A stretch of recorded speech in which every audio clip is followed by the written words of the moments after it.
This is Secrets of the Forgotten Heir by Heather G. Harris and Ella Stone, narrated by Elise Gibbs. If you'd like to hear about Heather's latest gossip, new releases and bargains, please sign up to her VIP newsletter at heathergharris.com/subscribe. Chapter 1. Demon or Squirrel? I whispered to my retriever, Eva. She let out another low rumbling growl that made my scalp prickle. I'd only ever heard her sound so fierce once before, and that had been because of a demon.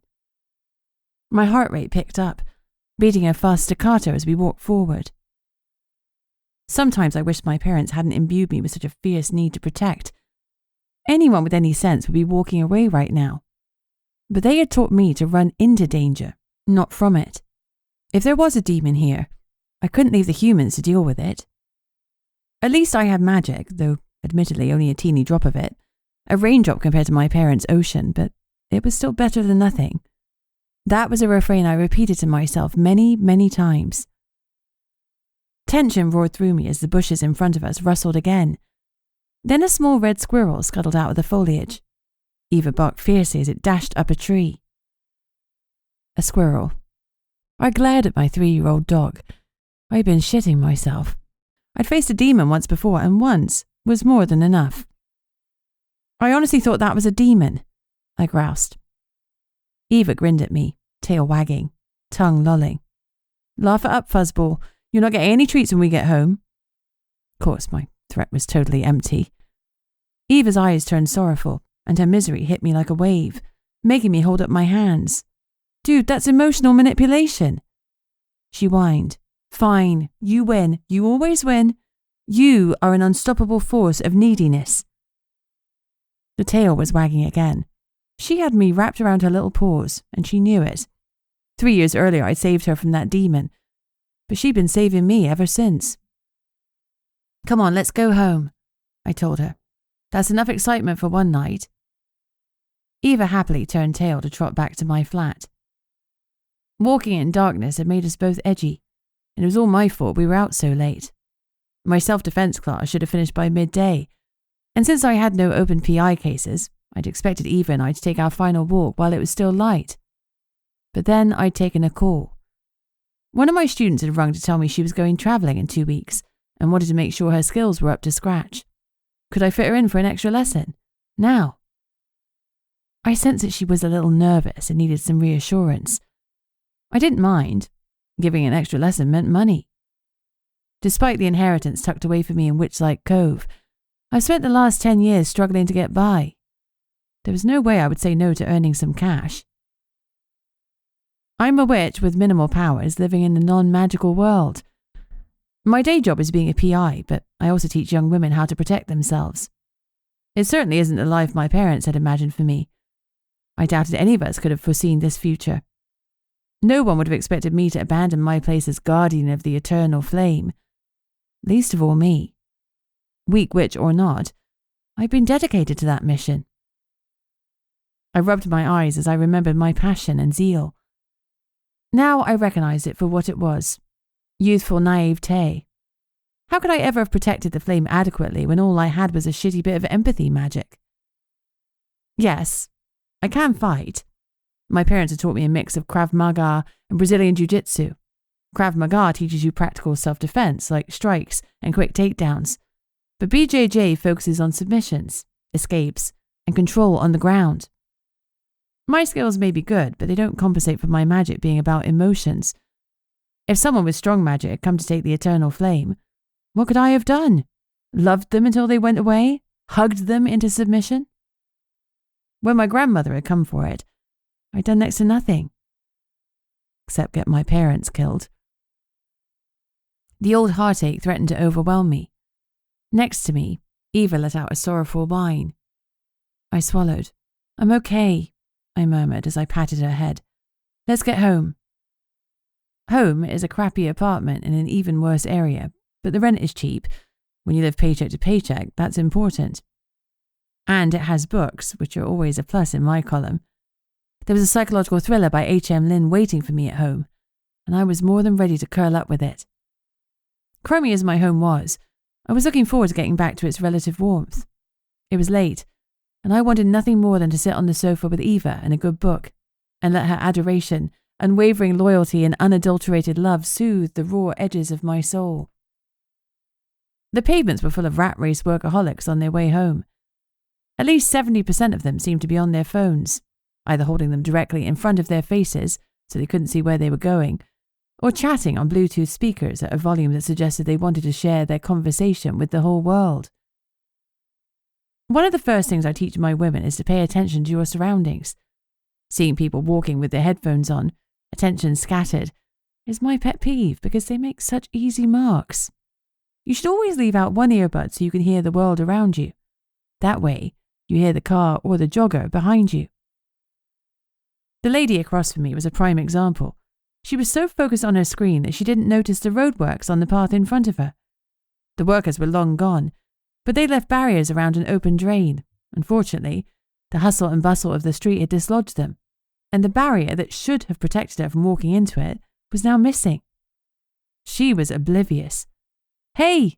I shouted, trying to get her attention before she catapulted into the hole.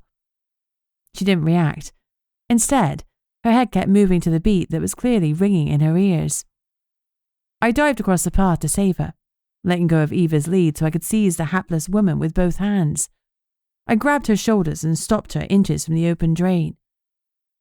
She whirled around. "Hey!" she said, outraged, and popped out one earbud. "What the fuck?" I gestured to the drain she'd been about to tumble into, and her mouth dropped open as she realized how close she'd come to a broken limb. A wad of chewing gum fell out of her slack jaws. Nice. Behind me, a man was swearing loudly. The words, "bloody dog," caught my interest, and I turned to see Eva cringing, with her tail between her legs. There was a man on the ground in front of her, and her lead was tangled around his legs. He picked up his phone and resumed his video call, as he shot me a death glare, and pointedly dusted himself down. "Control your damned dog," he snarled. His fury was so powerful I actually felt a flutter of it. For me to feel emotions coming off a non-magical person means their feelings have to be seriously strong. I have far better control over my dog than most pet owners, but sometimes you have to accept that they are animals, and occasionally they do whatever they like. This situation hadn't been my fault though, nor Eva's or even the woman's. If the suit had been watching where he was going, he wouldn't have got tangled up. Eva pressed into my side, and I patted her reassuringly, ignoring the rude man in favour of checking over my dog, and the shaken young woman whose head was no longer bobbing cheerfully. I gave her my standard spiel about being aware of her surroundings, and passed her my self-defense business card because, well, why not? By the time I reached home, I'd replayed the conversation with the rude phone man at least half a dozen ways, and come up with a number of witty replies he would never hear. Ah yes, because my dog was the one staring at their phone and not watching where she was going. Classic canine behaviour. My other favourite was, "Oh no, I didn't realise my dog was controlling your feet too. I'll have a word with her about that." Oh, it's such a pain when the witty repartee comes to you too late. But it's a story of my life. I was still thinking up cutting comebacks as I slotted my key into the lock. That was the moment the whole debacle evaporated from my thoughts. Because my front door was unlocked, and I sure as hell knew I hadn't left it that way. Chapter 2. I nudged the door open a couple of inches with my foot and peered inside. Whoever decided to break in had badly misjudged what they would find.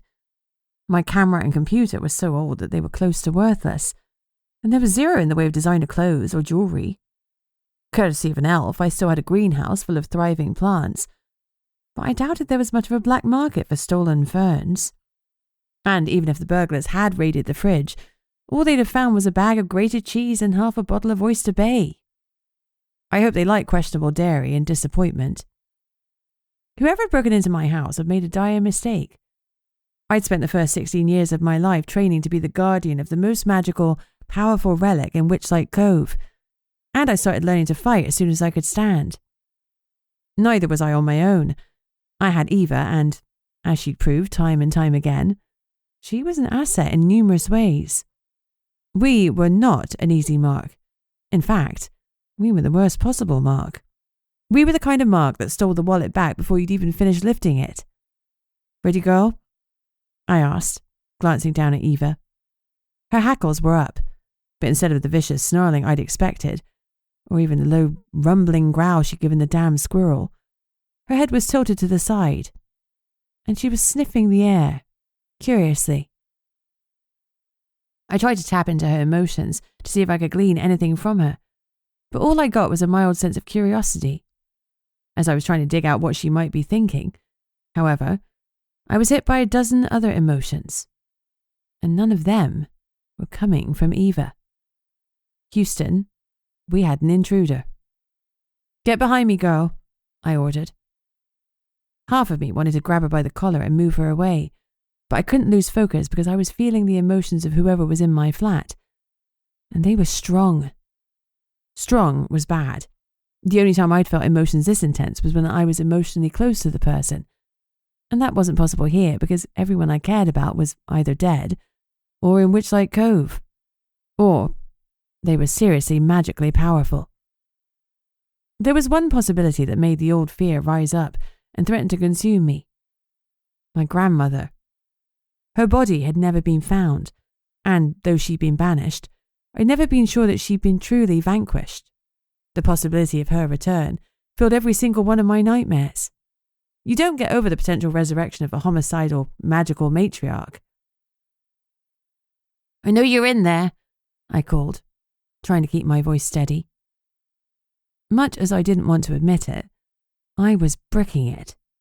Facing a non-magical assailant didn't bother me as long as they weren't armed with a gun, and given the UK's gun laws, that was unlikely.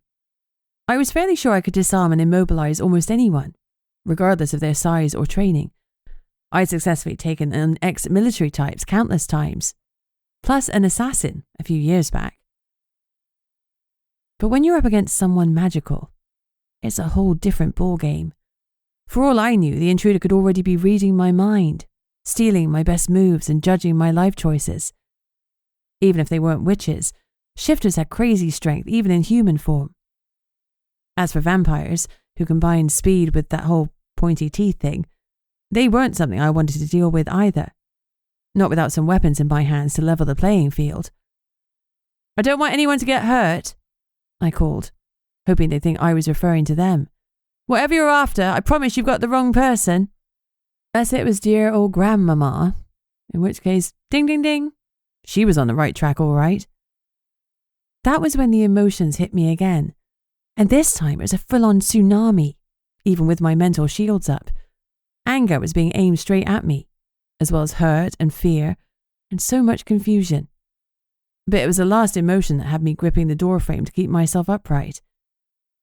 Love. Love for me so deep and fierce that it melted away the anger, disappointment, and hurt. The fact that I could discern those feelings told me that I was emotionally close to my intruder, and the blend of emotions melded so perfectly with sympathy and grief that it could only belong to one person. Straightening up, I stepped into my apartment and switched on the light. "Maddie?" I whispered, as I stared into my best friend's eyes. "Hi, Bea," she said brightly, giving me a finger wave and a smile, as if all that hurt and upset weren't coursing through her veins. "How's things?" When you say you've got history with someone, it can mean anything. It can mean you had a drunken hookup one night, or maybe you were work besties who fell out over a promotion. Or maybe the history goes back as far as high school. But when I say it about Maddie, it would be more accurate to say that she was my history. She was my ride or die, my best friend since I was old enough to land my first uppercut.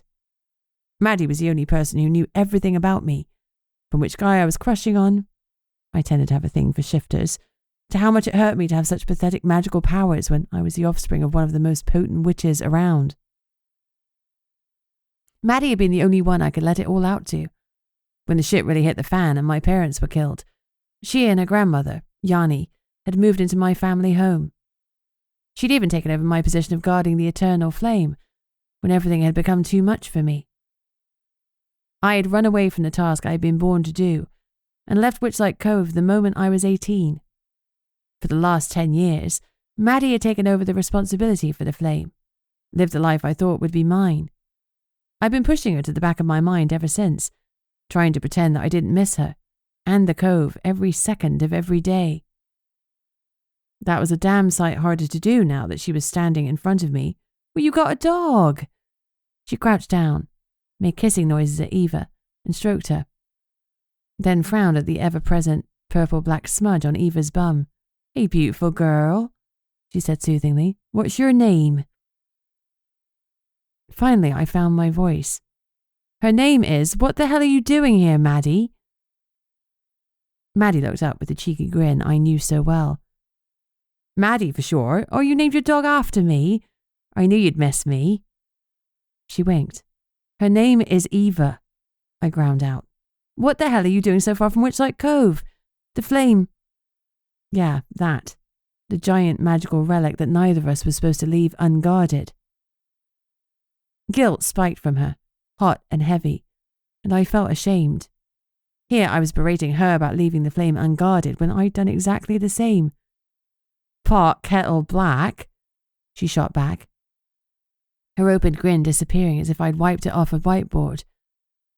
Regardless of the reason for her presence, you don't break into someone's house, especially not someone who lived with the sort of fear that I did.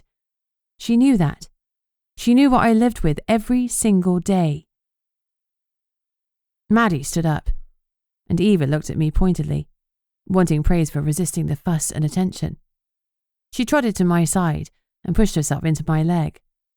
Team Beatrix all the way. The silence was tense and uncomfortable, making it harder to breathe with each passing moment. And all the while, the hurt in Maddie's eyes cut me to the depths of my cowardly soul. I'd run away and left her with so much to deal with. And it showed. I looked at my best friend. Truly looked at her. Concern lanced through me. She was tired. She had bags under her eyes big enough to pack for a trip around the world, and her shoulders were slumped and dejected. Alarm bells were ringing. Something was up. She looked so different to the teenage girl I had left. Now she was an adult, and so was I. For all our shared history, we were virtually strangers. And it was my doing. You got a haircut, I blurted. It was a ridiculous thing to say given how long we'd been apart, because she probably had dozens, if not hundreds. But this one was extreme, and a sharp contrast to the hair that used to flow down almost to her bum. Now, her dark hair was cut into a bob that was short at the back and came down past her shoulders at the front. The ends were dip pink. That wasn't the only change. She had at least 5 more tattoos that I could see, though I couldn't tell if they were magical ones she'd given herself or traditional ink. And she had totally mastered the winged eyeliner look. She obviously considered my comment as stupid as I did, because she didn't respond. The silence returned almost instantly, hanging, thick and oppressive, as we studied each other. Finally, she shook her head, and the pink tips brushed her shoulders. Something's happened. I need you to come back. Had she really said that? She knew it was impossible. I licked my lips. Come back? To Witchlight Cove, you mean? I stared at her like she suggested I fly to the moon. Mads, you know I can't do that. Her eyes hardened. You're confusing the words can't and won't be, she said firmly. Look, I get that this is out of the blue, but the reason I need you to come back isn't something I could discuss over the phone. I wouldn't ask unless I needed you. That was a direct hit. And that was when I felt it. A flash of fear that radiated straight from her into me. My best friend was terrified, but why? My heart stuttered. It's not Yanni, is it? She's okay, isn't she? Yanni meant almost as much to me as Maddie did. She practically raised us both because, as best friends, we pretty much split our time between each other's houses. Maddie's mum had died in childbirth, and a deadbeat dad had left when she was 3 months old. Yanni had brought her up single-handedly, and taken me on too. if something had happened to her, if she was dying. Couldn't even imagine it. Yanni had been a force of nature.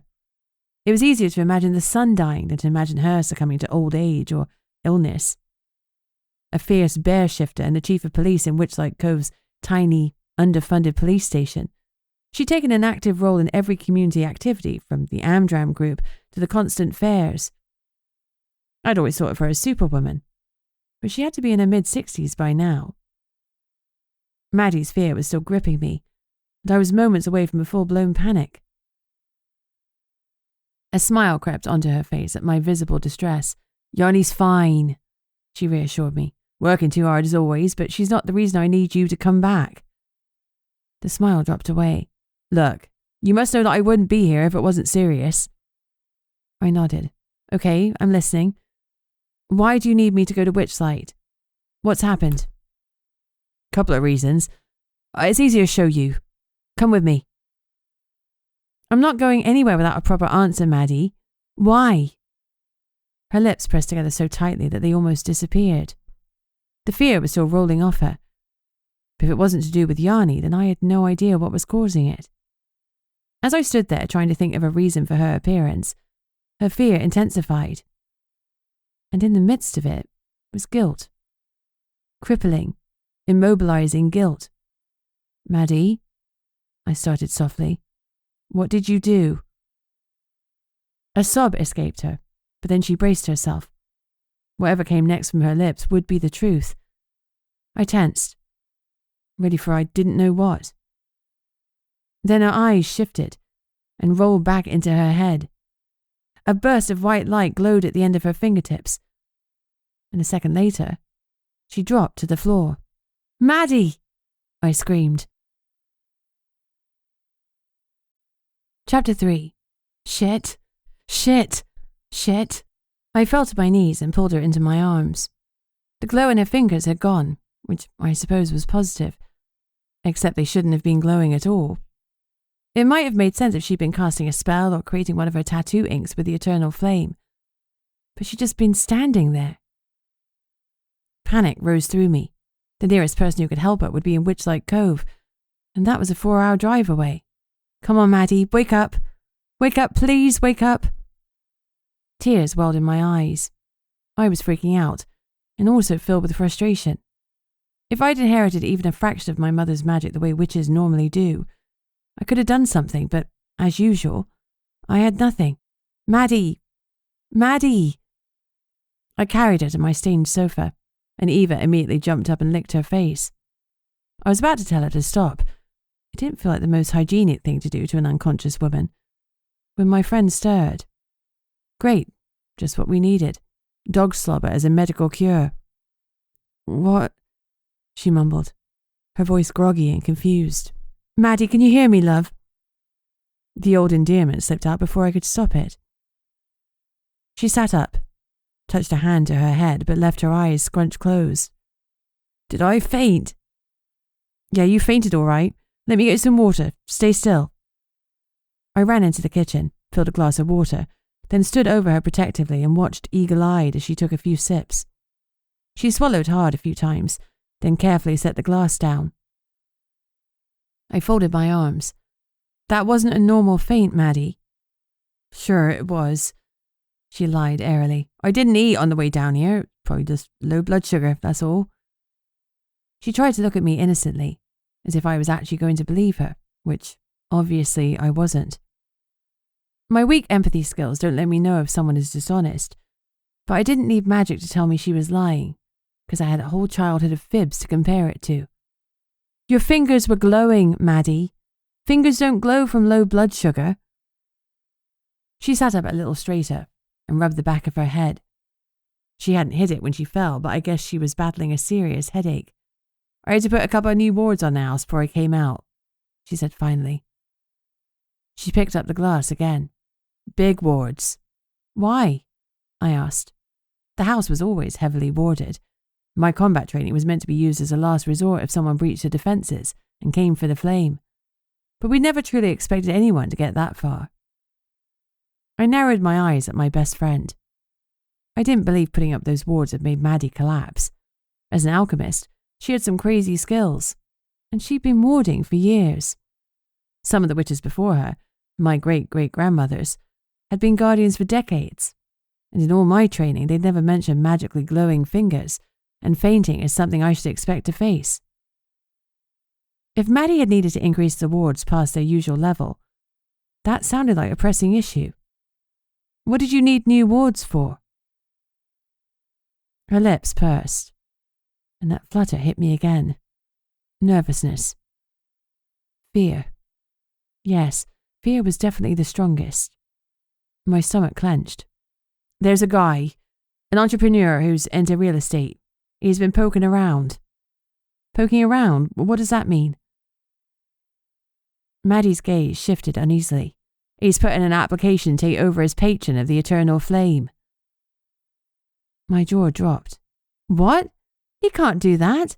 The protection of the flame has been in my mother's family for centuries. I know. Maddie's voice had quietened. But he found out that you're not there. That's one of the reasons I came. You have to show your face in Witchlight Cove. Be around the house for a bit so he knows that getting his hands on it won't be as straightforward as he thinks. It's my house, I protested. My family has a tendency that's passed down to generations. She looked resigned. Sure, but you haven't been a tenant for 10 years, Bea. It's only because Nana's the police chief that people haven't been skulking around and trying to get the guardianship before now. I clenched my teeth with frustration and shame. Maddie continued. This is really serious, Bea. You know I wouldn't be here otherwise.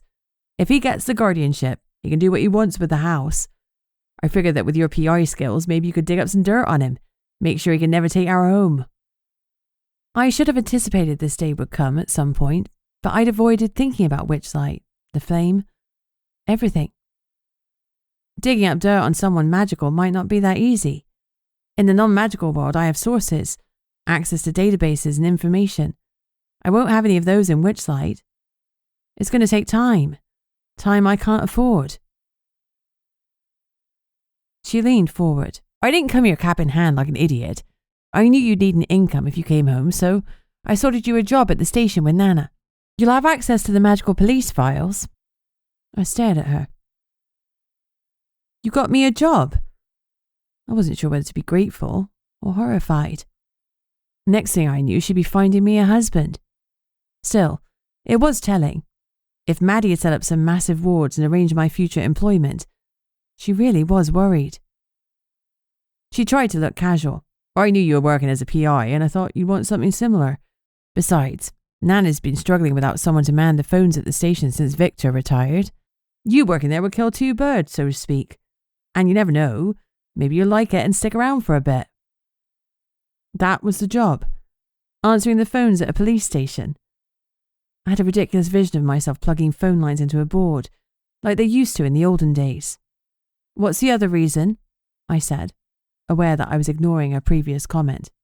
Other reason? You said there were a couple of reasons you come. He's one. What's the other? Oh, yeah.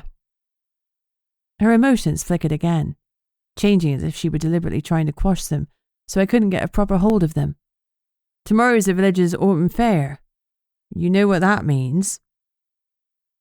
Her eyes twinkled, and I couldn't help grinning. You're serious? They still do it? I asked. Of course, fastest person to eat 25 Cornish pasties wins 500 quid and a year's supply from Chunkies. It'd been one of our favourite things as kids, laughing as adults gorged themselves on a ton of pasties. Maddie went on. We'll need to leave first thing in the morning so we can get back in time. After the competition, I'm running a stall. Load of mermaids said they'd be coming by to get their tattoos renewed. You're tattooing mermaids now? I asked, with genuine interest. When I'd been living in Witchlight Cove, Maddie had been learning how her tattoos worked. There'd been a couple of werewolves like Ezra that she practiced on, giving them special tattoos to stop the transformation being forced on them at full moon. But mermaids? That sounded like serious business expansion. I wondered what the mermaids wanted. Stopping their fins from forming? Yeah, she said proudly, and beamed at me. I tattoo anyone who needs it these days. Vampires? I asked. Tattoos to protect them against the sun was big business, but she'd always been too nervous to approach them, Yep, I've got more than a dozen on the books. High-profile ones, too. Wow. I sat down next to her and realized how desperate I was to learn everything I'd missed in our decade apart. Absurd as it sounds, I honestly couldn't remember the last time I'd had a conversation that lit me up inside. Sure, I had conversations with my students or the people I was doing PI jobs for, but they weren't like this. They weren't with Maddie. Having her with me again made me wonder how I'd ever found the strength to leave her. But I hadn't seen it that way back then. I'd been hurting so badly. All I'd known was that I had to get away. Away from everything. Including Mads. Hot chocolate? I asked tentatively. Sure. I busied myself in the kitchen before bustling out with 2 hot chocolates. I didn't have squirty cream or marshmallows, so felt like a paltry offering, but it'd have to do. I handed her a mug, and she wrapped both hands around it like she needed the warmth. Concern niggled at my insides. Something was wrong with Maddie. I was sure of it. We sipped our drinks and made stilted small talk, until Maddie decided to address the elephant in the room. You never rang, she said finally. You never came home. I knew you needed space, Bea, but I didn't expect a whole decade of it. The hurt radiating out from her cut me to my core. I'm sorry, I said weakly. That all you got? She spat, her tone harsh. I swallowed, hard. I've been working through some of my issues with a psychologist, removing anything magical from the narrative, of course, and I had a better grip on some of my behaviour now than I'd had at the time. I swallowed the cold remains of my drink and stared into their murky depths, anything not to meet her accusing eyes. I moved to London, I did my PI training, and if I didn't talk to you, Yanni or Ezra, I could imagine that Mum and Dad were still living in Witchlight Cove. Dad puttering around in his library, Mum fussing over the garden. My voice broke. If I spoke to any of you, I'd have had to face up to them being gone. It was denial at its best, or worst. For the longest time, I couldn't deal with the fact that they were dead, that they were truly gone. And after I finally did, avoiding Witchlight and all of you was ingrained in me too deeply. I thought you were better off without me. Better off without you? She shot back, straightening her spine in outrage. I'm an outcast to the covens, Bea. I'm alone. I have Ezra and Nana, and well, that's it. You were my person, and then you weren't. I'm still your person, I whispered, my eyes filling with tears. Are you? Because I need you to come to Witchlight. But if you're going to cut me off again afterwards, I need to know now for my own self-preservation. I won't, I promised fiercely. I swear I won't.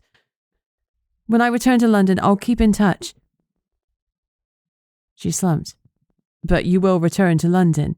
My life is here. She gestured at my shitty apartment. There's nothing of you here, Bea. Some books and some ferns. Where are the photos? Where are the friends? Where's the evidence you've lived this last decade? I wish she'd pull her punches because I was battered and sore. You're right, but I shook my head. The thought of going back to Witchlight scared me. And that sense of fear pissed me right off. I spent the last decade teaching women to face their fears, and now it's time for me to face mine. I'll come with you to Witchlight, okay? Baby steps. That has to be enough for now. All right, she said finally. I'll take that for now. But I need to be clear. If you disappear after this and you don't stay in touch, I'm done. History only gets you so far. I deserve more. I had a lump in my throat the size of Gibraltar as I nodded. A big part of me was so proud of her for setting out her needs like that.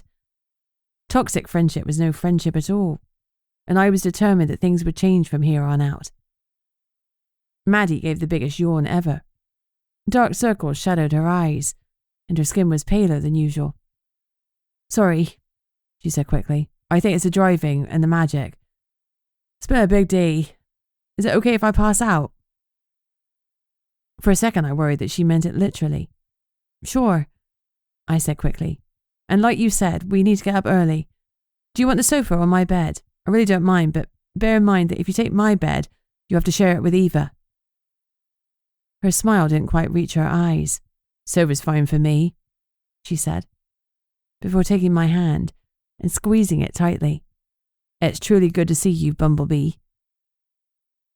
There was the slightest hint of a waver in her voice, and she looked at me like I was something precious that had an expiration date. It wasn't a good feeling. My throat was suddenly tight. "It's good to see you too." "Really good." Maddie turned to Eva. "And it's good to meet you." She ruffled my dog's fur. "I'm guessing you need an early night as well. I assume you're coming with us to Witchlight Cove tomorrow? Unless you want to stay here, that is." Eva gave a low rumbling growl. "I guess you're coming then." Maddie laughed. "Well, we couldn't be apart," I confessed. "Like you and I once." Maddie's voice was small.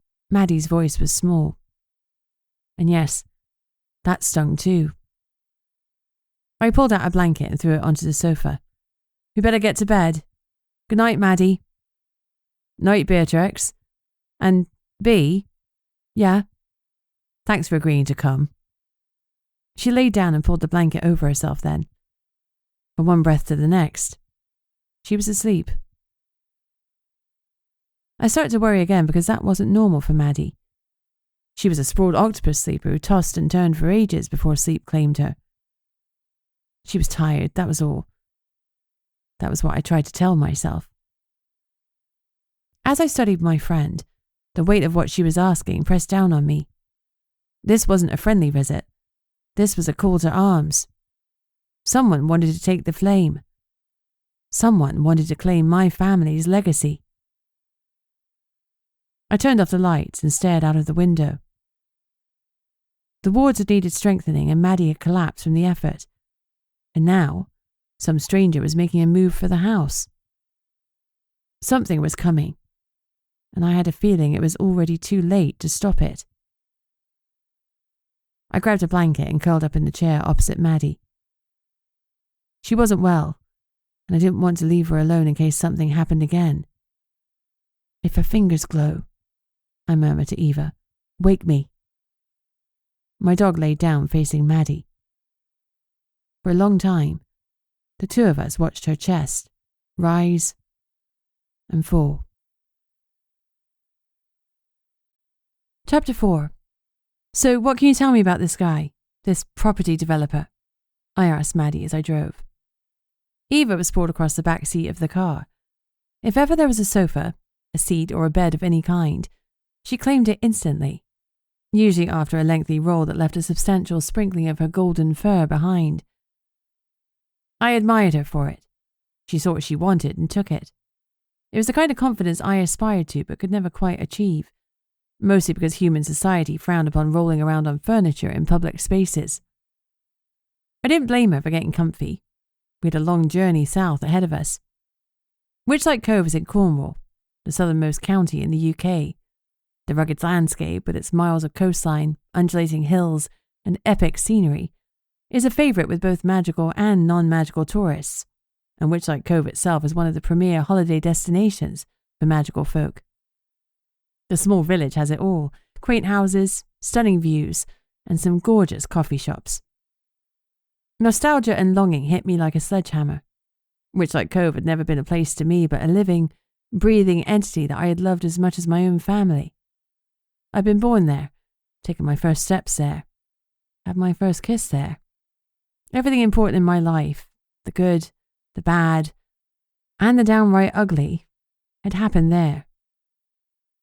I remembered that when I was young, lots of holiday visitors talked about moving there, but very few ever did. It had that small-town vibe that always felt good in the short term, but after a while, it could grate on you if you weren't used to it. And even if you were used to it, it could get frustrating. You couldn't sneeze about half the village hearing about it. And dating, well, that was even worse.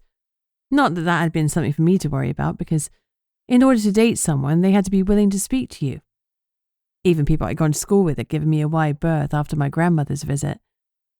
Fear is a cancer in society, eroding friendships and raising walls instead. Yanni, Maddie, and Ezra, the scrawny werewolf kid we'd grown up with, were the only friends who stuck by me. They tried to make me feel it wasn't my fault, and I'd always appreciated that.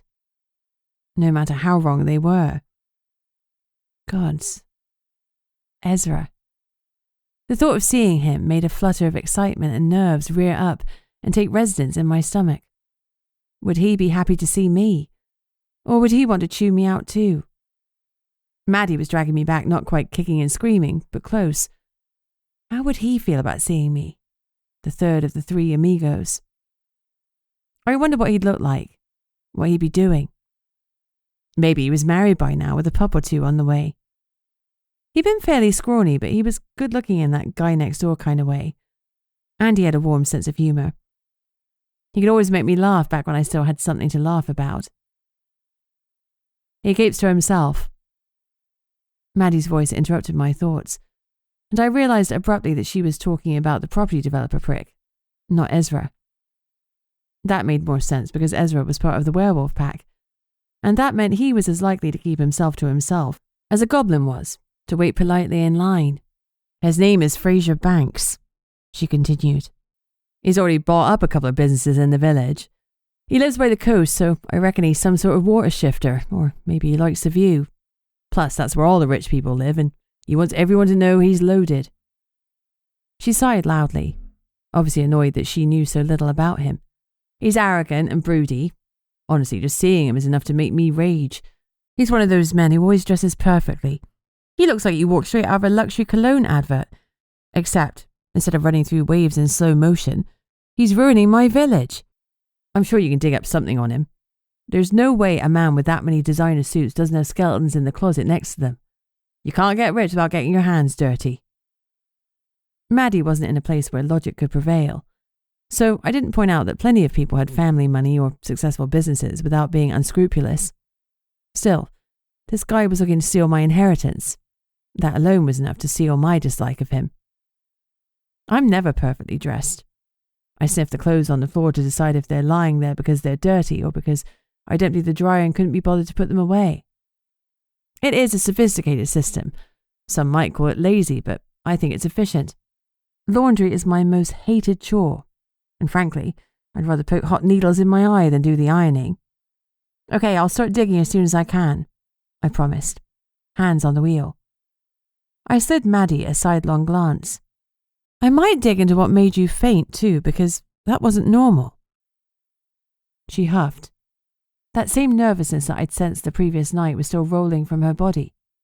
Every now and then it got more intense, as if she were thinking about something unnerving.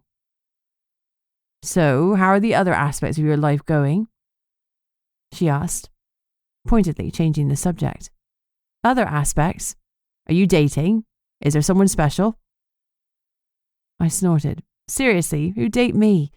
I'm such a rubbish witch that no one with magic would want me, and normal men seem to be intimidated because I can quite easily break several bones in their body without so much as breaking a sweat. I looked at her hurriedly. I hardly ever do that, I reassured her. I felt the need to add that last part in case Maddie thought I turned into some violence-loving vigilante. I hadn't, but some guys didn't accept that no means no, and a few lousy dates had ended with me proving it to them. Still, I don't enjoy violence for violence's sake, and because I can deliver it doesn't mean that I have to be cruel. One of the biggest complaints my students have is that they know I could go harder on them, but I won't. It was bad enough risking broken bones and fractures in Witchlight Cove, where one of the covens could sell you a brew that had you healed in half an hour. There was zero chance I'd get over the guilt of harming one of my students. I don't think Ezra would be intimidated by that, Maddie smirked. And, just so you know, he's still single. My neck warmed. I'd been thinking of him, but not like that. Ezra, you gotta be joking, I said evenly. Ezra's very sweet, but he's not the type of guy I want to get down and dirty with. I think you'll find that he's changed, she said, the smirk still firmly in place. And he still asks after you. Not that I ever have much to tell him. He texts now and again to see if I've heard anything. I ignored the dig. I deserved it after all. Well, that's sweet, I guess. Since I'm going to be in Witchlight Cove, I expect I'll pop in and say hi to him. Like Maddie's, Ezra's family had been a solid feature in my childhood. His parents and his huge posse of siblings and cousins had welcomed me into their homes despite me being a witch and them being shifters. His dad was the pack's alpha, so he was a bit scary. But it had always been his authority that intimidated me. The man himself couldn't have been more welcoming. Ezra will probably be at the fair, Maddie went on, maybe even taking part in the pasty eating contest. I grinned. No way. He takes part now. You bet. You? She looked horrified. Gods, no. I laughed, even though a slight tension rose in me.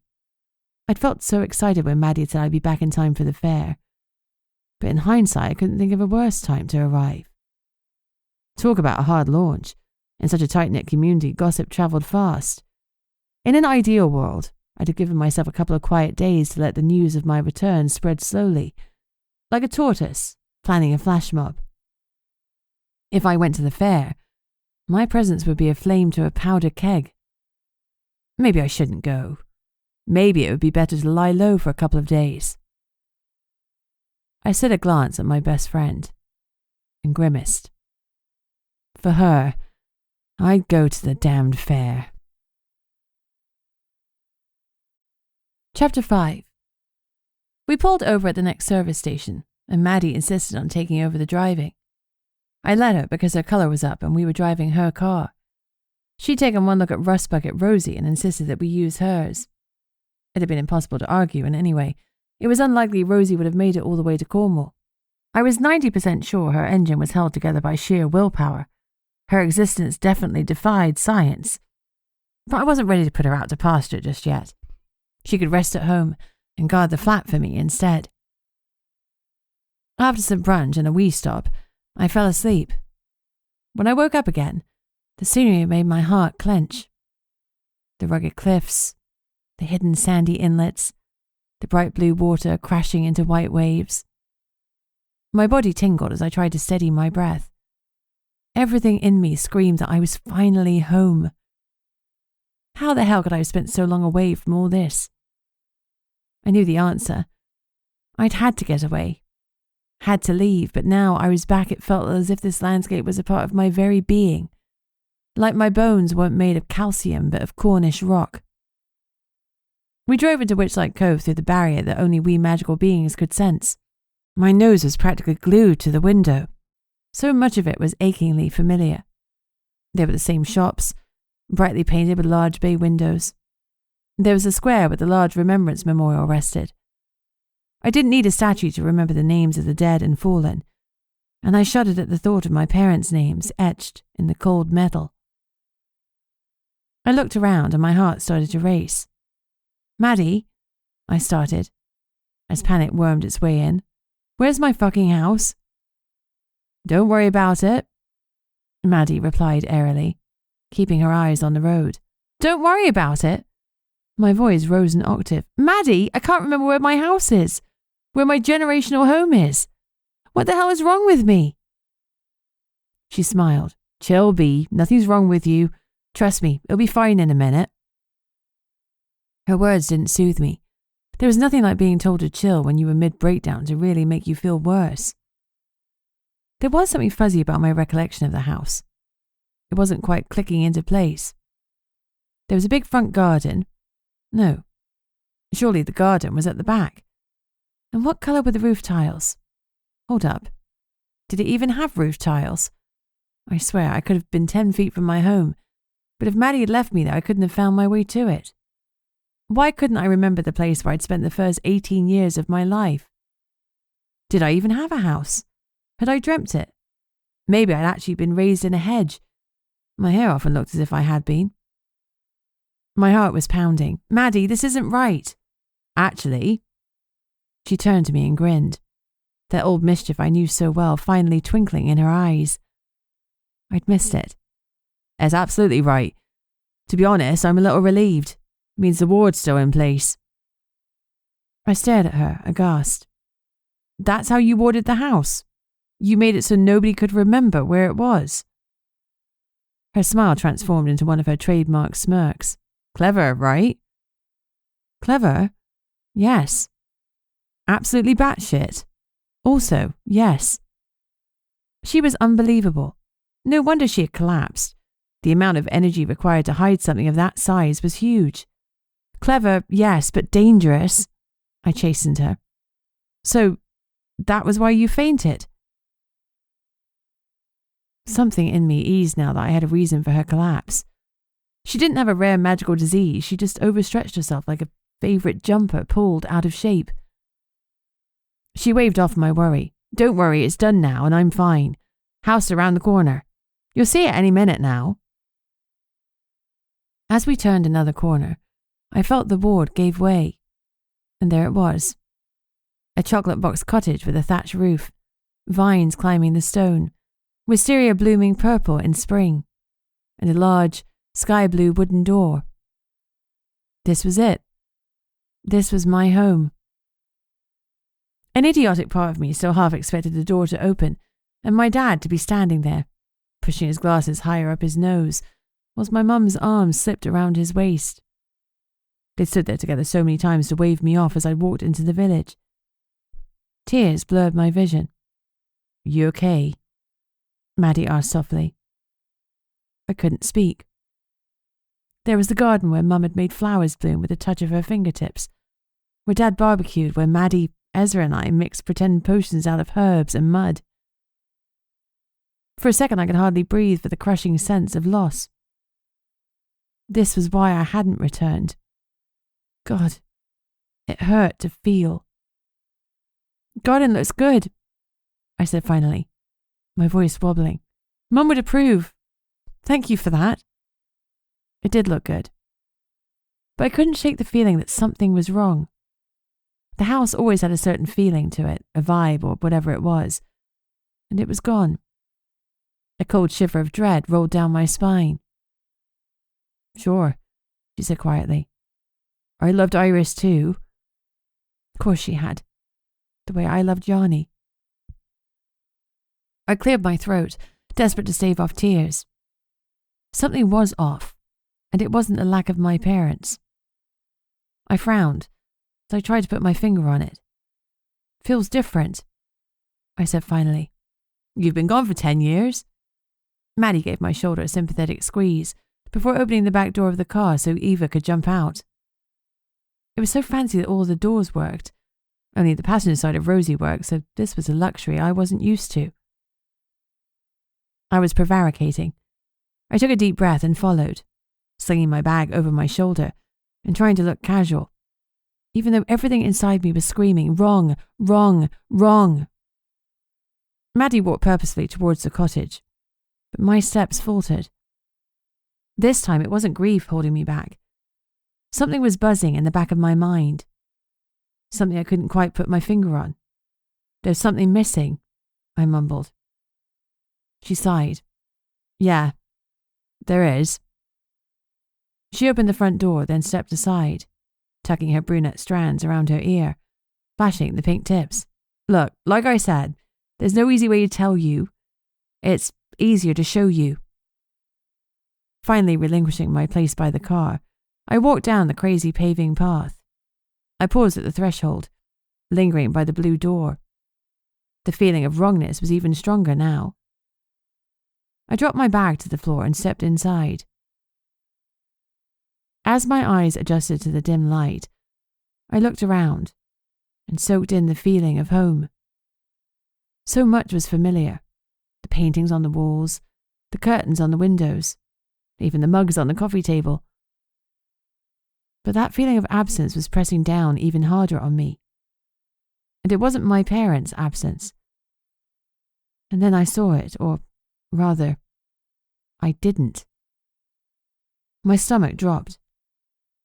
Maddie's face was ashen, her eyes wide with the worry she'd been trying to hide from me. I finally understood the fear that had emanated from her since the moment she'd broken into my apartment the previous night. Yeah, she whispered brokenly. That's the main reason I needed you to come back. Chapter 6. It should have hit me the moment I walked into the cottage.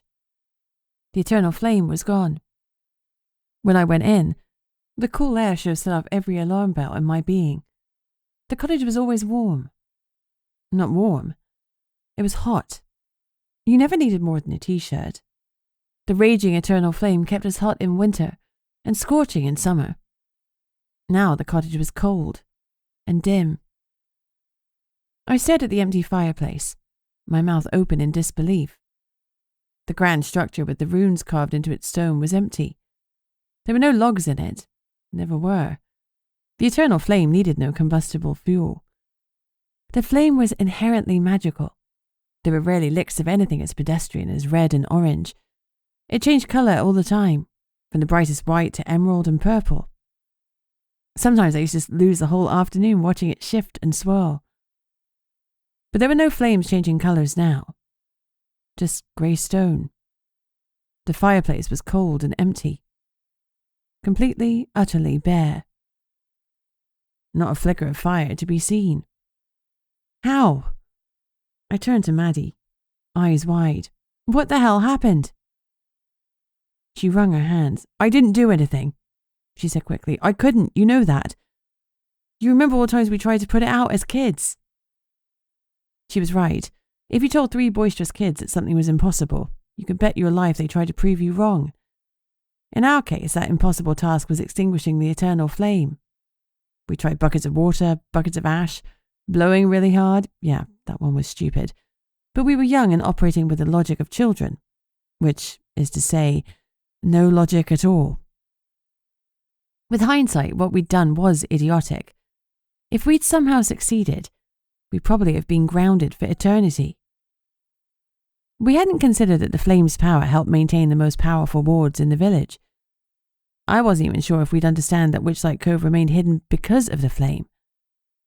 We wanted to prove we were stronger than this supposedly all-powerful magic.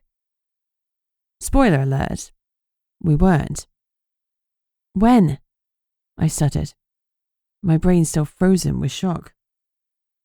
Guilt and horror because I was the freaking guardian and I'd abandoned my post. And now the flame was gone. When did it go out? I still couldn't tear my eyes away from the fireplace. I must have looked into it 1,000 times before and not once had it been this desolate. A week ago. Maddie swallowed hard. I thought maybe it would come back. The wards around the village haven't dropped, so I thought it was a glitch. She was right. I'd felt the barrier as we'd arrived. Surely if it hadn't fallen, the eternal flame must be nearby. Could it have been stolen? But alarms would have been sent to all the covens if someone had tried to steal it, and that hadn't happened. The flame was supposedly impossible to extinguish, so what did that leave? I refused to accept that it had simply gone out. Maddie continued. I kept waiting for it to come back of its own accord, but with Banks making his proposals to the council, I started getting worried. At the sound of the developer's name, I turned to look at her. You think he had something to do with it? I asked sharply, cogs finally whirring. If he wants to take over the place, maybe he wants to show that we're unfit to hold the guardianship. At that moment, it would have been hard to argue with him, even in my own head. The guardian who abandoned her post and let the eternal flame mysteriously vanish wasn't exactly a glowing endorsement. It had been a mistake to leave the flame in Maddie's care. Even so, it wasn't her fault it was gone, but mine. She wasn't a Stonehaven.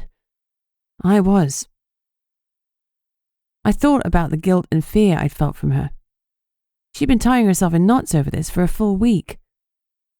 My own guilt deepened. I thought he might have had something to do with it, Maddie admitted slowly. But if he has, why hasn't he already gone to the council and told them? As far as I'm aware, he hasn't even been inside the house yet. And now we definitely can't let him in, I said, alarmed. No one can come into the house until we know what's going on. The relief that billowed from her was so strong it almost took my breath away. She was passing the torch back to me, so to speak, and her feeling was understandable. The unfamiliar responsibility settled over me like a stone shroud. Okay, we need a plan. Who else knows? I asked. Have you told Yanni? Maddie shook her head. No, Nana has enough to deal with. She's basically running the police station on her own. She has Dove, but they're a 2-woman team trying to police the whole village. Last thing I wanted to do was burden her with this. True, I agreed. And she probably let the covens know. Yanni was a stickler for rules and regulations. She wanted to do the right thing, which was to be open and transparent. I wanted neither. I wanted to be very opaque and secretive, thank you very much. Exactly. I can't get back to the covens, Maddie said. You know how they are about me. They barely treat me as a real witch as it is. They'll start persecuting me immediately. I grimaced. You and me both. Our situations with the covens were very different, but neither of us was nestled into their bosoms. As a guardian, my mother, and subsequently me, had to stay impartial, much the same way Yanni had to be as the chief of police when she dealt with the different magical residents. As for Dad, I'd always thought he didn't care about being in a coven. Despite being powerful, he seemed to dislike using his magic and avoided it when he could. He didn't want a coven to increase his power when he didn't care about power in the slightest. Knowledge was his thing. He loved to learn and to teach. Maddie's situation was stickier than mine. Both Yanni and her mum were shifters, but Maddie's dad was a mer person. Despite being only a quarter witch from her grandfather, she somehow ended up with a witch's alchemical powers, but the covens didn't really consider her to be one of their own. They tolerated her because of Yanni, but they'd probably rather have had me join them than her. And that was saying something. Unfortunately, the 6 covens were linked to every person in the village. Some had grandchildren who were half werewolf or daughters-in-law who were sirens, but they'd all got a connection to the magical community. If the covens find out the flame's gone out, there'll be panic. Riots, I said quietly. The village took bad news poorly. I know. Who'd have thought it would have been a good thing for me and you to be ostracised? Maddie gave a strange smile. We were lucky that the ward still seemed to be in working order. But that begged the question, where on earth was the flame if it was still doing its job? Because it sure as hell wasn't in the grate. Maddie blew out a long breath. I think one of us needs to be here at all times to keep out intruders, to stop them from finding out the truth. The property had extensive wards at the best of times, but they ran on the eternal flame's energy, and if it wasn't here, we could well be sitting ducks. A lock would keep most people out, but we couldn't afford for anyone to find out about its absence until we had a plan to get it back. Right now, we had sweet FA. I agree, I said without hesitation. Great. She checked her watch and grimaced. I need to be at the fair in 20 minutes, at least for the first couple of hours. So I'm on the first shift. Guilt washed over her again. I am sorry to do this to you, Bea. I'll be back as soon as I can, but like I said, I know there's some mermaids waiting and some shifter parents too. Shifter parents? My eyebrows raised. Why do they want your help? Well, it's a long story, she said. They're only small jobs, but every little helps, doesn't it? We were 15 when Maddie had realised she had the rare ability to harness the power of the eternal flame to create wards. Dad had surmised that had happened because she spent her life around it. Her problem had been transporting power from the flame to the person who needed it. It was the rebellious teenagers in us that came up with the idea of magical tattoos. Maddie learned that she could use the flame to create ink, then tattoo the ward onto someone's skin. As long as it was visible, the magic worked. Over time, the tattoos faded and needed to be re-inked if someone wanted to keep them. That was a great marketing tool because she always had repeat business. You go, I said firmly. Eva and I are... I stopped mid-sentence, as a thought struck me. Maddie, have you been making all your wards without the eternal flame? My heart clenched. You haven't been doing... I couldn't bring myself to finish the sentence. As she stared at me, I knew she could tell exactly what I was thinking. Offering the most watery of smiles, she shook her head. Don't worry, no sorcery has taken place within these walls. I swear it. I exhaled in relief, though I didn't entirely relax. So, what have you been doing? I asked. I've been giving the magic a bit more in return, she said vaguely. I frowned. What does that mean? It means that I would never abuse magic, and you should know that. Her voice was sharp. This time, the guilt I felt was solely my own. You're right. I'm sorry. I reached out to touch her arm. I'm sorry. The tension eased from her frame. Given the rush she'd been in only a minute before, I assumed she was about to leave. But she moved closer and wrapped her arms around me. It was the first time we'd hugged since I'd left Witchlight Cove a decade ago. Tears pricked behind my eyes, and I wasn't sure if they were happy or sad ones. All I knew was that I was never letting us go this long without seeing each other again. We pulled apart. "Oh, stay in touch if I need anything," she said briskly, surreptitiously dashing tears from her cheeks. "The ward on the house should hold for a little while longer." She smiled. "I guess you should reacquaint yourself with the house." She looked down at Eva, and her smile widened. My dog had already made herself very much at home.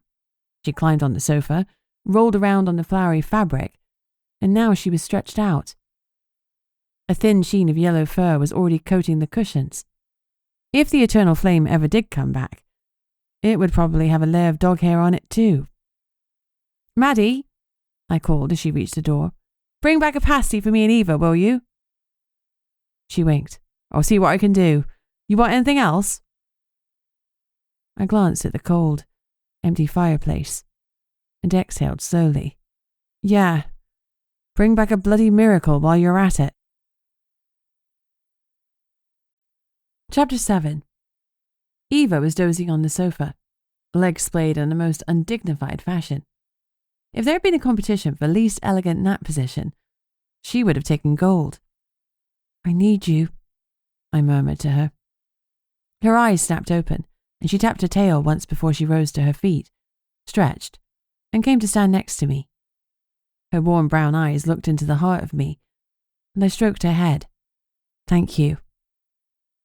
I needed Eva's support as I walked through the home I'd once known so well. I dreaded seeing how it had changed, yet as I explored each room, I was surprised how little Maddie had done. I'd half expected the place to have been taken over by tattoo ink and questionable spell ingredients. The piano remained in the drawing room, though it was covered with a thick layer of dust. My dad had been the musical one, and without him, there'd been no one to play it. I was grateful Maddie had kept it, though. The bookshelf housed all the same books, though unlike the piano, these were clearly still being used. There was now a slim dishwasher in the kitchen, and the light fittings were new, but the cupboards were the same dark wood, and the heavy oak dining table in the centre of the room, where I'd eaten hundreds of meals, was unchanged. I stepped outside to take a look at the garden, which was surprisingly well ordered, with its rows of herbs and flowers. There were almost no weeds. It was clear that Maddie had worked hard to keep everything in great shape. As I was about to go inside, I stopped when I spotted something that shouldn't be there. Nestled into the tree was a small patch of honey fungus. I went cold. Honey fungus is an invasive plant that grows beneath the soil as well as on top of it, and it devastates everything in its path. The yellow-hued growth appears in the non-magical community as well. It's a parasite that feeds on dying trees and hastens their decline. However, in the magical community, its presence is strongly linked to black magic. I shuddered to see it in my garden, and I knew that it was my fault. I'd bet that the presence of the eternal flame had kept such things at bay, but in its absence the honey fungus had flourished. No doubt the dark magic it grew from was an echo of my grandmother's deadly sorcery. Brilliant. I'd been back less than a day and my garden was already staging a rebellion. I put the bad memories aside with an effort and returned to the cottage. Seizing my courage, I decided to explore upstairs. With every step, I felt my pulse rising, and I tried to keep my breath steady. There was nothing here that could hurt me. And apart from that one, admittedly horrific, memory, my life here had been good. That was what I needed to focus on. The good. I wouldn't let her ruin this for me. Maddie had taken over what was once the spare bedroom, which was no real surprise because she'd already been living there before I left. Now it was very much her space. Unlike me, Maddie preferred her clothes hung up neatly rather than scattered across the floor for easy access. But makeup was strewn across the dresser and bottles of coloured ink sat on the window ledges and mantelpiece. I couldn't decide whether the amount of tattoo ink she'd stockpiled was impressive or concerning? Possibly both. As I stood outside my parents' room, I hesitated. I used to go in there a lot after they died, searching for something. Clues, signs, anything that suggested I should have anticipated my grandmother's arrival. Or maybe something to reveal that they weren't dead at all, that it had all been some elaborate plan, and I just had to find the right relic or spell to bring them back to me. It had never happened. As I stood there with my hand pressed against the wooden door, Eva nudged her nose into my leg and whined softly. "I'm all right, girl," I said. It was humbling when your one meager empathic magical skill was outshone 100 times by your totally untrained dog. If she ever figured out how to talk, I'd be out of a job. It felt strange to push open the door to my parents' bedroom and switch on the lights. The room smelled of dust and old memories, possibly also of guilt, but I wasn't about to psychoanalyze myself just then. When I was young, I'd love to crawl into bed with them. When I was 5, they'd become resigned to me still climbing into their bed in the middle of the night, so they got rid of the standard double and put in a super king size instead.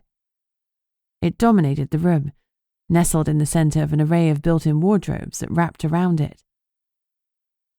At the other end of the room was my mum's dressing table for her makeup and moisturizer, complete with a mirror. She'd been fastidious about moisturizing because she didn't want to look like a crone before her time. Truthfully, she'd barely had a chance to age at all. The room felt incredibly empty, and my heart ached all over again. It was surprisingly clean, which meant that Maddie had made the effort to look after it. I was incredibly grateful. Her kindness and compassion put mine to shame. I took a deep breath and looked around. There were reminders of my parents everywhere. Photos on the walls, Dad's books stacked on Mum's dresser. She'd always bitched about him taking up her space, but she'd never moved the ever-changing pile. A spare pair of Dad's glasses sat atop the books. My eyes were hot, stinging. I wasn't sure whether I was grateful to Maddie and Yanni for leaving the room exactly as it was, or if I wanted to curse them. It was more than a decade since Mum and Dad had died, and it still cut me to the core. So much so that I'd run away to London, abandoned my post. Guilt swamped me. "You're writing it now," I whispered, wiping at tears I hadn't noticed were falling. I took a shaky breath, left their room, and went to my own room down the hall. It was pretty much exactly as I had left it, with the same soft toys on the bed and pictures stuck to the wall. I picked up a teddy bear whose gold fur was almost the exact same colour as Eva's and pressed it against my nose, inhaling deeply before setting it gently back down. Moving to my dresser, I found myself face to face with more memories I'd almost forgotten, in the form of a pile of half-faded photos. With trembling fingers, I started to look through them all, reliving the moments as if they were only yesterday. There was a photo of me on the beach with Maddie. I didn't know who'd done the spell, but purple waves were climbing up around us, sparkling like magic, which they probably were. Another photo was of Mum, Dad and me in the house, curled up on the floor in matching Christmas pajamas, hot chocolate in our hands. Even in the photo, I could see that there were only pink marshmallows on top of mine. Mum must have picked them out especially to make sure I didn't have any of the white ones. I never liked white marshmallows because they always got mixed up with the cream and I couldn't see them. So she would have them instead. Suddenly, my throat felt thick.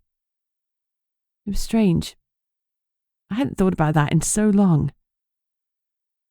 As I stared at the wall, hit by the sudden urge for hot chocolate with pink marshmallows, Eva barked.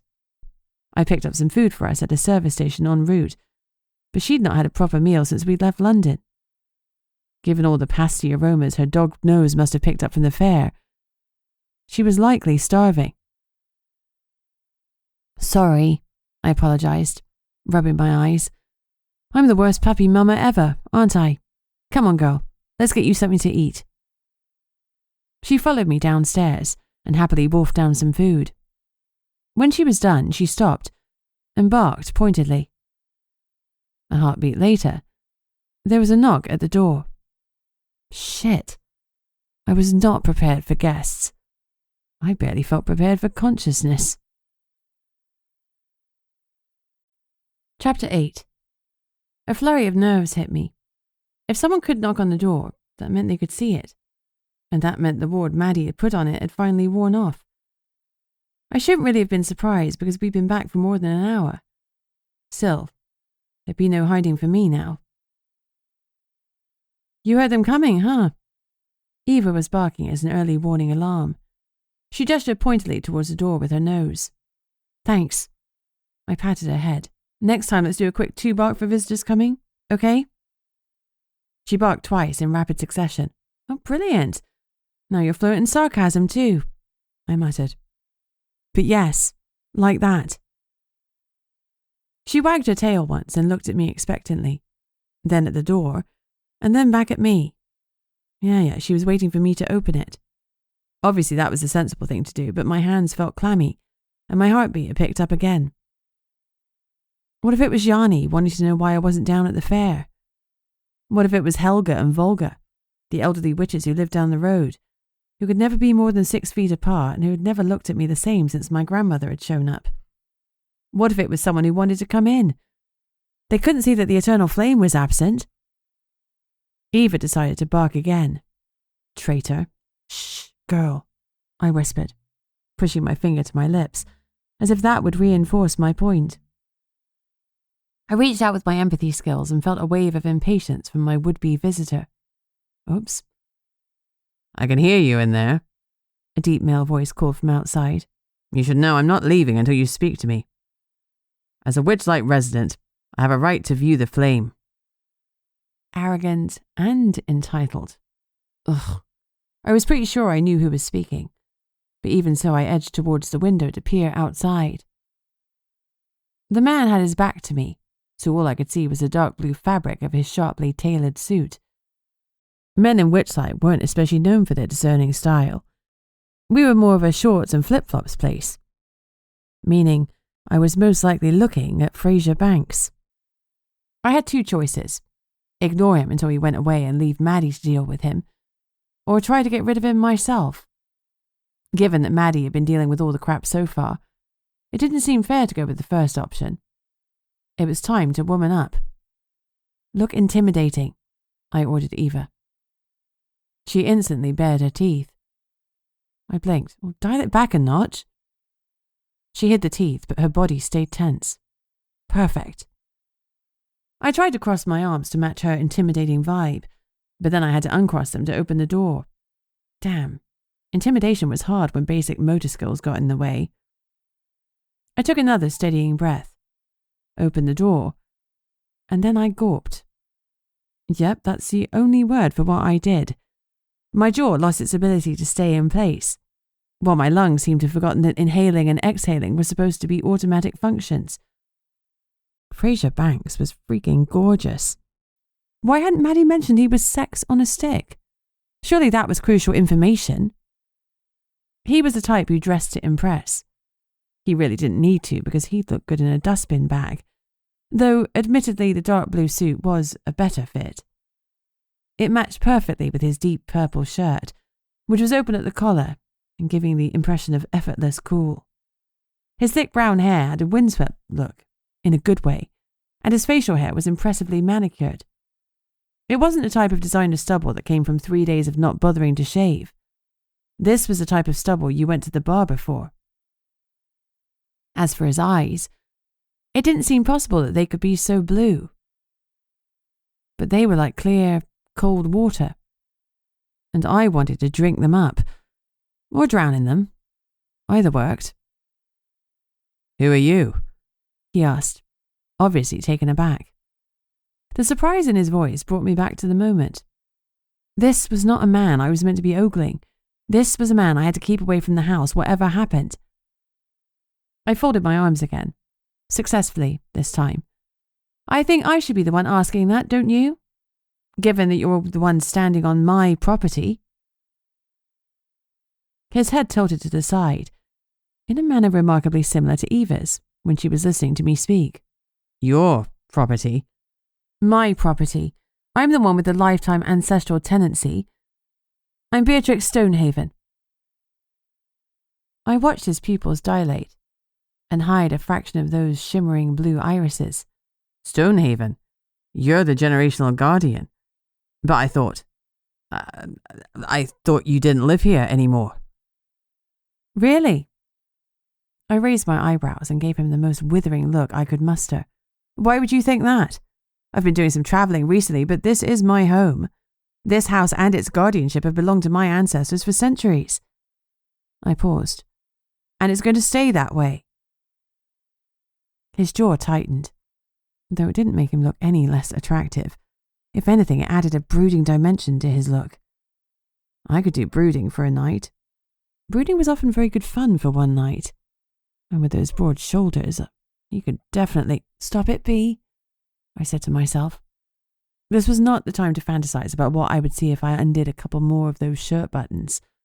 He was the enemy, and there was no sleeping with the enemy, no matter how good they looked. And you are? I asked, even though I knew the answer. Banks. Fraser Banks. I wondered if he thought he sounded like James Bond. He didn't. The eternal flame is a gift to Witchlight Cove, he continued sternly. All the residents should have the opportunity to benefit from its power. And all the residents do have that, I said coolly. The eternal flame has strengthened the wards protecting this village for centuries, and kept a secret from the non-magical world. That's pretty much the biggest benefit people could ask for. Not to mention the tonics and wards its power has created. That's a small fraction of what it's capable of. If you knew what the flame... You're not about to mansplain the thing that I was literally born to protect, are you? Anger rippled down my spine. Just because we'd lost the damn flame didn't mean I'd let some guy in a fancy suit talk to me like he knew better than I did. Because he didn't. Not a chance in hell. Trust me, I know exactly what the eternal flame is capable of, I continued. And I also know exactly what people will do to get that power. His eyes narrowed. What are you accusing me of, Miss Stonehaven? Because I'm not the sort of man you want to get on the wrong side of. I'm not accusing you of anything. Yet. But most of the time, the people who talk about its amazing properties don't want to do pleasant things with it. In fact, they want to do very, very bad things. And if you want... My tirade was interrupted by a ringing sound, coming from his pocket. I huffed and wished my arms were unfolded so I could fold them again. I'd just been getting into my stride. Bloody modern technology had ruined my soapbox moment. Banks pursed his lips. I'm sorry, I need to take this. To give him his due, he seemed mildly embarrassed at cutting me off. You go ahead, I said. It's not like I'm going anywhere. I'm sure you're very important. He narrowed his eyes at my sarcasm, then cleared his throat and answered his phone. I was about to walk away to give him a degree of privacy, when his posture shifted, and I felt tension ripple through him. Was it something to do with the house? Had he heard that the flame was gone? I pricked up my ears and tried to not make it obvious that I was trying to eavesdrop. Poisoned? They're sure? Which contestants? He demanded. My stomach knotted. The call might not be about the house, but it obviously wasn't good news. Not good news at all. Poisonings were not par for the course in Witchlight, and the mention of contestants meant it had to be related to the pasty eating contest. The contest that Ezra was supposedly taking part in. Panicking a little, I took another step forward to listen in to his call. Banks frowned. Amara Drakefield? No, I don't think I know that name. The knot in my stomach became a matted rope. Banks might not know that name, but I definitely did. He ended the call and opened his mouth, but I didn't give him a chance to speak. Has Mrs. D been poisoned? I asked urgently. Mrs. D? Mrs. Drakefield, I spat impatiently. Did you say she was poisoned? They won't be 100% positive until they've run more tests, but it looks like it. That was as good as a yes to me. Have you got a car? I could walk because nothing in the village was that far away, but that would take time. I thought longingly of poor Rust Bucket Rosie, hundreds of miles away in London. Yes? He nodded behind him. I didn't even bother to look at his vehicle. Instead, I turned to Eva. You stay here. No one comes into the house. You understand, girl? You let no one in. She barked, gave me a little growl like she was showing me she knew how to stop people coming in. Then she bared her teeth. I patted her. You got it. Great. I turned back to Banks. Let's go. After you. Once again, he gestured down the path. I took one last look at Eva and the house I wasn't supposed to leave. Then I strode forward. Someone had poisoned Mrs. D, and that put them at the top of my shit list. And I was determined to find out exactly who it was. Chapter 9. I like to think that I'm not the type of person who cares about flashy cars and expensive accessories, but Banks's car was something special. Maybe it was a recent journey in Maddie's beat-up hatchback that influenced my opinion, but I swear that when my backside slipped onto the leather seats, they felt like the softest, most comfortable place in the entire world. And the smell was divine. It was a far cry from poor Rosie. It was nice to have something else to think about other than poor Mrs. D. Anxiety churned in my stomach. I hope she was okay. I snapped on my seatbelt and tried to ignore the cool way the engine roared to life. Soft Celtic pipe music hummed through the car, but Banks leaned forward and turned it off. Shame. I could have done with some soothing sounds right about then. So Mrs. D was poisoned at the pasty contest, I said into the silence. Apparently, 2 of the contestants started vomiting a couple of minutes in. One of them is an acquaintance of mine, and obviously you know the other. Amara Drakefield, yes, I know her. Knew her. She was my form teacher in school. He smiled. A form teacher who does pasty eating contests. I guess it's easy to understand why kids would get on with someone like that. I stayed silent as I gazed out of the car window, grateful that he let the silence fall. He must be as worried about the person he knew as I was about Mrs. D. When I'd been at school, she wasn't the sort of teacher who did pasty eating contests. She was too busy arranging school trips, choir tours and debate teams, or organising breakfast clubs for the children she knew didn't get a proper meal at home. She was great with the problem kids, too, the ones who were always getting in trouble in other teachers' classes. She always did everything in her power to make sure everyone got every opportunity. I'd always respected her, even though I'd stayed off her radar for most of my school career. It wasn't until Grandmother Dearest had shown up that she'd become a more important figure in my life. Everyone had looked at me differently after that, including the teachers. It was as if they didn't know how to treat me. Some of them acted like I was frail and about to fall apart at any minute. Others were so scared of me, I felt the fear radiating off them. I was of my grandmother's blood, and they had seen what she was capable of, so they thought I was capable of the same things. Ironically, I was about as much use as a soggy matchstick. It's a strange thing that people in the magical community don't talk about their powers. Sometimes you can guess. If both parents are mer people, then the child will be a mer person too. But there are many others whose lineage is far more complicated than that, such as 5th-generation witches with a werewolf father. Sometimes those mixed lineages strengthen the forms of magic, but sometimes there's a dominant strand that subdues the others, like with Maddie. And, very occasionally, as in my case, for no apparent reason, a person with an incredibly powerful witch mother and a pretty average witch father can be almost non-magical. But it wasn't a done thing to talk about our magic, unless it was with our closest family and friends. It was an absolute no-no, on a par with talking about politics at the dinner table. There were shifters in my class who could have been anything from beetles to bears for all I knew, and for all they were aware, I was at home practicing curses and black magic every spare minute to continue my grandmother's legacy. But Mrs. D was different. I wasn't sure what magic she'd had, though I knew she was a shifter of sorts. Apparently she'd married a non-magical man when she was young and, being a shifter, had aged far more slowly than him. She'd already outlived him by decades. I didn't know if that was true, but something about the way she was with me after my parents' deaths made me believe it was. She had definitely suffered loss. I'd gone back to school 5 weeks after my parents had been killed, even though Yanni didn't want me to. The minute I arrived, I was sure I'd made a mistake. Then Mrs. D had strode toward me, all 4 feet 5 inches of her. "Today won't be easy," she said. "Actually, it'll probably be pretty awful, and I expect most days from now on are going to have a bit of awfulness in them. But I have several bean bags and a large tin of custard creams in my office at all times. You and your friends come and go as you need."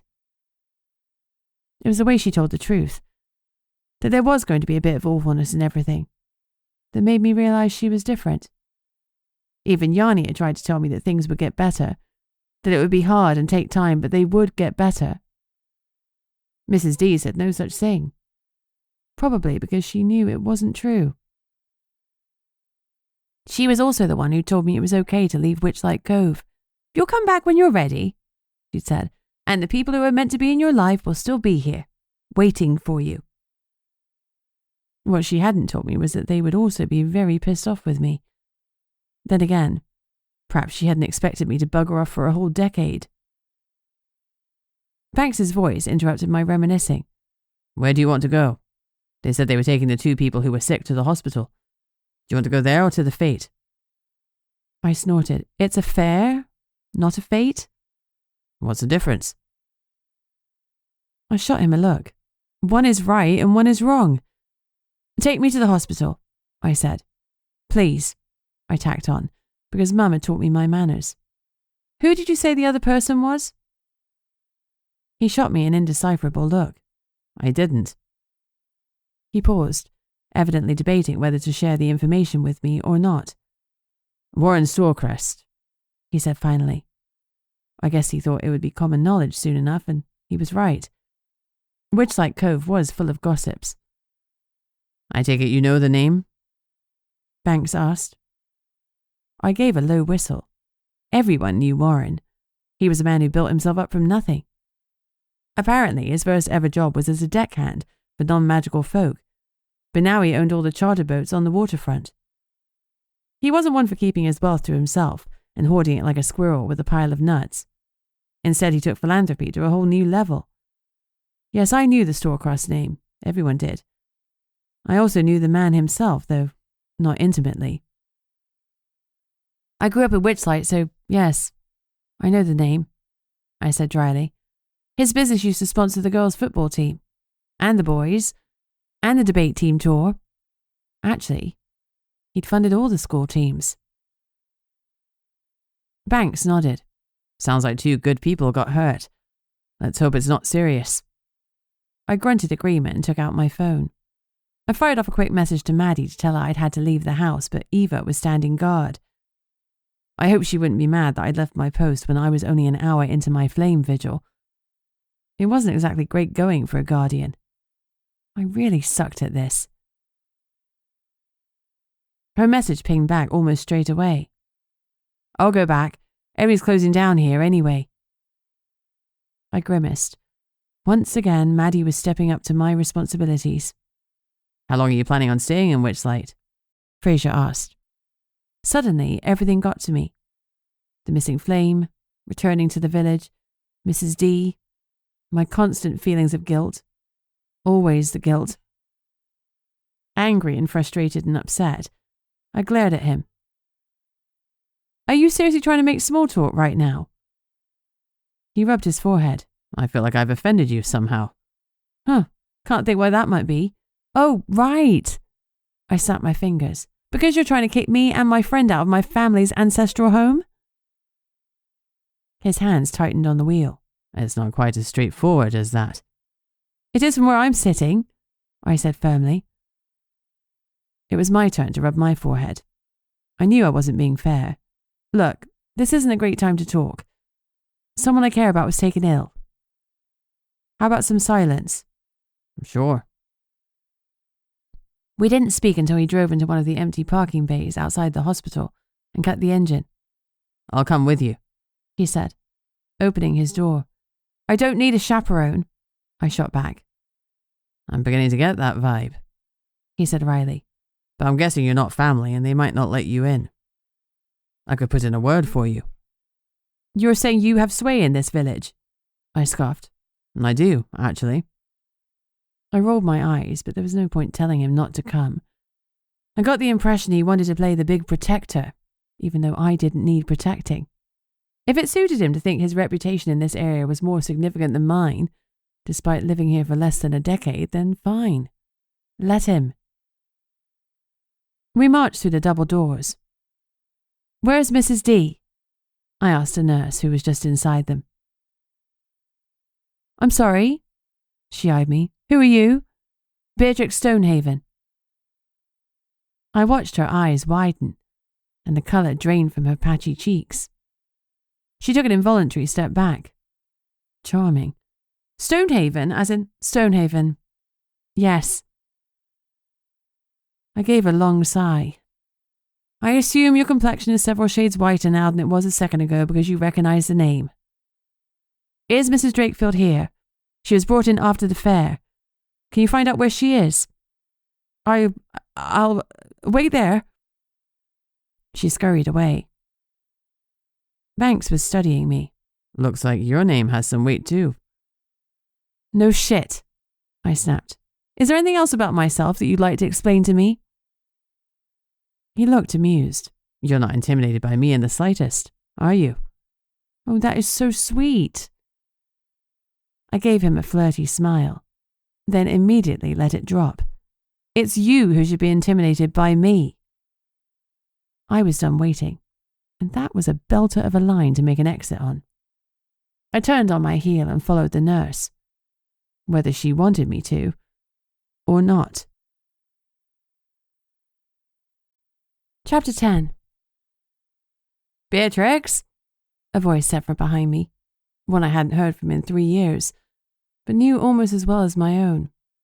I started to turn, but before I could complete the maneuver, I found myself being squashed by a bear shifter's muscly arms. Yep, this was it. The day I died. Cause of death? Overenthusiastic bear hug. "Yanni, I need to breathe," I said tightly. It took a lot of self-restraint not to immediately get out of the hold, but flinging the chief of police onto the ground probably wouldn't go well for me. And what did it say about me that I immediately wanted to escape the hug? Probably something like, has the emotional range of a teaspoon. But at least I was self-aware. I'd forgotten how much a hug from a brown bear shifter could squeeze the life out of you. Growing up, there were several times when I genuinely thought Yanni had broken one of my bones.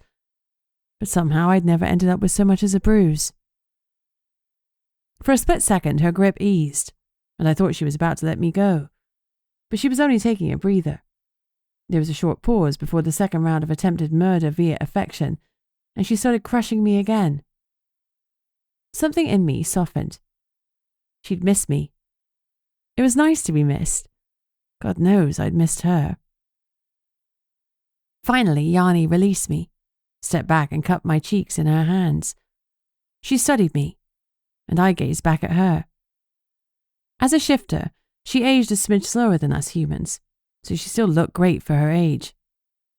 There was a hint of laughter lines around her eyes, and her dark brown hair was liberally scattered with grey. But those were the only changes. Otherwise, her broad, strong frame was the same, as was the uniform she almost always wore.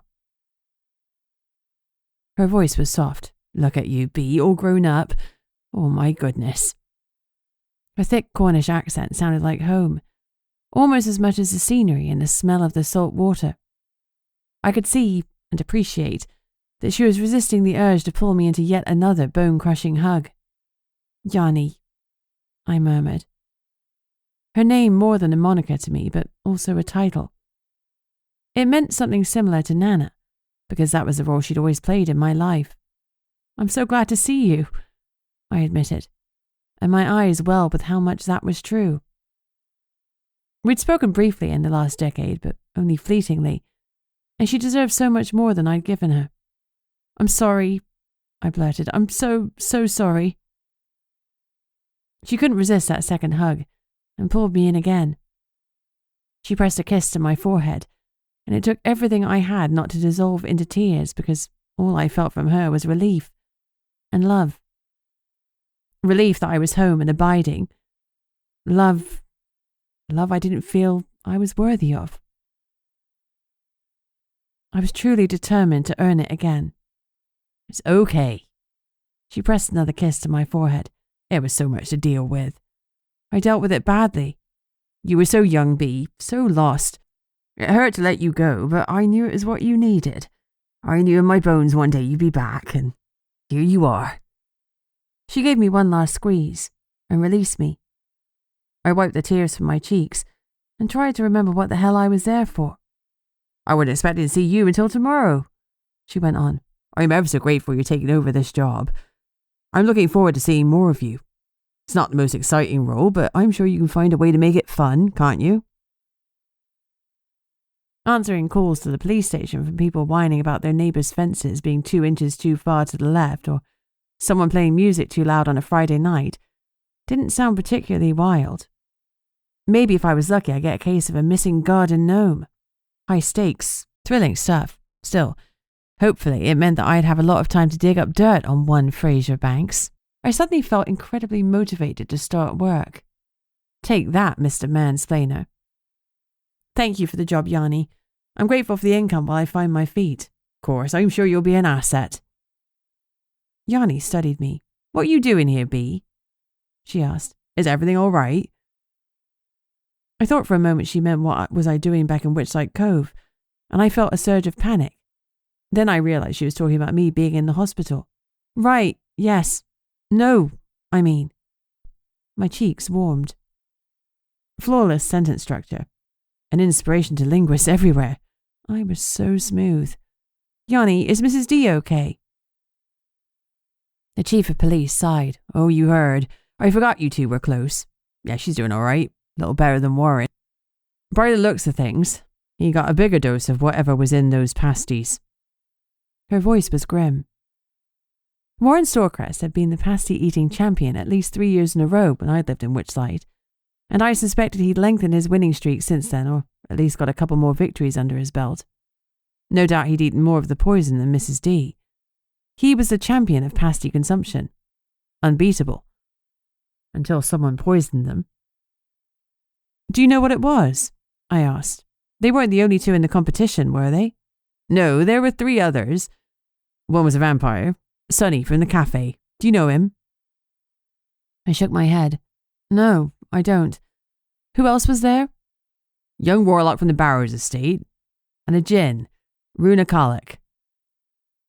I didn't recognise any of those names, but there was one thing about the list that stood out.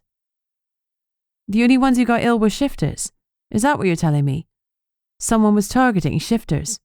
I don't know yet, but the evidence seems to point that way. I frowned. Ezra didn't compete. There was a shifter matter he had to attend to, otherwise I expect he would have been there. Is there trouble with the shifter groups? Anyone who'd want to target them in particular? Yanni smiled. I heard you've been working as a PI in the non-magical world. Why do I get the feeling you're going to dig into this, even if I tell you not to? I didn't respond. I wasn't going to lie outright to her, not when I already had to keep the disappearance of the eternal flame from her. But I couldn't sit back if someone had targeted Mrs. D. After a moment's silence, Yanni sighed. There are no beefs with the shifters at the moment that I know of, but I'll do some digging. You can go in and see Amara if you want. I think the doc has finished giving her a once-over. I was about to thank her. Then I hesitated. Are you sure she doesn't have any family she'd rather see? No, she hadn't got any family, and she insisted that we didn't make a fuss. But as you're here now, you might as well pop in. I'm sure she'd like that. Thank you. I better get off, but I'll see you bright and early and ready to start work tomorrow. Oh, bright and early. My nemesis. Yanni was obviously preparing to leave. She'd no doubt had a ton of police business to attend to. But I had a question I needed her to answer first. Yanni? About the job. I tried to keep my voice as level as possible. Yes? Her eyes narrowed. What about it? How do you feel about me bringing your dog along? Her expression didn't change, but I could practically hear her brain screeching to a halt. Her mouth hung open in surprise. Was that a no, or... Chapter 11. Yanni groaned. Though a smile twitched the corner of her lips. I feel like this is the type of question I can't say no to, she said. Well, I'm not saying I wouldn't try to sneak her in if you did, but... She chuckled, and her smile widened. Fine, as long as she behaves herself. She will, I promised with a rush of relief. Probably. Hopefully. There was a chance Eva might eat a document or two, but that was a small price to pay for workplace morale. I was so used to having Eva with me now that I'd hate to be without her. Plus, I wasn't sure how she'd cope with being left at home alone all day. What if she tore the place to shreds? Maddie would probably be there protecting the secret of the extinguished flame and the furniture, but even so. Eva and I had been joined at the hip for the last 3 years, and I knew that I'd struggle without her. Relieved that wasn't going to happen, I was about to say goodbye when Yanni spoke again. You're staying at your house with Maddie? She asked. Yes, of course. Why? A hint of a frown crossed her features before she wiped it away. Could you keep an eye on her for me? She's been a bit short of me these last couple of weeks, though I'm sure it's only the stress of opening the tattoo shop. She's opening a shop. I tried to hide my surprise. It didn't work. Yanni shook her head. You two have a lot to catch up on. I nodded somberly. We do. For a moment, I thought she'd hug me again, so I instinctively drew in a deep breath and steeled my muscles. Instead, she leaned forward and kissed my cheek. Tell Amara to take it easy, okay? Then she walked away with her characteristic swagger.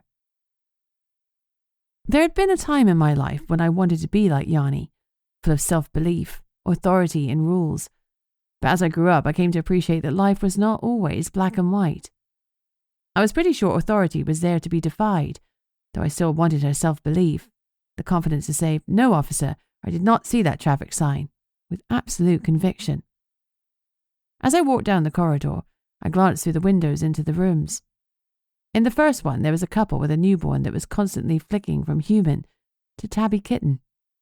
Adorable, and slightly terrifying, but mostly adorable. In the next room, a teenager was scowling impressively as casts were being set around both their arms. Ouch. I guess someone was allergic to the bone healing potion. If that had been me, I'd have been a heck of a lot more careful than this kid evidently had been. When I reached the third window, I slowed, because I could see Warren Storecrest through the slats of the blinds. He was a brute of a man, only a couple of inches shorter than Yanni. If memory served me right, he was either a whale or a shark shifter, though he could have easily been some other great sea creature. He was definitely a water shifter. I knew that much. I never remembered him looking so frail. His skin was pallid, and his cheeks hollow, though he was forcing himself to smile at the young woman beside him. From the way he was sitting up and stroking her head like she was still a child, I assumed she was his daughter, Jennifer. He was obviously all right. She was the one that needed soothing. I left them to it. Fraser Banks was waiting patiently in the corridor. He was here to see Warren, but he clearly accepted that family should go first. He leant against the wall whilst he waited for Jennifer to leave. He nodded as I walked past him. I nodded in return, fractionally, because Mum didn't raise me to be rude. The blinds were closed in the next room, so I knocked on the door. Knock, knock, I said, in that way people do when they want to make it clear who's there. Can I come in? Door's open, a voice called from inside. I inched the door open. As soon as I saw the figure on the bed, I smiled. Despite her pallor, Mrs. D looked identical to how she'd been all those years ago. Her hair was still the same soft, silvery blonde, pinned at the base of her neck, and she was wearing a tweed suit that I bet good money was the same one she'd worn back when she was teaching me. I'd always suspected it was indestructible. As I moved into the room, I felt a twinge of anxiety. What if she didn't remember me? After all, witches are one of the few magical creatures burdened with aging, although a lot of them seem to linger unnaturally long at middle age and get very cagey if you ask how old they are. I watched her frown before her jaw dropped in amazement. Oh my goodness, as I live and breathe! Beatrix Stonehaven, how wonderful to see you! She shuffled upright in her bed. I found the glow that warmed her cheeks surprisingly humbling. Hey, Mrs. D, I popped back to Witchlight for a visit and I heard you got yourself into some sort of trouble. How are you feeling? She shook her head, waving away my concern. Oh, I'm okay, honestly. Just came over a bit funny. But I must look terrible. Warren, he's all right, isn't he? I saw him with his daughter. I gave her a big smile. He looks okay. She bit down on her bottom lip, and her brow furrowed. I don't know what happened. I don't. I stepped forward and placed my hand on her shoulder. Don't worry, Yanni's going to look into it. Yanni is? Yeah, potential poisoning and all that. Her eyes widened so far they practically bulged from her skull. Poison? Oh, she doesn't think. Oh my goodness, no. I'm sure it's just a funny reaction or something. If it was a funny reaction, it was one that only affected shifters, and it could have easily taken out two of the village's most beloved characters. Someone needs to look into it, I replied firmly. Oh, yes, that makes sense. She looked up at me, and a deep pang of sympathy struck me. She might not have looked any older, but she was. And if my suspicions were correct, she probably spent another decade alone, apart from the kids she'd helped. A wave of sadness and worry flowed through the air from her to me, and I concentrated for a moment, trying to shore up my mental defenses. After I'd strengthened my wards, I couldn't help yawning. I'd forgotten how draining it could be dealing with other people's emotions and keeping up shields strong enough to keep out magical emotions. I got into the habit of shielding again since I'd adopted Eva, but it was far easier in the human world where emotions didn't batter me. Are you all right, dear? Mrs. D asked as I covered my mouth. A moment later, she echoed my yawn. You don't have to worry about me. You're the one in hospital. I patted her hand. You must be tired too. But a question or two, if I may? She nodded. Did you see anyone approach the pasties before the competition?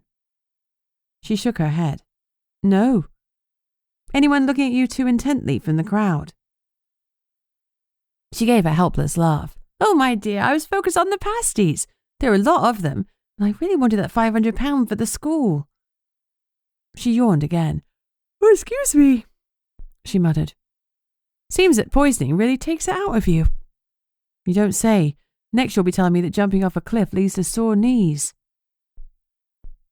Mrs. D laughed, and I was happy to have put the smile back on her face, if only for a minute or two. Now that I'd seen her for myself, I could relax. She might be ill, but she was miles away from death's door. That being the case, I could now focus on finding the fucker that thought poisoning Mrs. D was okay. Anyway, I should go and let you get your rest, I said. Besides, I've only been in Witchlight Cove a couple of hours, so I should probably unpack. I'd like to meet up properly when you're out, though. Maybe we could catch up over a coffee? I lowered my shields a little. The gratitude and warmth that flowed from her was enough for me to know I'd made the right decision in leaving the house to visit her. Oh, of course. It's been lovely to see you, Beatrix. Really lovely. You go enjoy some of that witchlight. She winked. I bet you've missed it terribly. Such wonderful magic.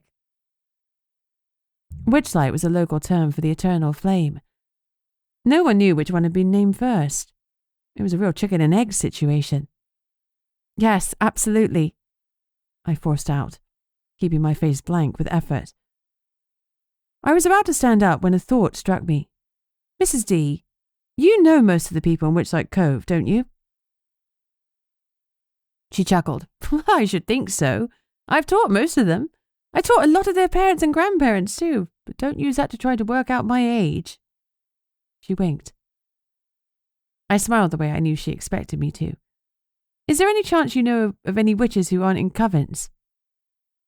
If Maddie and I were to retrieve the missing eternal flame, we needed someone who wasn't affiliated with the covens to help us. Her smile dropped. Aren't in covens? You mean like your friend, Maddie?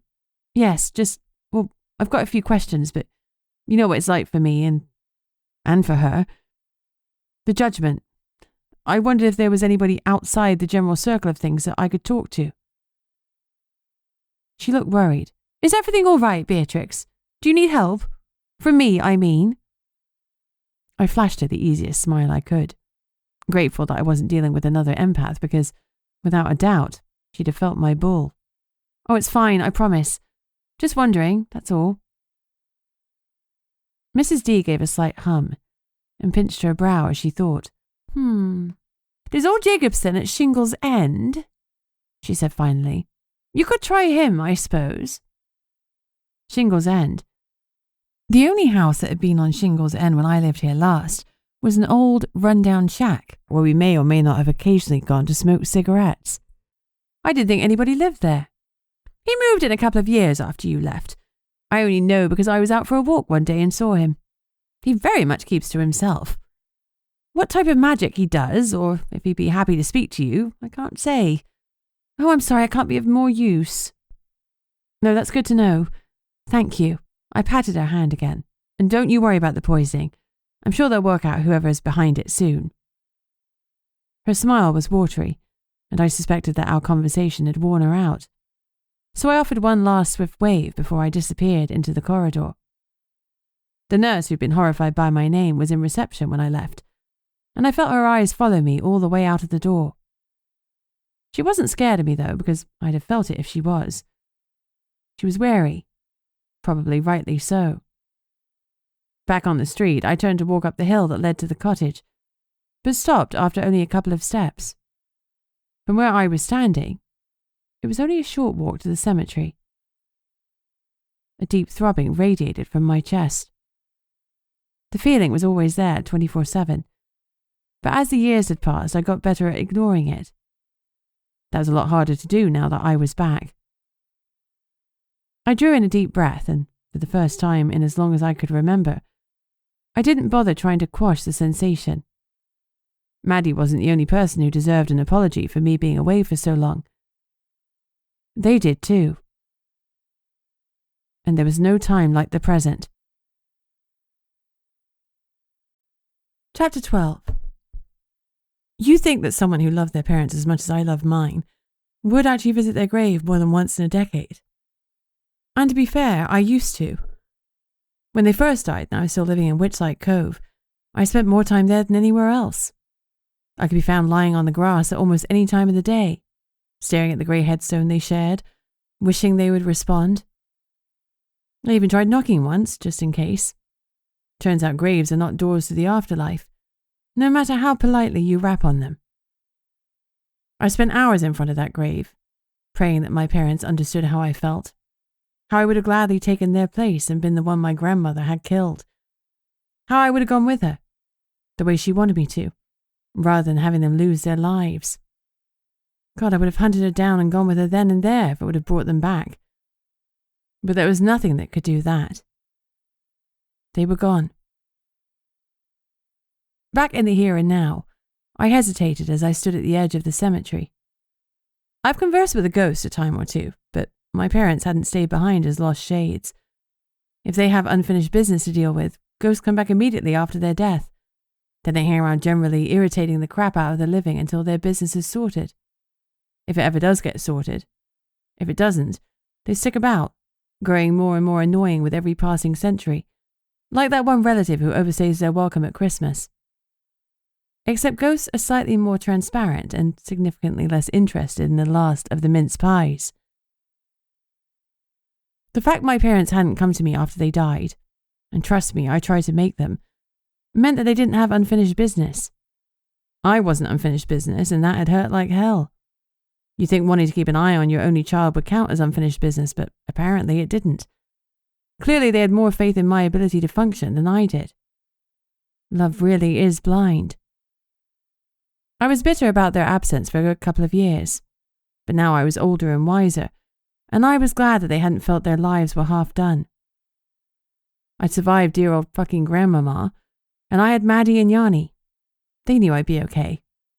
If you consider running away and ignoring all your responsibilities like I've been doing is okay. Still, everyone's allowed a sabbatical, right? As I walked through the gravestones, I found myself wishing I'd brought Eva. Part of that was for the moral support she offered, but the other part was me wanting her to meet my parents in the only form that was possible for her right now. If their spirits were there, I suspected she could sift them out. If not, there were loads of squirrels in the cemetery, and she'd love that too. A win-win situation.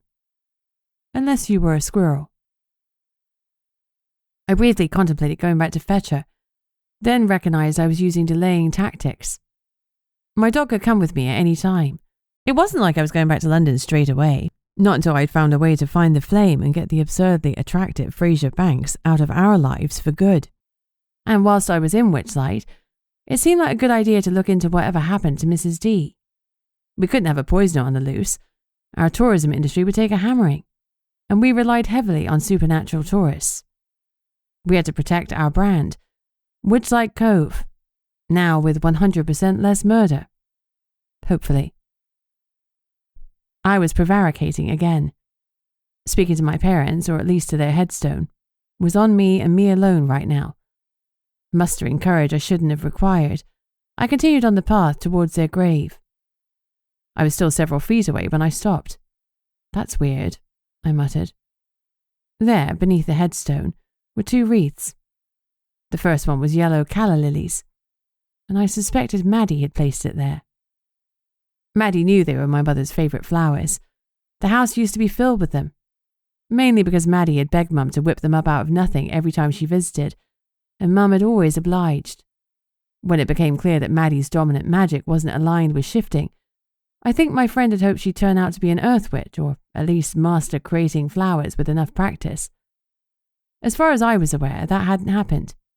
Even so, everything about the yellow wreath screamed Maddie. But it was the other bouquet that held my attention. It was placed a little to the right, directly in the centre of the shared grave. And it was a bunch of irises. Iris, like my mother's name. Your mother's the only iris I will allow in this house, my dad Greg would mutter when someone brought a bouquet that contained those vibrant blooms. He normally had the common sense to wait until the visitor had left before he spoke, but not always. He hated their smell and the stamens with their bright yellow pollen that stained everything it touched. He once nearly threw a guest out of the house because they brought irises and, I quote, committed floral treason. If I had my way, I'd ban all irises from the whole of Witchlight Cove, he used to say. Honestly, they're the most revolting, pungent flowers. I don't care what they look like. They stink. They're a nightmare. I don't want them in the house. It always struck me as odd, and unfortunate, that he had such a strong reaction to the flowers that his wife was named after. Why would somebody place a wreath of those flowers on their grave? It made no sense. Had it been a passing witch who saw my mother's name and did a quick swell to whip them up? It certainly couldn't have been anyone who actually knew my parents. Knowing Dad would hate it, I picked up the wreath and went across to another grave. It was mottled and old, and it looked like it hadn't had any flowers placed on it for years. Sorry, random deceased stranger, but you inherited some very controversial foliage. Fingers crossed this person hadn't hated irises. I placed the wreath down, then moved back to my parents' grave. It was time I told them why I was back. Chapter 13. After I finished the conversation with Mum and Dad, most of which happened in my head in case someone was listening and overheard the issue about the flame, I headed back to the house. The moment I opened the door, Eva bounded over, wagging her tail, like she'd missed me so much she barely coped. Honestly, the level of drama in that dog was unparalleled. If she could have thrown herself onto a chaise longue and wept, she would have. I might have believed she'd been traumatized by my absence, had it not been for the fur that covered Maddie's jumper. Clearly, they'd been getting in some great cuddles. I was only a smidge envious. You can't leave Witchlight ever again, Maddie said as she looked at me. I don't think I can live without this dog now. She's perfect. Do you know she found my slippers and brought them to me? Did you? I glanced at the golden retriever, who tilted her head to the side. You never do that for me, I accused. Most of you just steal my keys. She tipped her head further and gave a slight whine, sinking into her shoulders at the same time, as if she were shrugging and saying, I am totally innocent of all wild accusations. Maddie studied me, no doubt noting my red eyes that were the consequence of my chat to my parents. You okay? You're later than I thought you'd be. Sorry, I went to visit Mum and Dad. I smiled awkwardly. Thanks so much for the calla lilies. You're welcome. Just so you know, they're not a spell. I got them at the florist every month. I spelled them to make sure they last until the next month, but I know how much your mum loved real flowers. That's sweet of you. As I dropped down to stroke Eva, Maddie continued. Nana rang and told me you went to see Mrs. D. She all right? Can't believe she was poisoned. It's crazy. She's pretty shaken up. I bet. Claude is a complete mess. I saw him clearing everything up when I was on my way home. Claude was a 3-foot brownie who, like the rest of his family, had run the bakery for decades. He'd made all the pasties. He was devastated, said he'd never had anything like this happen before. I don't think the food was to blame, I said with a frown. If there was something wrong with his pasties, surely everyone would have got sick. True, but you know how ridiculous people can be when something unexpected happens. They scare easily, especially people in our community. She rolled her eyes. She was right. Witchlight excelled at mass hysteria. We could probably win awards if there was ever a world's most overdramatic village competition. I knew that from personal experience. Silence settled between us, and I suspected Maddie was thinking about the eternal flame. People would definitely be scared if they knew that it was missing. Mrs. D gave me a name of someone who might help us, I said finally. Old Jacobson, who lives down at Shingle's End. She reckons he's a witch, but apparently one who doesn't mix with the others. He might help us work out how you can make your inks and tattoos without the flame. Without telling him it's gone, obviously. I know the guy you mean, but I didn't even know he was a witch. He really keeps to himself. I thought he was an ogre or something. My eyebrows rose. Wow, he really is reclusive then. Yeah, I've seen him at Sonny's once or twice, but he don't really speak to anybody there. Sonny's? I asked. Maddie sighed dramatically. My God, I can't believe you've been gone so long you don't even know Sonny's. It's a coffee house. Insomnia Coffee, but everyone calls it Sonny's. He's the owner and he makes the most amazing coffee. He's a seriously cranky vampire. I do his sunlight tattoos so you'd think he'd give me a discount on my coffee, but no. He is the most miserable guy ever, even for a vamp. But he roasts the beans himself and the coffee is divine. We should get one tomorrow. Which reminds me, Nana says she's expecting to see you at the station at 8. 8 in the morning? I asked, horrified. Yanni hadn't been kidding about the bright and early thing. One of the joys of being self-employed is that I get to pick my own hours. And before Eva had arrived, that generally meant nothing before midday.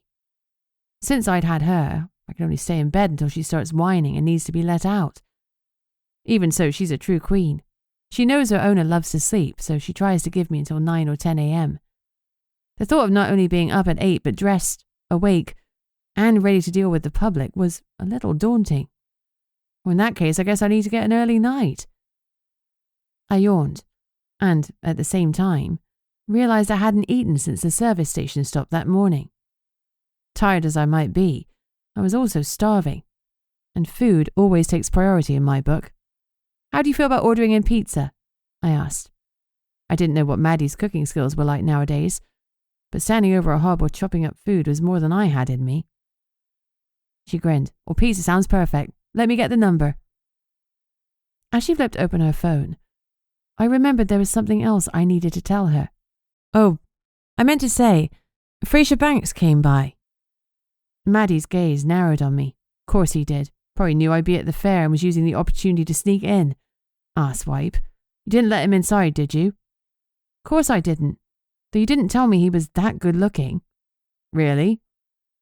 Maddie chuckled. Oh, sure, I mean if you go for that obviously attractive, well-groomed thing. But that man is toxic. I'm sure of it. You need to stay clear of him. She wagged her finger at me. Don't worry. I'm not going to mix business with pleasure. A smirk lilted her lips. And, speaking of pleasure, I saw Ezra at the fair before it all went to pot. He got very excited when I mentioned you were back. I heard he had to do a shifter thing and couldn't take part. She nodded.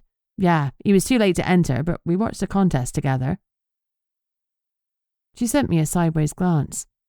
I thought maybe we could all go to Shady's one night and catch a drink. I could tell from the way her eyes glinted that she obviously had visions of me and Ezra hooking up, which was not going to happen. Once we had the flame back, I'd be hightailing it back to London, and I had no intention of hurting one of my oldest friends by doing so. Hurting them more, I amended mentally. Shadies? I asked, not rising to the bait. That's what they've renamed the club. It's run by Sonny's brother. Another vampire business. I guess the pair of them are taking over the village. She laughed. Rumour has it they don't get on at all. But Shady's has damn good cocktails. And Ezra promised to get the first round, so what do you reckon? Friday night? I knew she wanted me to say yes, but I'd only just got back to Witchlight Cove.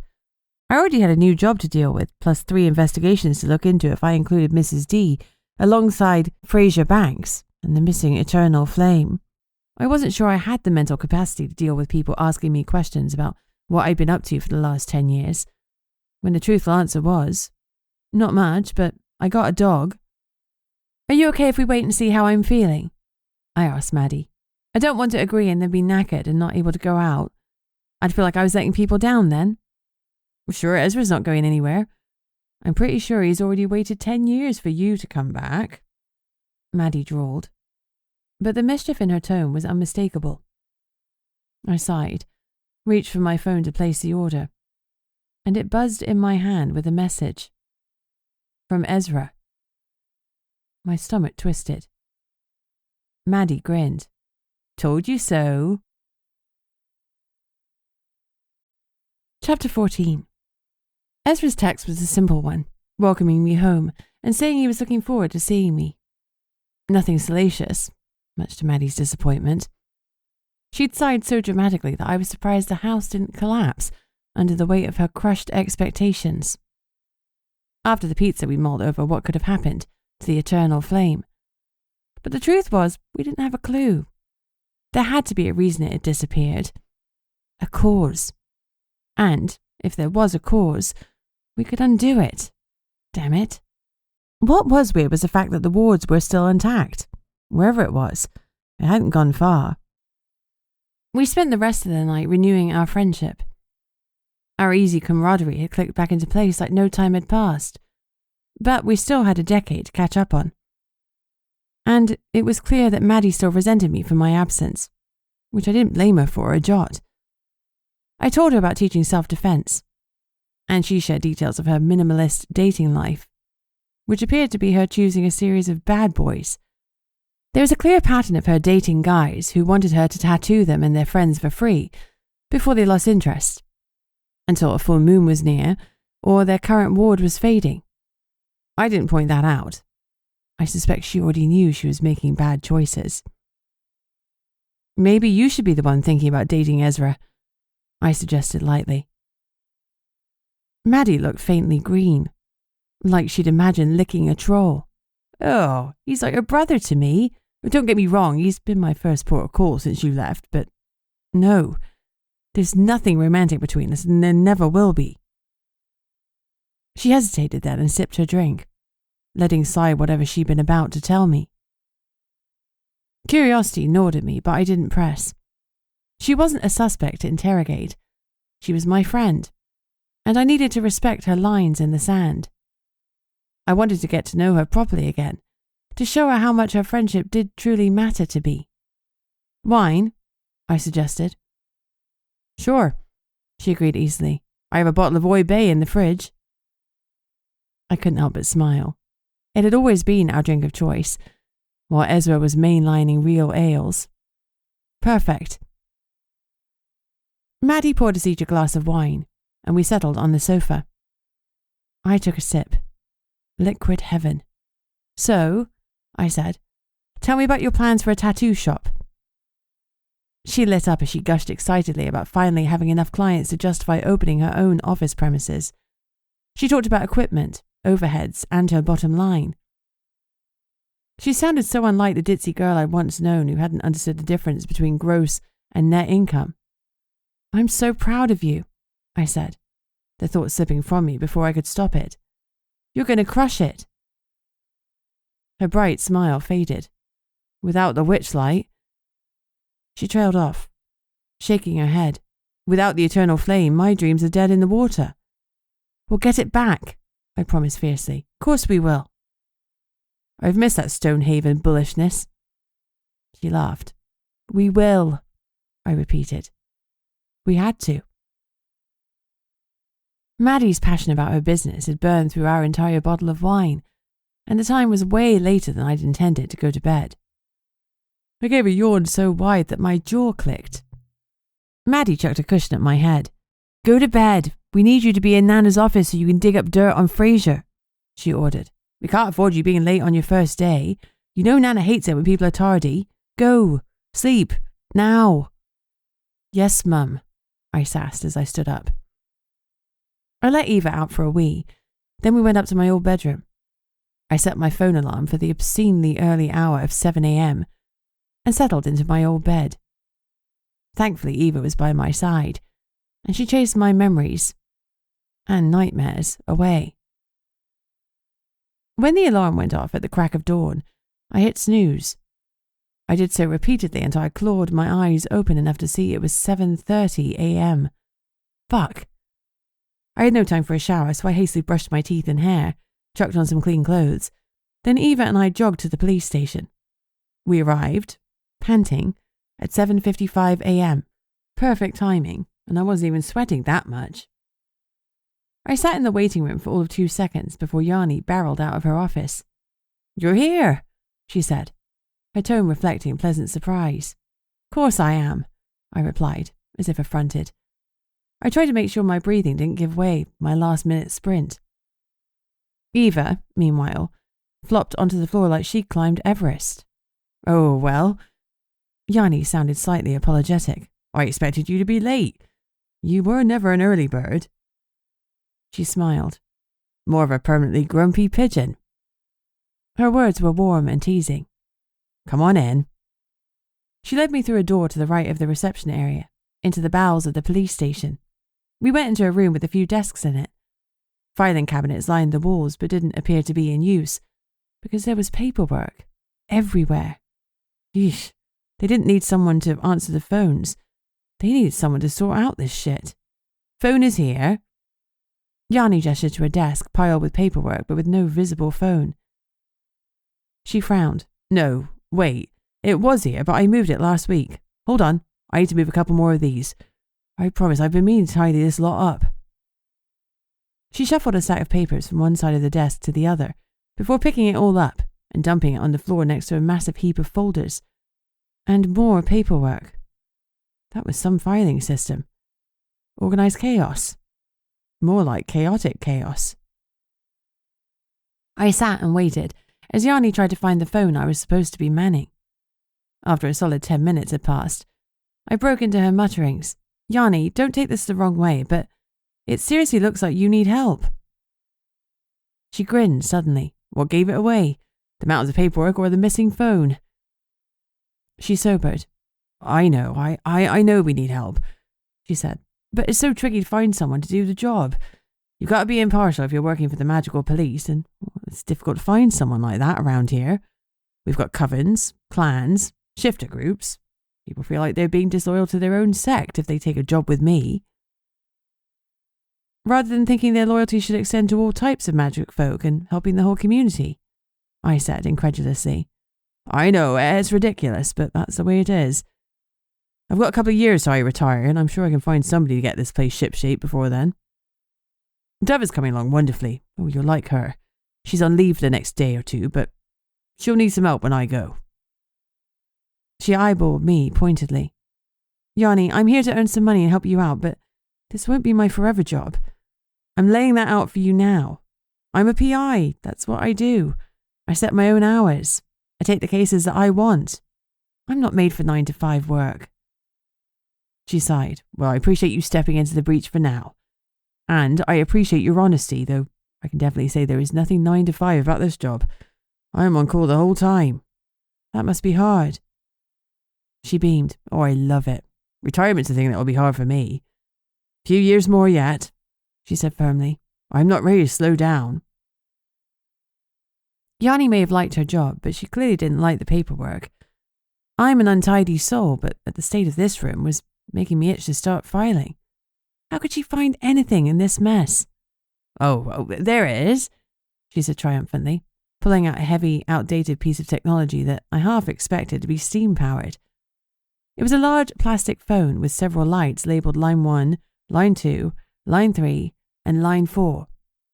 Considering there was only one other office in the station, I couldn't imagine where those lines went, unless they had telephones in the interview rooms and cells, though that didn't seem likely. Yanni found a clear space to put it down. All you need to do is answer it and find out the issue. Most of the time it'll be people wanting reassurance. Like old Mr. Margate, who lives on his own by Wheatsheaf Grove. He's convinced that banshees keep announcing his death. He'll probably ring up, tell you it happened last night, and we should get ready to make arrangements. Is that something we have to deal with? I asked. Someone's death being foretold. It's his own death, and it hasn't been foretold at all, she said. According to him, they've been predicting his death every week for the last decade. No, it's all fuss and nonsense. Another thing, we've had a bit of a problem with young water shifters leaving puddles with fish on people's doorsteps. It's hardly the worst type of criminal activity, but it's worth keeping an eye on in case it starts getting out of hand. If there's some repeat offenders, we'll speak to their parents. Sounds good, I said. And the rest of the time when I'm not answering the phone? Up to you, I suppose. I'm sure you got things to keep you busy. Yes, I have. My mind went straight to Fraser Banks. The way his broad shoulders perfectly filled out the top of his shirt. Perfectly. I hurriedly brushed aside the image and remembered why I was meant to be thinking about him. Yanni, is it possible for me to access some of the police files online? That way, if names come up on calls, I can check if they're repeat offenders. It'd save time going back and forth and bothering you. I looked at her, wide-eyed and innocent. She looked back at me cynically. That look didn't fool me when you were a teen. It doesn't fool me now. She studied me. It's important. I nodded. You won't tell me about it? I grimaced. I can't, not yet anyway. She sighed. Okay, well, I trust you, and one day soon I hope you'll trust me too. Dig into whatever you need be. I'll give you general access. Oh, thank you. And I do trust you, Yanni, I really do. Come to me when you're ready, she said. Whatever it is, I can help. Her words made me feel both warmed and incredibly guilty. I did trust Yanni, but she was one for the rulebook, and I didn't want to put her in an invidious position by telling her about the Eternal Flame's absence. Being between me and the Covens would be one heck of a hard place. She cleared her throat. All right, let me sort out these logins for you. You make yourself comfy. Given the mess, making myself comfy was easier said than done. I pulled out the wheelie desk chair, only to discover it was also covered in papers. I just leaned down to pick them up when I heard the door creak open. A moment later, someone cleared their throat. Hey, Trixie. The voice was deep and husky, like a whiskey-soaked promise of trouble. Do you miss me? Chapter 15. I immediately recognized the voice, and a smile crept onto my face. As I stood and faced him, my breath hitched. Maddie hadn't been kidding. Ezra had grown up good. Yanni huffed. Just let yourself into the office, she grumbled to Ezra. He blew her a cheeky kiss, then turned his attention to me again. So you're back and you still haven't come to say hi. You're making me hunt you down and do the hard work like always. Ezra. I smiled and shook my head. Ezra Bentley. You look different. Yeah, I grew up a bit. He grinned. Ezra had absolutely grown up a bit, well, a lot. He was easily 6'6", and any jokes about being the runt of the werewolf litter were very much in the past. In fact, if he got any taller, he could rent out his forehead as a billboard.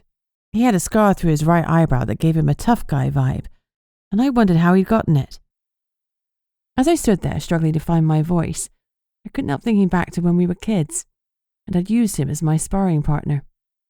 With his quick werewolf healing, Mum didn't feel too bad when I'd thrown him across the floor and, on more than one occasion, broken his nose. I wasn't so sure I'd get the best of him so easily now. He was dressed in a plain black t-shirt that hugged his torso, hinting at the chiseled abs underneath. Not that I was looking. Much. Just scientifically observing for the sake of research. He had a paper under his arm, and he was holding 2 paper cups. Here, he said, passing me a drink. Maddie mentioned you'd had an early start after a late night. She didn't think you'd had time to grab a coffee, so I thought I'd bring you one. Thank you. I reached out and took the cup, not realizing until the smell wafted under my nose that I was desperate for a caffeine hit. I took a long sip. Oh my God, this is divine. And where's mine? Yanni complained. Without missing a beat, Ezra offered her the other cup. She sighed. Oh, it's fine. I don't actually want to steal your coffee. I had mine in the shop, he promised. I really did bring this for you. She eyed him dubiously, but took him at his word and accepted the hot drink. I'll leave you two to catch up, Bea. I'll be in my office if you need me. She went through a plain wooden door to the right and shut it behind her.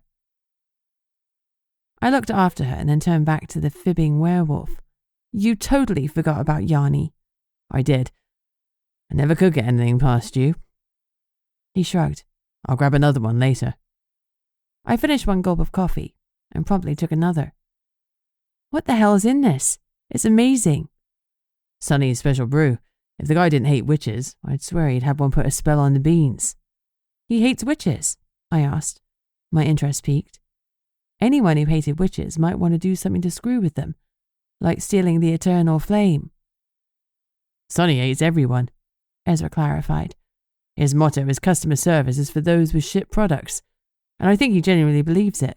Anyway, he has reason to be grumpy.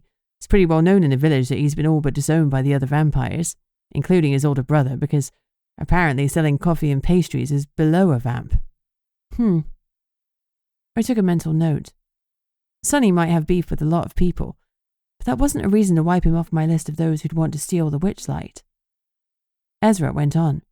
Maddie mentioned you might be up for a drink at Shady's on Friday night. Damn it, Maddie. I'm not sure what my shifts here will be, I said, or if I'm going to have the energy to head out, if I'm honest. Ezra's face dropped a fraction before it reformed into a perfect smirk. I'll ask Yanni for you. She has a soft spot for me. She'll give you the time off. She knows we need a proper catch-up.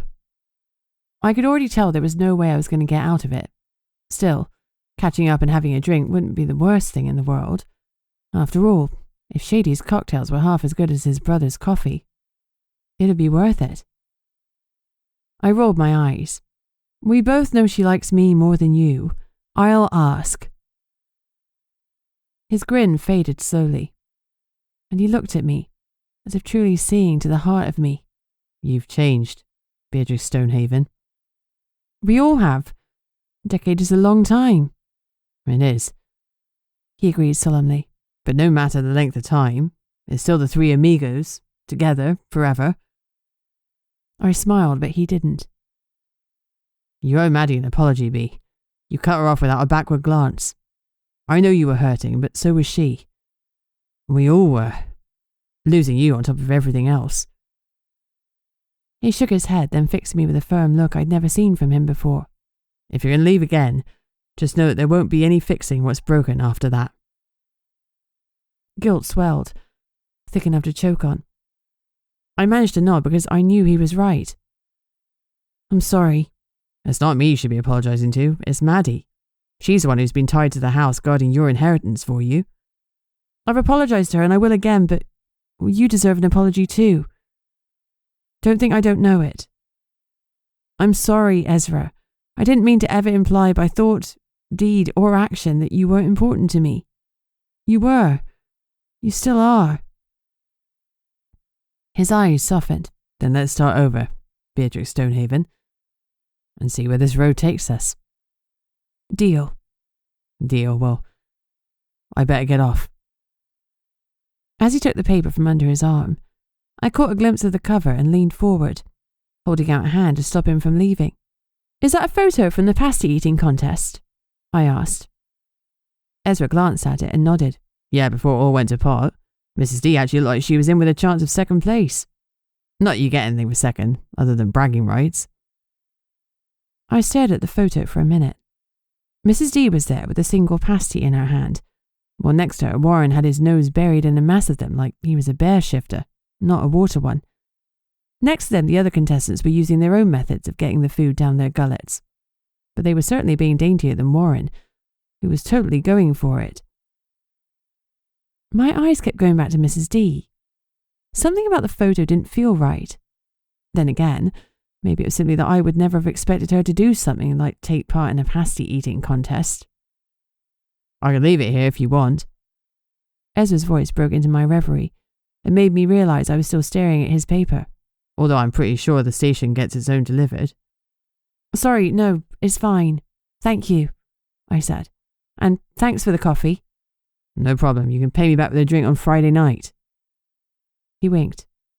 Just like that, my Ezra was back.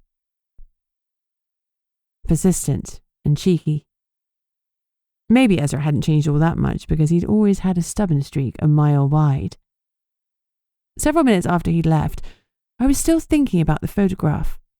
What had bothered me about it?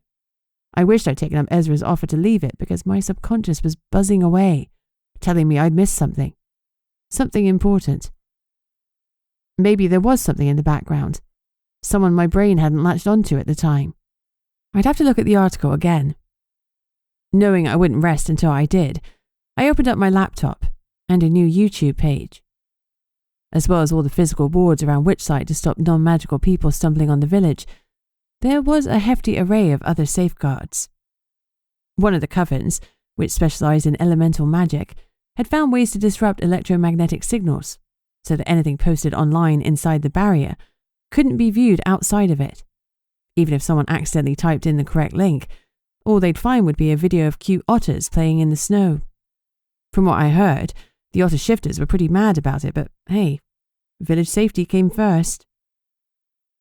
I typed in Witchlight Cove, followed by the date, and finished up with the words pasty contest. More than a dozen videos pinged up.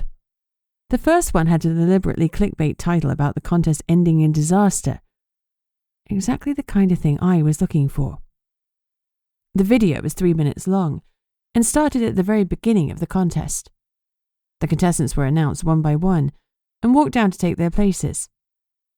Mrs. D was up first, and the old woman looked terrified. She certainly didn't look like she was doing it for fun. In fact, she was so confounded by what was going on that she sat in the wrong seat and picked up one of the pasties straight away like she was going to start eating then and there. Claude nearly had a fit. He jumped in before she could take a bite, made her put the pasty down, and move up to the place with her name on it. After her, Warren came in, followed by the others. Claude gave his spiel about how this was the oldest pasty shop in the country, and thanked everyone for coming, while mentioning the cash prize at least a dozen times. It wasn't until someone from the crowd called, "Get on with it," that he finally huffed, and moved across to the buzzer. Was the heckler keen to get started because they didn't want their poison or potion to wear off? It was possible.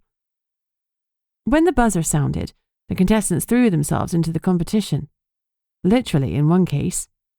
The woman on the end, a redhead about my age, tipped herself into the bowl. Okay, maybe Warren hadn't been the messiest one. It was hard to draw my eyes away from her. It was like watching a car crash.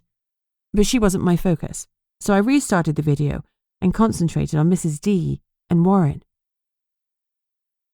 Ezra hadn't been joking. Mrs. D was funneling those pasties into her mouth like a professional. But even so, she wasn't a patch on Warren. For every bite the old woman took, he had 3. Until he suddenly stopped. The whites of his eyes bulged, and he started rocking from side to side. A minute later, the pasties made their reappearance. And that was when Mrs. D started looking peaky too. She lifted her gloved hand to her head and wiped her brow before she started retching. It was only when she was doubled over the bowl clutching her stomach that the other contestants finally looked up and stopped eating. I paused the video. I didn't need to see any more. It made sense that Warren would have had a stronger reaction given how many more pasties he'd eaten. But there was something that didn't make sense. I stood up from my desk, went to Yanni's office and knocked on the door. "Everything all right?" she asked. "You haven't had a call already, have you? I didn't hear anything. No, it's not that. I wonder what time my lunch break would be. Her lips parted in surprise, and I realised it sounded like I was trying to get out of the job before it had even started. I wanted to pop out and see Mrs. D, I added. Relief flowed over Yanni's face as she realised she hadn't employed the world's laziest person. Oh, right. It's supposed to be at 1:30, but I can be flexible. Mrs. D left the hospital yesterday, though, and I'm sure she's fine. They wouldn't let her go otherwise. That's great news. Even so, I have a couple of questions for her. Yanni's brow furrowed. Anything you fancy sharing with the chief inspector? She asked. Maybe it was the PI part of me, but I wasn't ready to spill any ideas yet. Not even with Yanni.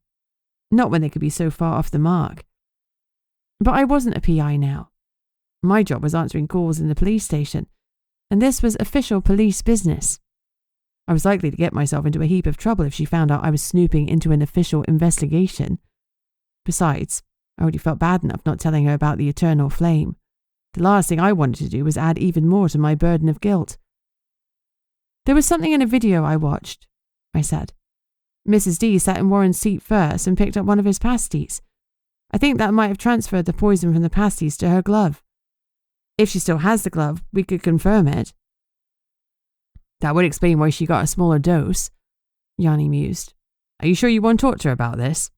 I think so. I mean, I work for the police now. Yanni arched an eyebrow. Tentatively.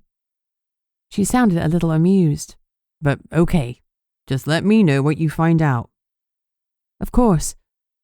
This was it. My first bit of official police business while simultaneously helping out an old friend. Maybe this temp position wasn't the worst. Even if I hadn't actually answered the phone. Yet. Chapter 16.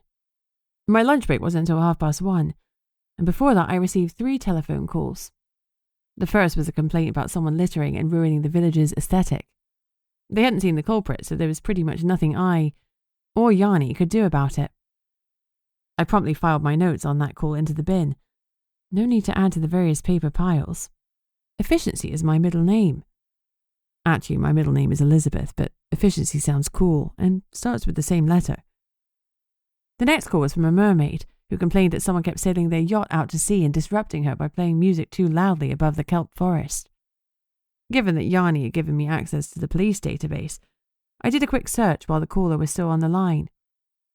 This complaint had been made before with a repeat comment in the response logs. There are no boundaries in the kelp forest.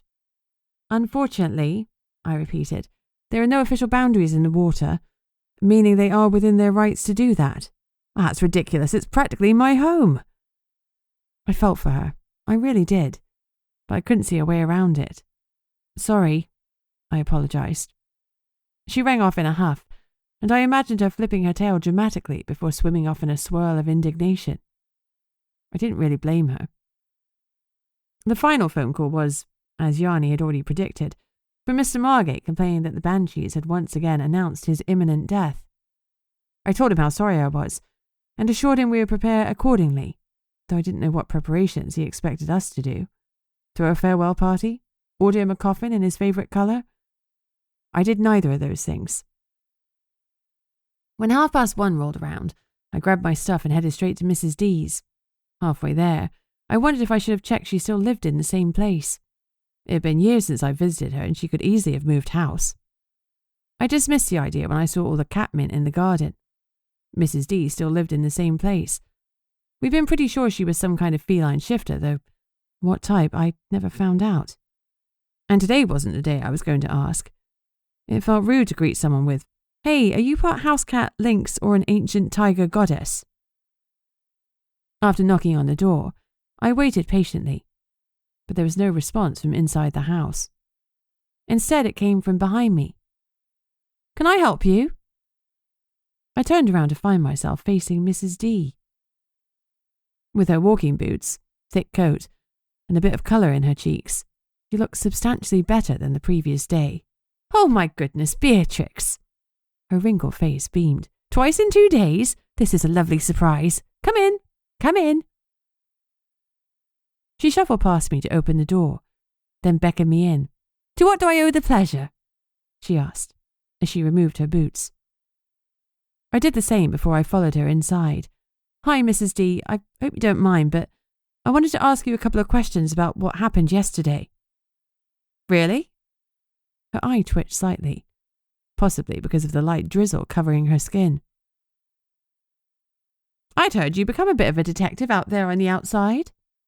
I'm a private investigator, I told her. But yes, I wanted to look into it. Find out what happened. For your sake. She patted my arm. Oh, that's kind of you, but I'm sure Yanni will get to it when she has time. You don't need to worry yourself.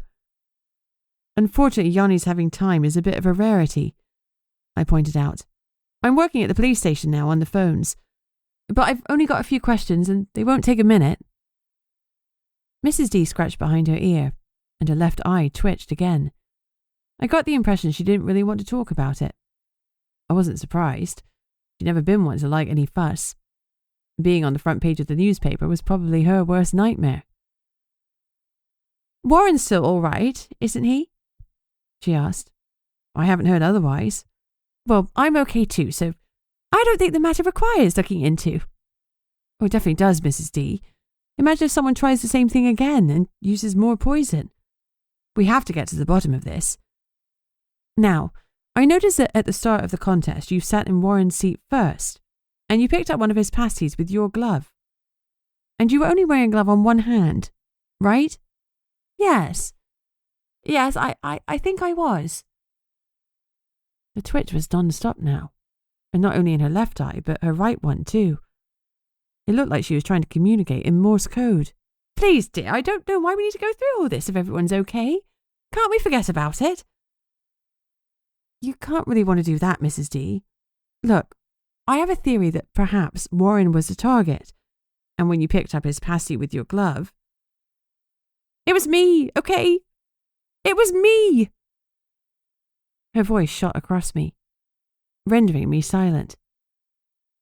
You, I said, unsure I'd heard her correctly. It was me, Beatrix. I'm sorry. She was trembling, and then she started wringing her hands.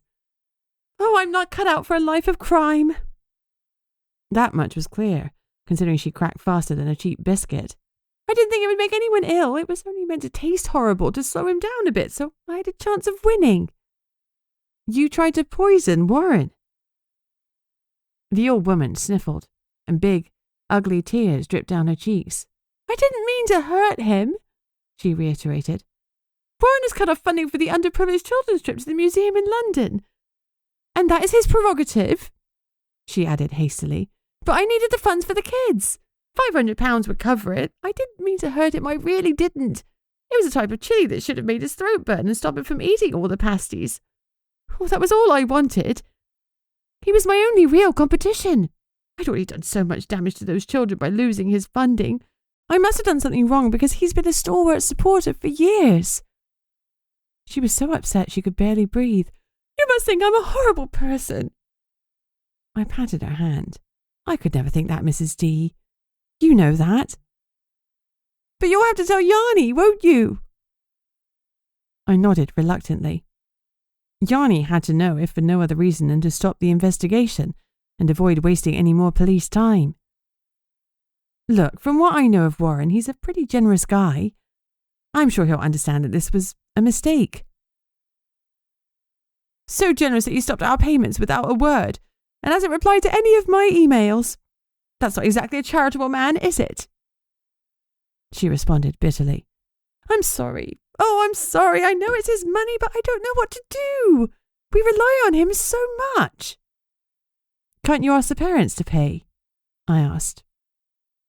She shook her head. With clubs in uniform and the cost of living being so high, we can't. A lot of families are already struggling. Good people and good jobs. She pressed her lips together. We'll have to stop a lot of our out-of-school activities. It's heartbreaking that this will be my final legacy. Your legacy is in the generations you've taught and helped. You can't be blamed for this situation. She ignored my words of comfort. Will I go to prison? She asked. Only I promised my class I'd take them to a camp out for the homeless in Edinburgh next month. Some of the young water shifters have been a bit adrift. They need to see how tough life can get and how we can help. Do you think I could still go? One last hurrah?" The guilt and anxiety rolling off her was so strong that all I wanted to do was wrap my arms around her and tell her everything would be okay. But that wasn't something I could do.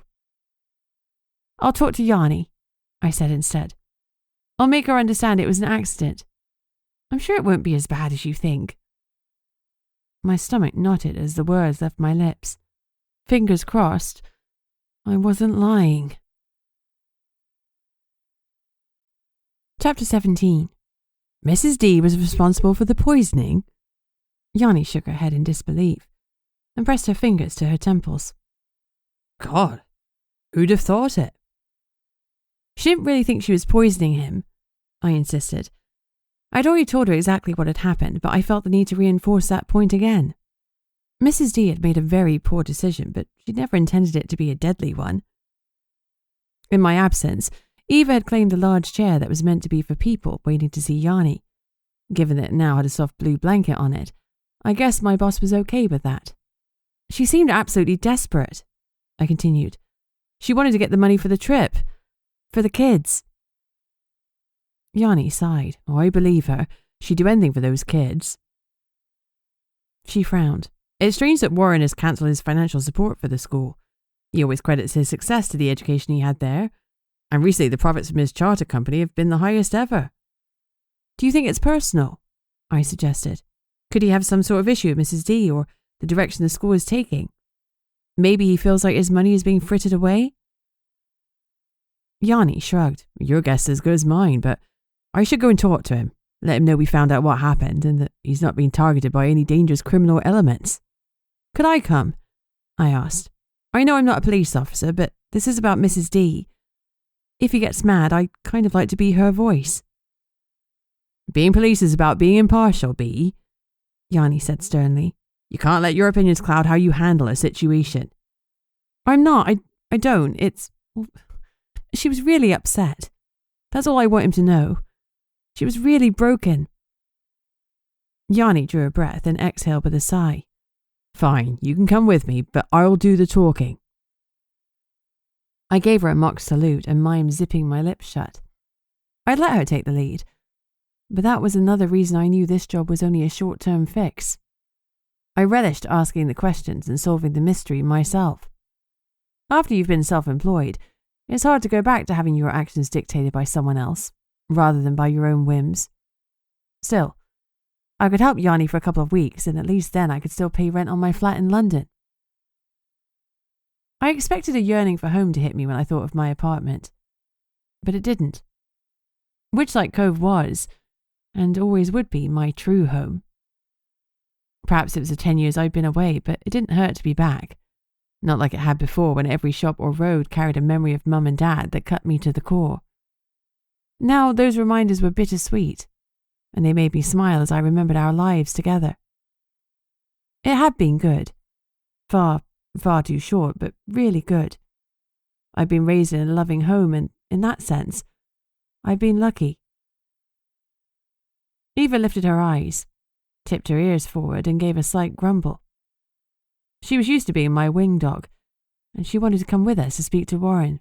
Oh, fine, Yanni groaned. You can come too. We piled into the police car and set off. Warren lived on the expensive side of the village, where the roads were all freshly tarmacked, and the wide pavements were lined with trees, even older than the oldest inhabitant of Witchlight Cove. And that was saying something. I sat in the passenger seat as we drove past big houses, guarded by high walls and electric gates, with intercom systems that only allowed entrance to the most honoured guests.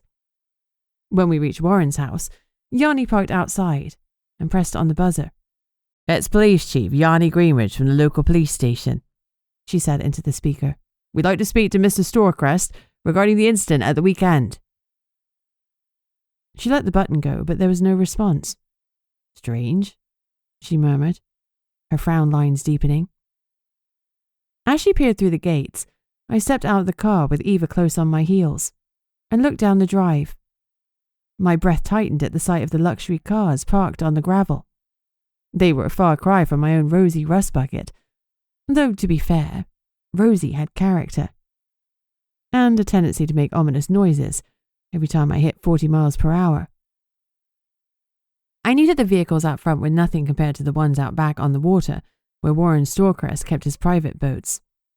When I'd lived here, they had included a 120-foot yacht and 2 speedboats, though I suspected his collection had increased since then, if he'd been making such healthy profits. "Mr. Storecrest," Yanni called out, though with the distance between us and the house, I wasn't sure that anyone inside would hear us. She stepped back and pressed the button again. Nothing. "I guess he's not in," I said. I didn't know if I was pleased or not. It gave me more time to work out how to plead Mrs. D's case, if Yanni let me get in a word. But I also knew that Mrs. D would be turning herself inside out with worry as she waited to learn her fate. "We'll have to come back later," Yanni said. As we turned to leave, Eva gave a loud bark. I frowned at her. "Come on, we'll come back later." I tapped my thigh, which was normally all I needed to do for her to come to my side. But she refused to budge. She looked into the property again and barked pointedly. "Eva! Eva, come on!" I called. She barked again. "She thinks someone's in there," I said to Yanni. "Someone or something she wants us to pay attention to. Is this normal behaviour for her?" I thought back to when I first met Eva, and the way she'd stubbornly refused to let the puppy thief get away.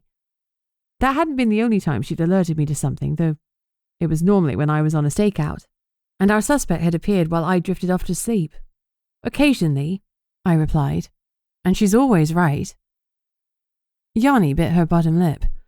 "All right, let's go round the back, see if we can find another entrance." Before I could answer, Eva took off from the gate and started running towards the waterfront.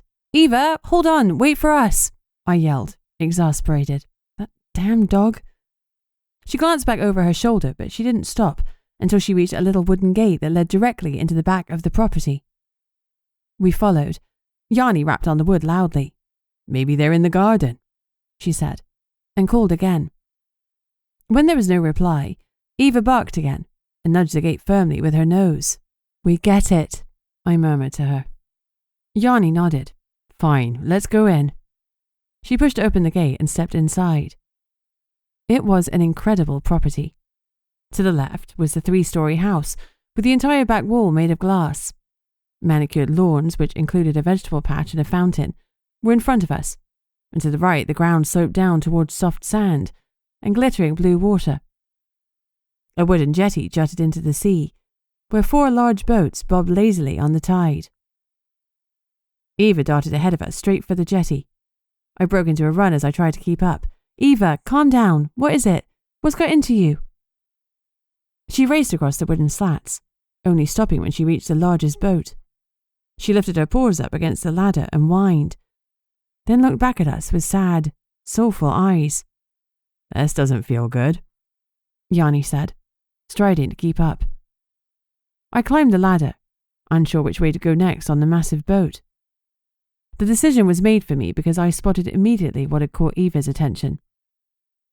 A person was lying unmoving on the deck, only a few feet away from me. It was Warren Storecrest. And he was definitely dead. Chapter 18. Yanni called him backup, which came in the form of Dove, a petite bird shifter who'd been a couple of years below me at school, and a coroner who looked at least 300 years old. He may very well have been. "Hi!" Dove gave me a friendly smile and offered me a hand to shake. "Nice to meet you, Beatrix. I'd actually made you some cupcakes as a welcome to the team gift, but they're back at the office." She grimaced. "No one wants cupcakes with a side order of dead body." I smiled. That was the right decision, and I'll totally eat some later when my stomach has stopped roiling. Dove nodded. "I hear you. Dead bodies always make my tummy feel wobbly." Yeah, they're not my favourite thing. There was so much blood, and the corpse had me flashing back to the still forms of my parents.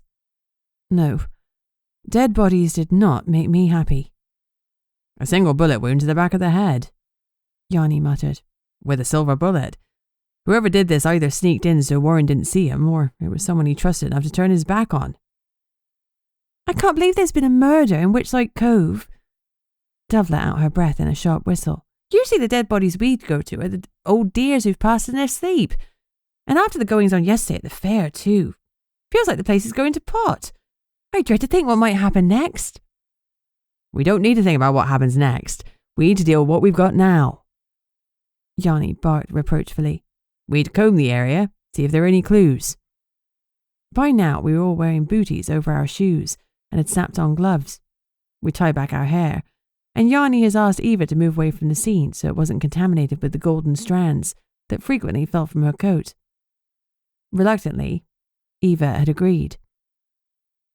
It looks like there was a party here, I said, as I moved towards the front of the boat. I was sure it had a proper name like hull or deck or something like that, but I'm not, and never will be, a boaty person. But this was clearly where someone had been entertaining. There were several empty bottles of wine and glasses littered about. The murderer's fingerprints could be on one of those, couldn't they? I asked. Yes, along with those of half the other people in the village, including mine, Dove replied with a grimace. My eyebrows rose in surprise. Warren always holds a big party on the night of the fair, she explained. I was at school with his daughter Jennifer, so I usually get an invitation. I didn't stay for long, though. I was too busy, and Samuel isn't good with crowds. Or he's my husband, she added. Warren held a party even though he'd been taken into hospital, I asked incredulously. He'd already paid for the caterers and entertainers, Dove said. He's really sensible with his money. There's no way he would have been happy letting all that go to waste. I don't think we should assume the murderer was one of the party-goers, the coroner said as he examined the body. This happened recently. How recently? Yanni asked. An hour ago, tops. He's still warm. A chill ran down my spine. We must have just missed the killer. At least we didn't have to bag up all the glasses and bottles for fingerprint testing, though. That would have taken hours. We had to find out who had an axe to grind with Mr. Storecrest, Dove commented. My pulse rocketed as a thought occurred to me, and I turned to Yanni in panic. You can't be considering that Mrs. D did this, I said firmly. All I'm interested in is what the evidence tells us, Yanni said. And right now, we know that Mrs. Drakefield has already tried to harm our victim. Like it or not, that makes her a prime suspect. Refusing to accept what she was saying, I shook my head. Mrs. D wouldn't do this. She wouldn't murder someone. The poisoning was an accident. And why would she confess to poisoning Storecrest and then kill him? That would make her the worst murderer ever. I know it's hard to believe, but I've seen a lot of idiocy in my day. The fact that it's foolish doesn't rule her out, B. Despite her words, Yanni's tone was gentle. You think you know her, but you don't. You haven't known her for a decade. And before that, you knew her as a child knows a teacher, through rose-tinted glasses. She's lived a very long life, and we don't know what that has involved. I knew everything she was saying was true, but my gut refused to accept that Mrs. D could possibly be the killer. I was a PI. I had good gut instincts, and I bloody well knew that Mrs. D wouldn't do something like that. We were still talking when Eva barked loudly. We all looked at my retriever, who was looking pointedly inland. There's someone up at the house. Dove pointed to a silhouette in one of the windows. Go see who that is, Yanni said to me, and tell them they can't come down here. It's a crime scene. Eva had been sitting on the jetty guarding us the entire time. Given how much she liked to doze, I was impressed she'd stayed awake for so long. Come on, girl, I told her. You can help me. Tail wagging, she jumped up to follow me as I moved across the lawn towards the house and the mysterious intruder. Chapter 19. I was still a good 20 feet away when I realised who it was. My stomach gave an annoying somersault. Ugh. You, I said, as Fraser Banks walked to join me next to the fountain. It would appear so, he replied. I wouldn't have thought it possible, but Banks looked even more attractive. His collar was still undone, but now there was no jacket, and his shirt sleeves are rolled up above his elbows as though they couldn't go any further because of his biceps stretching the fabric. Honestly, did he buy his shirts from the children's section to show off those muscular arms?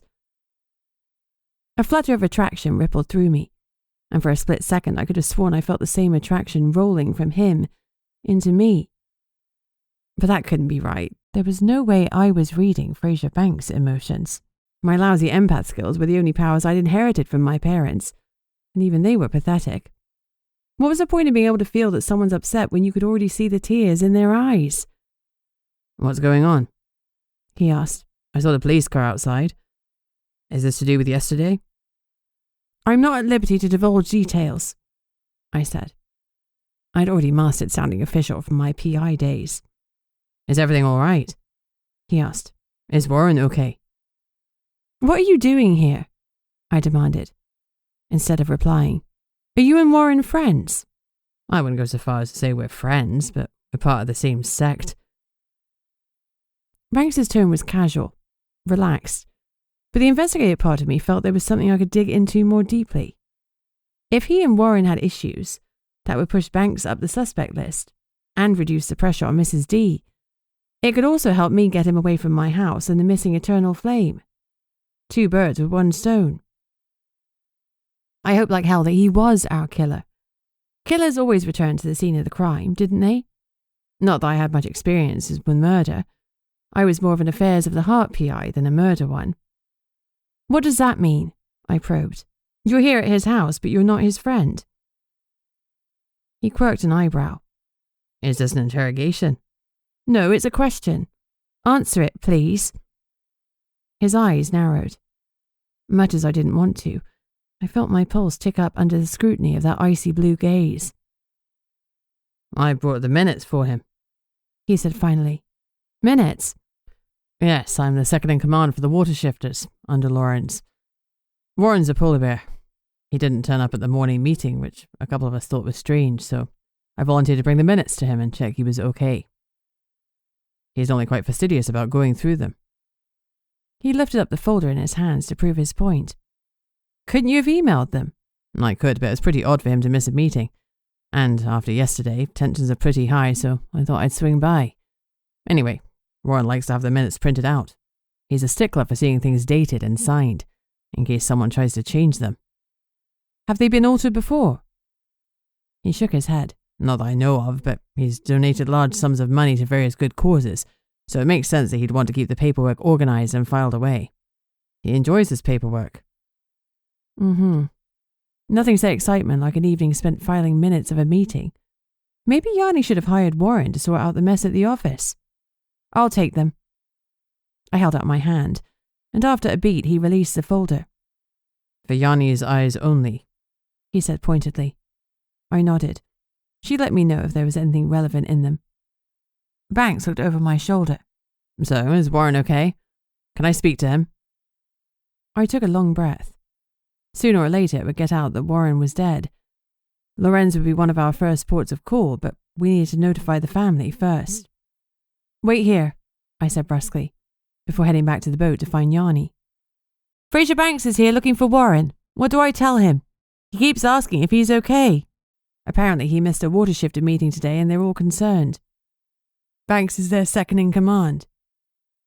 There was a good chance that Yanni already knew Fraser's position in the group, but it seemed a relevant thing to say. Hierarchies are important in magical communities, and it means something when someone rises to that height so quickly, especially when they're not even from Witchlight Cove. Whether it meant something good or bad in this case, I couldn't say. Yanni sighed and scratched her head. "Well, it's going to get out soon enough. I don't know much about Banks, but I've never heard anything bad about him.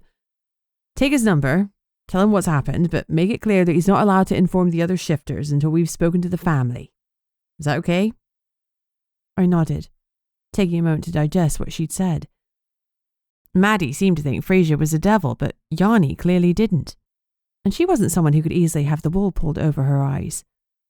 He'd obviously gone to some effort to cover his tracks, whatever he was doing. Either that or Maddie had got it wrong. But as he'd shown up at the house yesterday, I was inclined to agree with her assessment. "Sorry to keep you waiting," I said as I returned to Banks. What I'm about to tell you can't be disclosed to anybody, not until we give you permission. Is that understood? His expression clouded. This is serious, isn't it? He said tightly. Did you hear what I said? I repeated. You can't tell anybody, not even Lorenz, until the family has been informed. His jaw dropped. Oh, God. Is Warren dead? It riled me that he was smart enough to deduce that, but it was probably my own fault for mentioning Storecrest's family.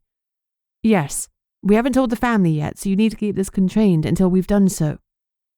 I reiterated. Oh, they're going to be heartbroken. His daughter, Jennifer, they're so close. And he's got 2 boys, too. I think one of them is still in school. I was struck by a wave of sympathy and sadness that I knew wasn't my own. Just like the attraction I felt earlier. It was very real, and it was coming from him. I was feeling what Fraser Banks was feeling, and I had no idea why I could feel it so well when my shields were up so high. I stepped back, confused. I normally only feel emotions when they are incredibly strong, like Mrs. D's guilt about accidentally poisoning Warren, or when they're coming from someone I'm close to, such as Maddie or Yanni. Despite that, I could get a good read on the nuances of his emotions. But it made me uncomfortable. I tightened my mental shield still further. Can I take your number, please? I asked, focusing on the job Yanni had asked me to do. The police station will contact you when it's okay to release the news. He took my phone and typed in his number. If there's anything we can do, the water shifters or me personally, you'll let us know, won't you? For now, just keep it to yourself. Fraser Banks turned to leave. But then he stopped, and I was hit by another wave of emotion. Hope, perhaps? It would be nice to see you under more pleasant circumstances at some point, Beatrix, he said with a smile. I gave him a flat look. This is a crime scene. This was not the place to flirt with me. Besides, my romantic life was already full of stress, caffeine, and poor decisions. But why did the thought of him flirting with me make the butterflies in my stomach wake up and take flight? He was the enemy. Damn it. And I wouldn't forget that again.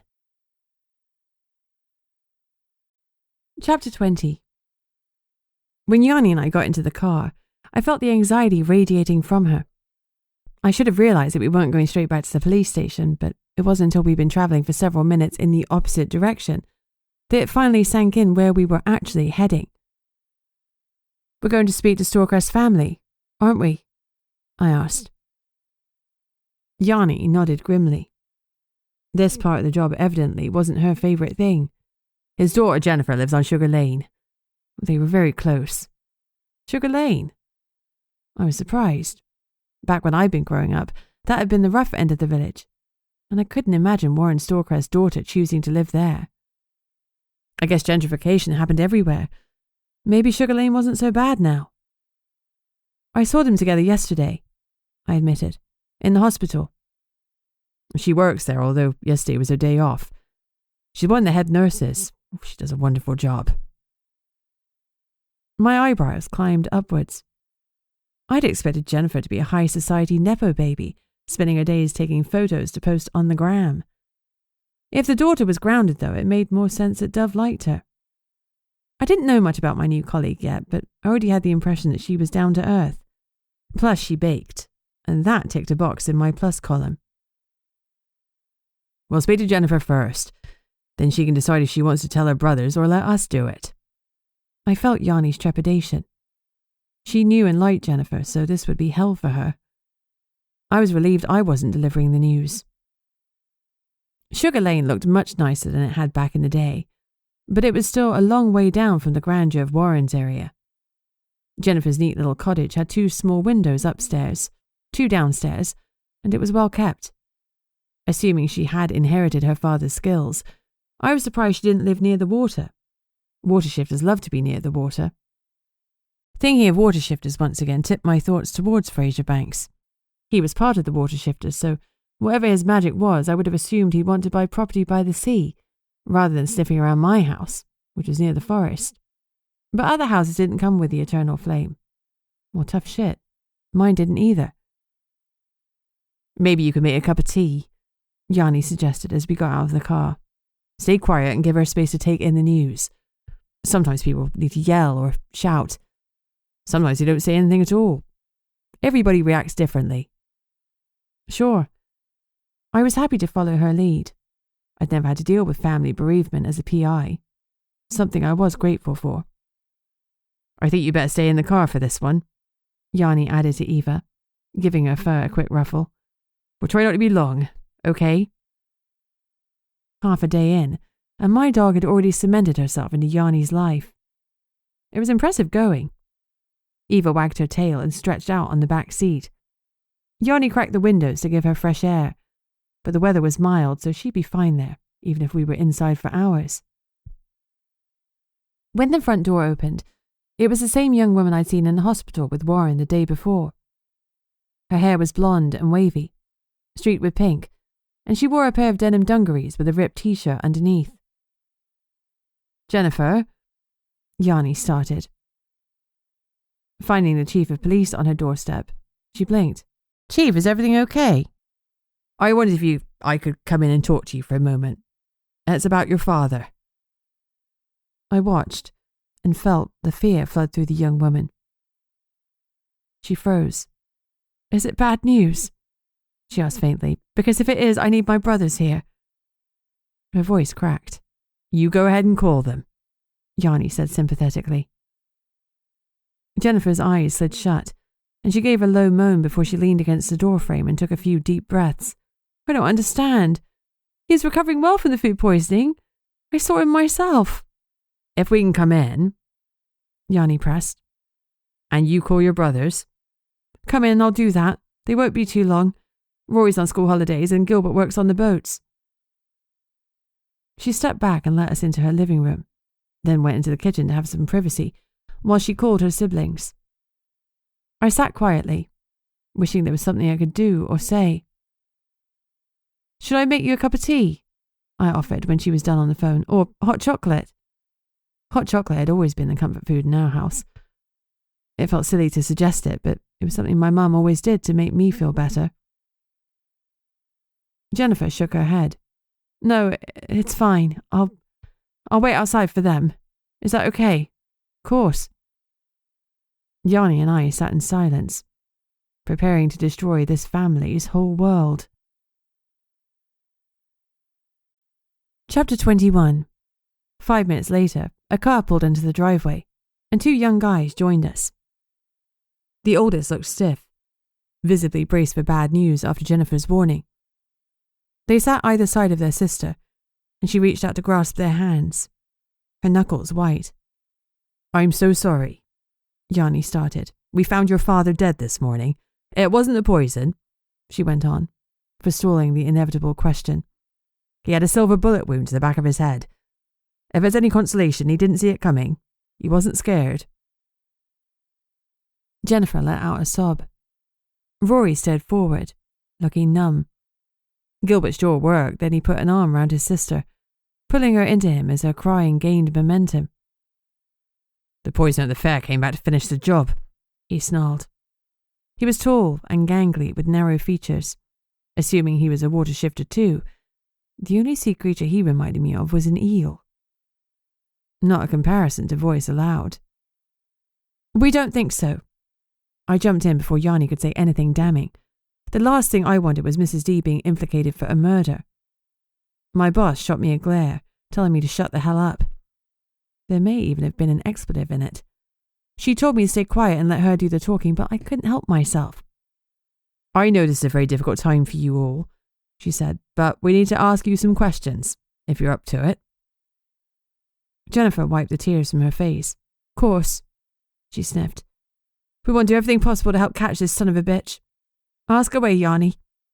Is there anyone you can think of who might do this to your father? Any enemies he had? Jennifer shook her head. He's well loved within the community. No one that knows him would harm him. Gilbert scoffed. Well-loved people are always the most well-hated too. Depends on which circles you move in. What do you mean by that? I asked, intrigued that his response was so different to his sister's. Dad was generous, but some people didn't like that. Take Sonny at the coffee shop. Dad was always pestering him to show that same spirit, help with charity events, donate a few free coffees, that sort of thing. But he wouldn't do it. Dad made others feel bad about their lack of philanthropy. Rory shook his head. Sonny isn't going to kill Dad for pestering him to donate free coffee. I agree, Jennifer interrupted. That's a stretch. Sonny complained about Dad, sure, but it was good-natured. It's not like they ever fought. Is there anyone your dad did fight with? I pressed. At my question, the two older siblings went quiet, and their gaze shifted to their younger brother. Rory, Jennifer said softly. Rory folded his arms. No way, you can't be serious. He was far shorter and stockier than Gilbert, dressed in ripped jeans, and he looked like he was in the throes of teenage angst. If he hadn't been before, he certainly would be now. Losing a parent would do that to a kid. I knew it all too well. I'm sorry to press, Yanni interrupted. Can you give me a name, someone who fought with your father? No. Yes. The siblings spoke over each other, but only Rory went red in the cheeks. I tried to get a reading on the emotions in the room, but there were so many ping-ponging around that I couldn't untangle them, and they threatened to overwhelm me. I hastily drew my shields back up again. Rory sighed. They're talking about my mum, Angelica, their stepmum, he said finally. And yes, she and Dad fought a lot, but usually through lawyers. They're still in the midst of their divorce and they barely see each other these days. Under his breath he muttered, I barely see her. I felt a sharp pang of sympathy. His father was dead and his mother was absent. He had it tough. Have you seen her recently? Yanni asked. He shook his head. Well, it's been a couple of weeks. She doesn't live locally? Oh, she lives locally. Jennifer's lips were pressed together tightly in disapproval. Lazy bitch lives about 10 minutes down the road. Rory scowled, but didn't object. And the ache within me deepened. If my mum could have been with me, she'd have been there in a heartbeat. The idea of a mother living so close to her children but not caring enough to see them. Mum would never hurt Dad. Rory interrupted. I promise, look, I'm not her biggest fan, but no, I can't imagine her doing that. You know she's tried to squeeze Dad for every penny he had, Gilbert said. Maybe he wouldn't be squeezed any longer. Rory's scowl deepened. He's her source of money. You don't kill the golden goose, do you? Besides, she couldn't be behind it. You said Dad was shot today, right? Mum isn't even here. She goes into Southampton for her dance classes on Tuesdays. She's there all day and normally stays overnight with some non-magical friends. She'll be back tomorrow morning. It sounded like a too perfect alibi. Apparently my dubious expression betrayed my thoughts, because Rory looked at me and continued. Look, she sends me videos of her at the lesson. She does that every week. It's basically the only communication we have. She never asks after me all my life, but she sends these videos of her looking young and beautiful, dancing perfectly. Jennifer rubbed his arm sympathetically as he pulled out his phone and passed it to me. She sent one from this morning's class about 15 minutes ago. See? After a nod from Yanni, I pressed play. The video showed a beautiful woman in her mid-50s, dancing with a gentleman half her age. She had a full face of makeup and hair that was dyed a startling white, with streaks of icy blue through it. I couldn't take my eyes off her. Her feet were gliding across the dance floor so smoothly it was as if she were skating on ice. As a light glinted off the floor, I realized that was exactly what she was doing. Your mum's an elemental witch, I observed. Ice magic. Okay, maybe she'd come by the icy hair, honestly. An elemental who's seriously into younger men, Gilbert commented. Rory shot a glare at his half-brother and snatched back the phone. She got chucked out of magical dance classes because she kept using the ice to her advantage. And she likes younger dancers because they can do the moves more easily. All the moves, Gilbert said, waggling his eyebrows. We all shot him a glare and he flushed with embarrassment.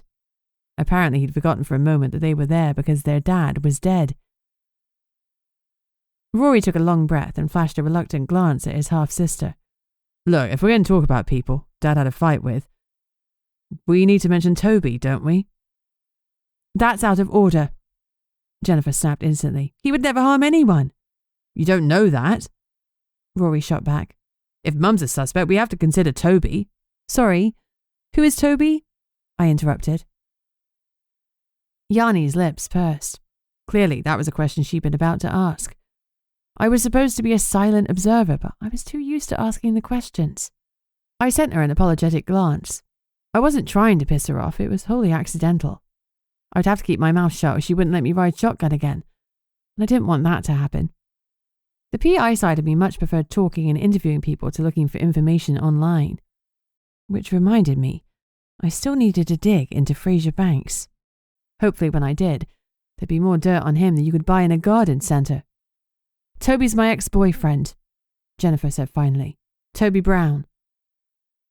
I held my tongue with effort. And he and your dad didn't get on? Yanni asked. Well, they used to... Until Toby went psycho, Gilbert interrupted.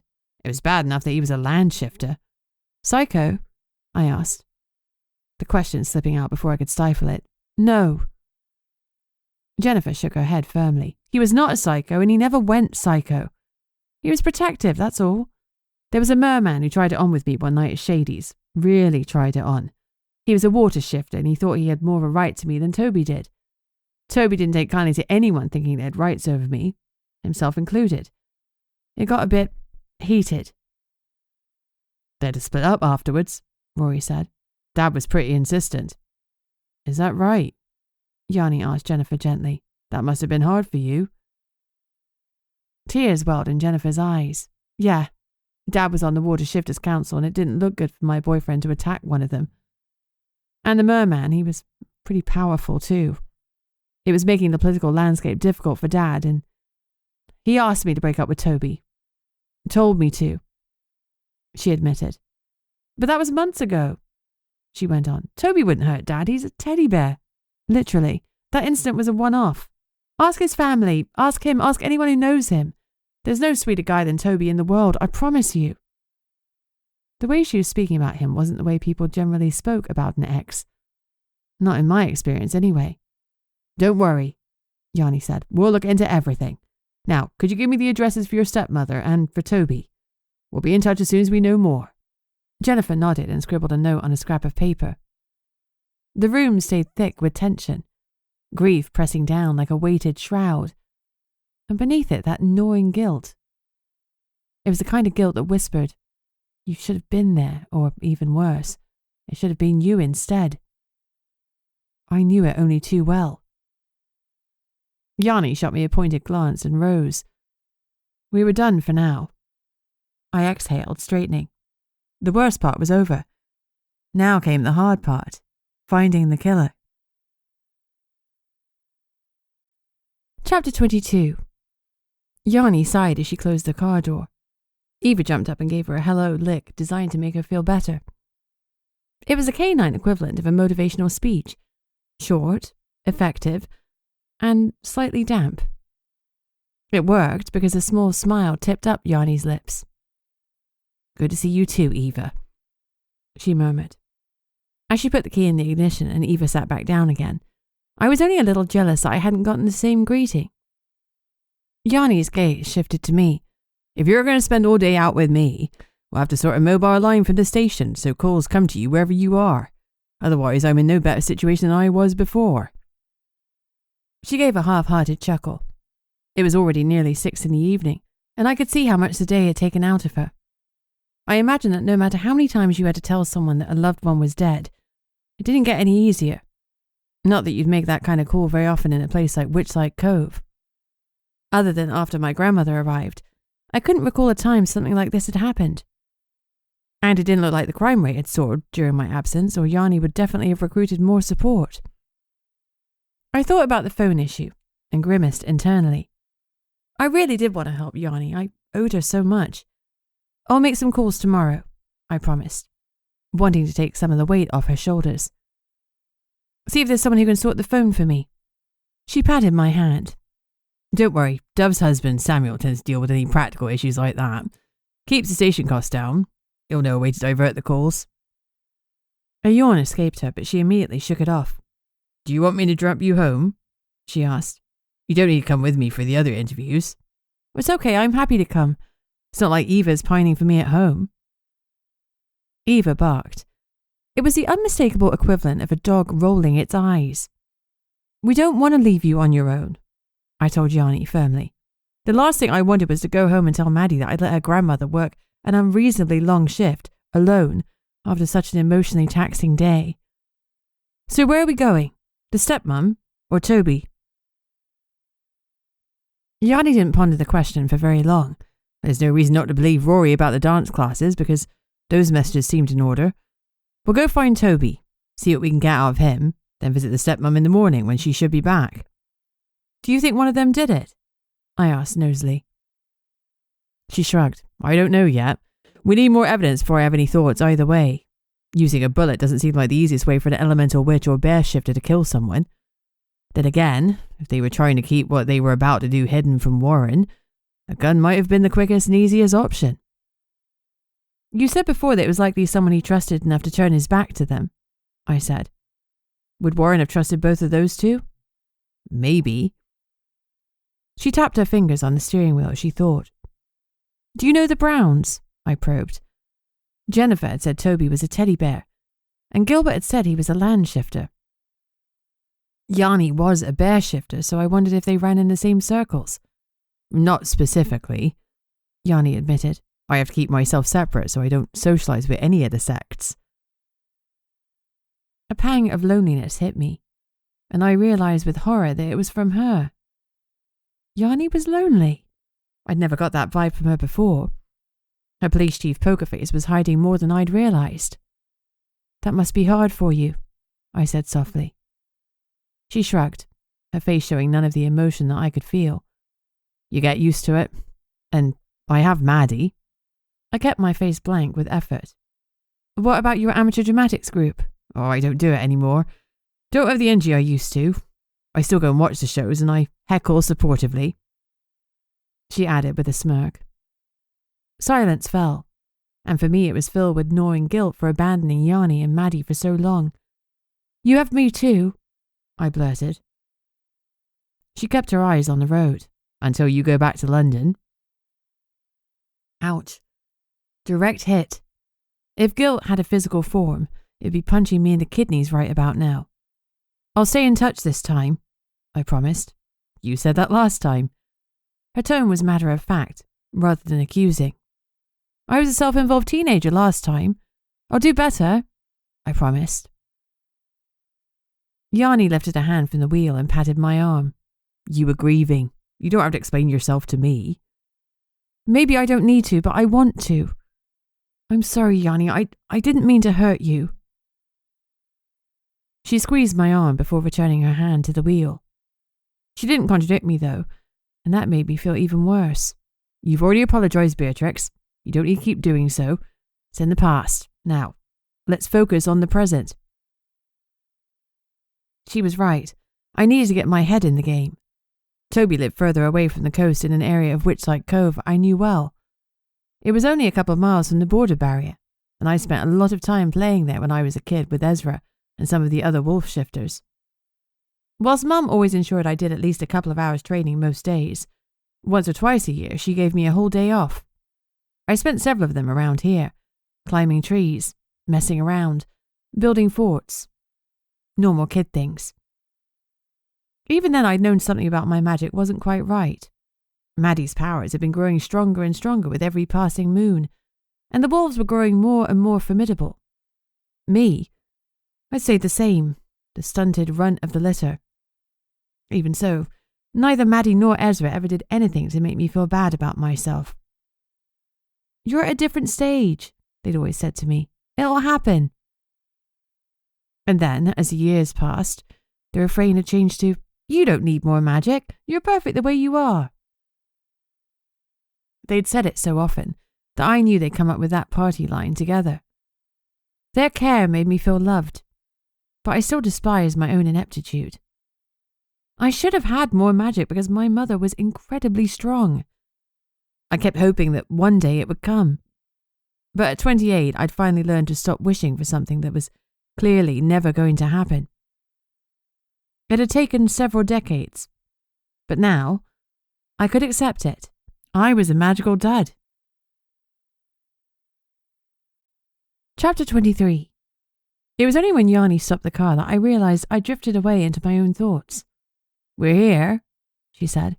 "Do you want to bring Eva in with us?" Eva had spent most of the day as a guard dog, first outside Warren's yacht, and then Jennifer's cottage. Knowing her, she was in desperate need of some human interaction, even if it was only listening to more questioning and getting the occasional pat. Yeah, why not? She can be disarming. A dog helps settle people, which sometimes mean they reveal more than they mean to. Yanni looked impressed. "Maybe I should get one," she mused. "For the office," she added hastily. "If you do, don't forget to increase the snack budget and add some extra money for baby wipes. They're handy to clean up the drool." Eva shot me an outraged look, which we both knew wasn't warranted. When she was waiting for treats, she drooled like she turned on a tap. It was gross. But I loved her anyway. "Come on, girl," I said, and she jumped out behind us. I didn't tell her to be quiet, she already knew that. She'd been my wing dog during many an interview, and she knew her role well. Disarm, charm, and calm. When Yanni knocked on the door, it was answered promptly by a stout woman with an amazing head of deep brown curls. Her eyes glinted with a smile that flickered slightly when she saw Yanni standing there.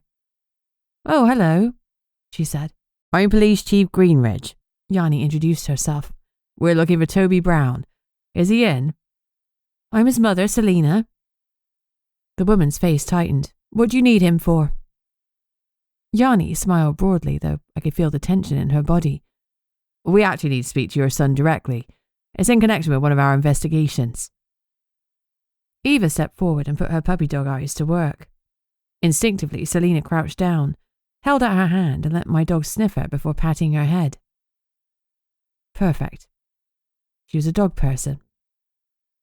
"Investigation?" Selina asked. "What sort of investigation?" Her lips pressed into a tight line. "If it's poaching, then he's not poaching.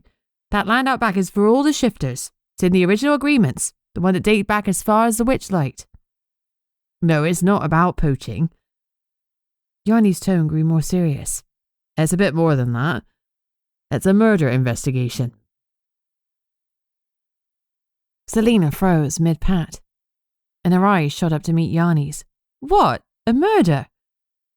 She'd gone pale. "Well, you better come in." She straightened and held open the door for us. She led us into her lounge, a small room painted sage green, with worn sofas and a well-loved rug. When we sat down, Eva jumped up, snuggled next to Selina, and laid her huge head on the woman's lap. Instantly, Selina tangled her hands into Eva's long, golden fur. Finally, she asked the question she'd been building up the courage to ask. "Who's being killed?" "Warren Storecrest." Selina's mouth dropped open. "Oh, good God. The poor man. Oh, poor Jennifer. She must be devastated." Tears filled her eyes, and she clutched a hand to her heart. I lowered my shields, and her emotions clobbered me over the head. Shock and sadness. The punch of them was so strong that I struggled to breathe for a second, then hastily tried to pull my walls back up. It took effort, and I sagged a little in the chair. Damn it, I'd forgotten how strongly a supernatural's emotions could hit me. It was so much stronger than being around humans all the time. I need to use my magic sparingly because Selina's impact had instantly left me with a pounding headache. "You know Jennifer well, I take it?" Yanni asked, and I tuned back into the here and now. "Oh yes, absolutely. She's a lovely girl. Her and Toby were so well matched, though unfortunately her family didn't see it that way." Selina grimaced, especially not after the incident with the merman. "I heard about that," Yanni said pointedly. "So, is Toby in?" Selina's eyes widened. "No, he's out, but you can't think he had something to do with this. He wouldn't." "We need to talk to him, that's all," Yanni interjected smoothly. "To ascertain his whereabouts for the last day or so. It's simply procedure." "He was with me all of last night and most of today. You only went out hunting, I don't know, an hour ago. I could try ringing him, but he doesn't get much of a signal in the woods. Oh God, I wish his father was here. This is terrible." Honestly, it's fine, Yanni reassured her. He's not being arrested. We're just trying to follow all the leads we can.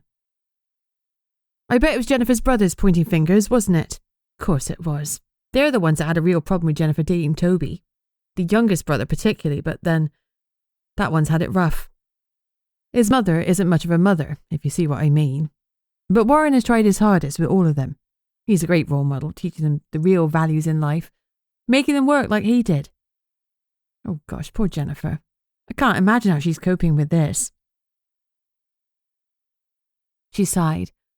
You know, I was sure she and Toby would get back together once the anger about that Mer person incident had died away.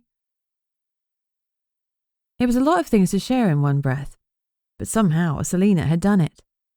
Thing is, we still need to talk to Toby, Yanni said gently, just to confirm where he was. I already told you he was with me last night and this morning. I can prove it to you. I've got videotapes. Security around the house, you know. You have security cameras? I interjected, surprised. Why on earth would she have cameras in a cosy little seaside village? I bit my lip immediately after the question left me. I'd managed to stay silent, but that little tidbit had got me. After all, it was a tiny house and didn't look like it had much worth stealing. Nothing elaborate, it's an old system, Selena said. I had it put in after Toby was born when that sorceress tried stealing that teenager. You might have been too young to remember the incident, she said to me. Blood rushed in my ears. I remembered it all too well. Yanni looked at me sympathetically, but I gave Selena my best bland smile and did my best not to reveal how much the comment bothered me. Yes, I remember it, I said, as evenly as I could. None of us felt safe after that dreadful incident. So many deaths. She clutched her hand to her heart again. A lot of us were scared for our kids, so we put in additional safety measures. We'll need to check that footage, Yanni said. Can you let us know when Toby gets back? If it's late tonight, ringing the station tomorrow morning will be fine. Beatrix will answer the phone, she added pointedly, implying I'd actually have to do the job I've been employed to do at some point. Outrageous. Toby's going to be so upset for Jennifer. Selena took a deep breath. He usually heads out to work with his dad about 9, so it'll be before then. Yanni nodded. That would be great. Damn, I thought grumpily. There wasn't any chance of a later start tomorrow then. Oh, I despised early starts. This job was temporary, but it was really chafing at me not to be running my own business. I appreciated Maddie sorting me out with an income whilst I sorted out the eternal flame situation. But if I stayed here much longer, I'd have to think seriously about advertising my PI services in the local paper, the Cove Chronicle. Thank you for your time, Yanni said, standing to leave. Eva nuzzled Selena Brown pointedly, and a small smile crept onto her face. Aren't you a dear? She murmured, giving her a quick hug.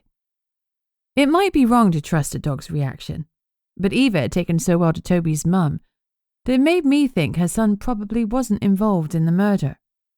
Still, Yanni was right. We had to follow the evidence. Selena agreed to get her husband, Darren, to bring us the footage from the security cameras first thing tomorrow. As we left the house, I did a quick scout around. Now that I was looking for them, I found the 2 cameras mounted on the house easily, one at the front, one at the back. The problem was that their coverage wasn't complete. There were a few blind spots. If Toby had been determined to sneak away unspotted by the cameras, I reckoned he could have done so. Eva stayed hot on my heels. I opened the car door for her to jump in, then hesitated. Yanni was done for the day, but I wasn't. Not quite. I looked at Eva and closed the car door again. She sat down at my feet. Yanni, I said casually, we're not far from Shingle's End, are we? That was where old Jacobsons lived. The hermit witch that Mrs. D had told me about. The one who might be able to help Maddie and me. Shingle's End? Yanni sounded surprised. Well, no, you're on the right side of the village. Probably half an hour's walk. Why? Oh, I fancy going for a bit of a stroll, reminiscing about my time here. I lied. She frowned at me. You sure? It's a bit of a trek back home. Eva could use a proper walk. I think I owe her at least an hour or so. Eva thumped her tail in agreement. Okay, I'll leave you here, Yanni said. See you at the office bright and early tomorrow. Her words had an edge. She knew how well I did with early starts. I hid a wince. Absolutely. See you at the office bright and early, I repeated. I watched her drive away, then figuratively rolled up my sleeves.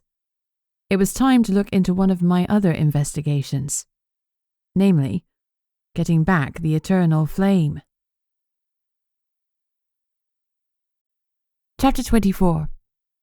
The sky was grey, and from the way the leaves were flurrying from the trees, a breeze was picking up. It was probably quite chilly, but I didn't feel cold. I never tended to feel the cold that much. I sometimes wondered if it was a side effect of growing up in a house with an eternal flame. Maybe it had left me forever warm.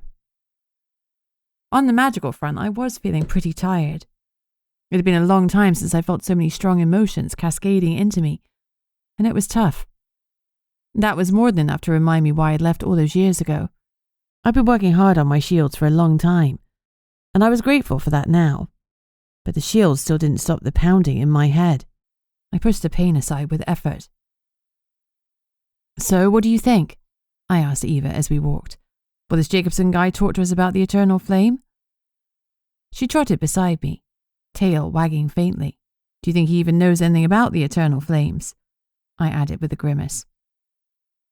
Eva did not respond. Not in words, though she snorted in a way that implied she thought my optimism was laughable. I was getting judged by a dog. Again. Old Jacobson might know nothing about the flames, and even if he did, he might not know there was one in Witchlight Cove. Witchlight was a local term for the eternal flame, so the name of the village wasn't a huge giveaway to other supernaturals. From the books I'd read, and the lessons I'd learned from my mother, sandwiched between my fighting training, I discovered the flames' history. There were 12 of them, each one hidden in a town or village, though the exact locations were unknown. The general regions were well documented, and I knew they were spread across the continents, but that was it. If I wanted to, I could have narrowed it down a bit. After all, there were far fewer magical communities in the world than non-magical ones. But I'd only become interested in them when I wanted to remove myself from the magical community altogether. If old Jacobson kept to himself, maybe he knew nothing. Divulging the existence of the eternal flame wasn't exactly the first thing the community did to newcomers.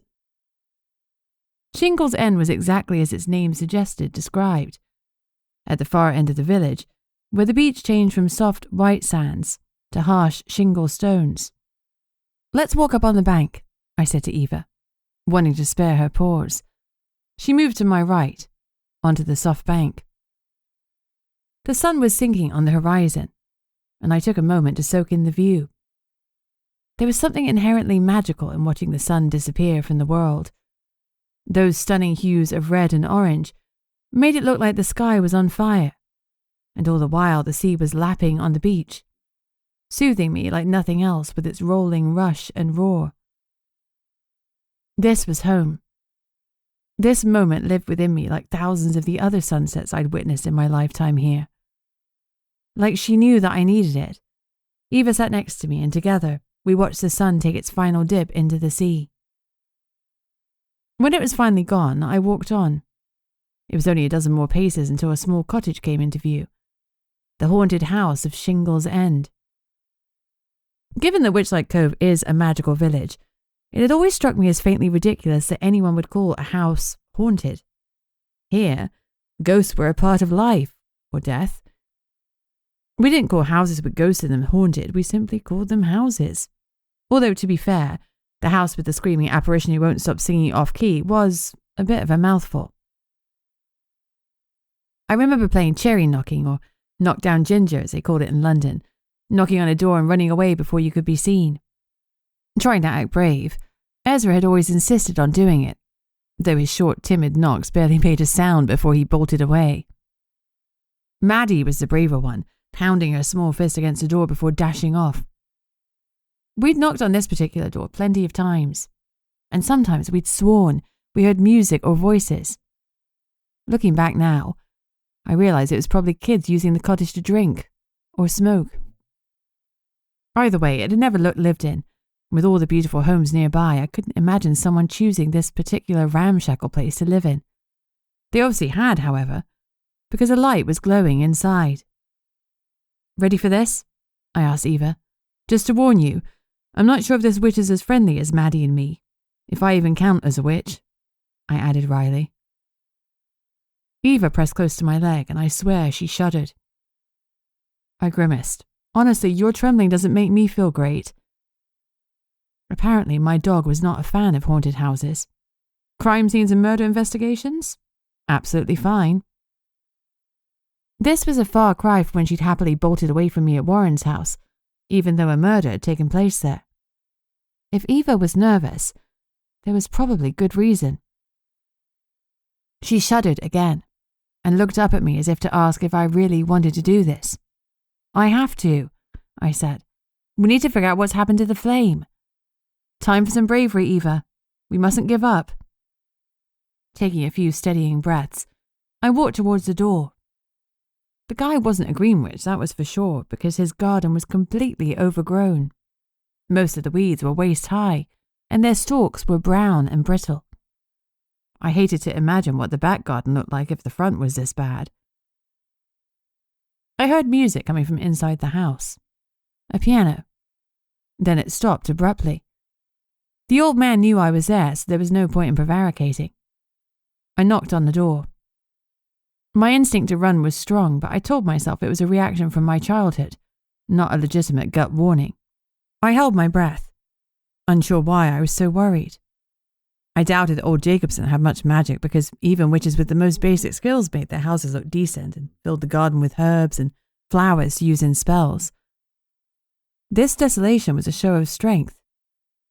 If I used that as a benchmark, he had no power at all. I waited, my heart pounding. Finally, the door creaked open. "Mr. Jacobson," I said. "Hi, my name is—" "How dare you disturb me?" he snapped, before his eyes locked on mine, and the blood drained from his face. He shook his head. "No." "Okay, then." I stepped back and held up my hands. "I'm sorry, I wanted to ask you a couple of questions." No, you can't be here. You can't be here." Shields or not, his panic hit me like a sledgehammer to the gut, and I staggered back. He was shaking, his grey beard trembling as his face quivered. The despair and anguish radiating from him was so intense that I felt it seeping into my very bones. "I'm sorry, I didn't mean to upset you," I said desperately. "I wanted to ask if you knew anything about the eternal—" The door slammed shut, and with it came a shockwave of green magic so strong that it flung me across the garden. Terrific. I loved spontaneous flights. Eva was caught in the blast too, held back by the same pale green ripples of light that had struck me and made the very earth tremble. She landed with a thud and gave a sharp whimper. "Eva!" I scrambled to my feet as she staggered to hers, then threw myself down next to her, desperately checking her for signs of injury. She yipped softly and licked my face to reassure me. "You're okay," I panted in relief. She nudged at me pointedly. "I'm okay too," I reassured her as I stood up again and brushed myself down. Fucking hell. The back of my head and neck hurt like hell. As my vision cleared, I stared at the house. So much for thinking the old man was a weak witch. That ward would throw out 100 witches, never mind just me and Eva. That was some serious freaking magic. The good news was that with power like that, maybe Mr. Jacobson did know something about the flame, or had something that could help us. The bad news? He didn't seem willing to share. Chapter 25. I felt like I'd been hurtled 20 feet through the air and landed on a bush, which, of course, I had been. Walking back home would be slow going. There used to be a taxi firm in the village, and I was sure there still was, but I didn't have its number. Besides, I wasn't convinced a driver would be okay allowing a dog and a woman covered in leaves and twigs in their car. I swallowed my pride and rang Maddie. When she promised to come straight over, something in me eased. It was nice having someone to call on. I'd missed that in London. Her car rocked up with my bestie behind the wheel, dressed in her pajamas. I opened the rear door for Eva, then hopped into the passenger seat. "This is a change for you," I said, gesturing at her attire. "What happened to the girl who didn't like to go out until 9 o'clock at night?" She rolled her eyes. "Or just feeling shattered, that's all," she said. "Don't worry, I'll be up for going out on Friday. Ezra told me he's spoken to you." I slid her an accusing look. "Of course he did, because you totally told him to go and get me a coffee." "Maybe." She smirked. So? So what?" "He looks good, doesn't he?" She waggled her eyebrows. A half laugh, half huff, escaped me. "He's grown up," I admitted, "but I'm not going there, Maddie." "Oh, why not? He's a really good guy. He's funny, and you two always got on really well. When we were 17. But people change. He's not my type now." "No? So what is your type?" A picture flashed into my mind. Someone in a smart shirt, sleeves rolled up over bulging muscles, brooding eyes that I could lose myself in for hours. I pushed the unwanted image away forcefully. Nope, I was not going there either. "Regardless of my taste in men, at the minute I don't have time for one," I said primly. "I've got enough to sort out. I think Mr. Jacobson might be the one we need to speak to." "Oh, that's great." Her excitement and relief were palpable, and I hated to quash it, but I needed to tell her the truth. "Yeah, but it's complicated. I think perhaps you were right in thinking he's an ogre." Her face crinkled with confusion. "But I thought he was a witch. I mean, he doesn't really like people. He didn't like me anyway. I'm not sure how we'll get him to talk to us. I think he might have a screw loose." "Screw loose or screw missing entirely and held together with hope and duct tape?" I grimaced. "The latter." "You're thinking of something. You have to. We have to," she said grimly. Her words didn't make me feel great. With effort, she dredged up a smile and tried to dispel the grim atmosphere that had descended. "So, how was the first day on the job?" she asked. "Did you have time to dig up stuff on banks?" Actually, it was pretty manic. I told her everything that had happened. "Shut up," she said finally. "I can't believe someone killed Warren. That's insane. I've seen Toby in passing and met him a couple of times socially, but I could never imagine he'd do something like that. But the stepmom..." She paused. "Well, Yanni's not her biggest fan." "Is she not?" I hadn't got that impression from Yanni at all. Then I realized that was the whole point. She had one heck of a poker face. I knew that from that wash of loneliness I could never have guessed at. I'd have to do something about that too, but one problem at a time. "If you're planning on going to bed when you get in, I could do a little digging from home," I suggested. "That sounds good," she said. "Although the Wi-Fi can be patchy, I'm sure it'll be fine." Maddie nodded. A companionable silence was beginning to fall between us when she spoke again. "I know it's not the best of circumstances," she said softly, "but it's really, really good having you back. It's a bit like you've never been away. I feel the same." I squeezed her arm, and I'm so damn grateful for it. Grateful for you. I was genuinely shocked by how much her friendship still meant to me. I'd honestly believed that I'd let her fade into my past. But now I was here, that ache that lived in my heart had finally gone. Until that had happened, I hadn't realized just how crippling it had been. Back home, I bid a yawning Maddie good night. I grabbed my laptop and sat down in the cold living room, the empty fireplace taunting me. Maddie wasn't the only thing I'd missed, and when she had persuaded me to come home, I'd been looking forward to basking in the witchlight. That it was gone left me more than a little depressed. The eternal flame was my inheritance, and I had failed it miserably. Well, I was done failing. I was going to find it and restore it, and that was all there was to it.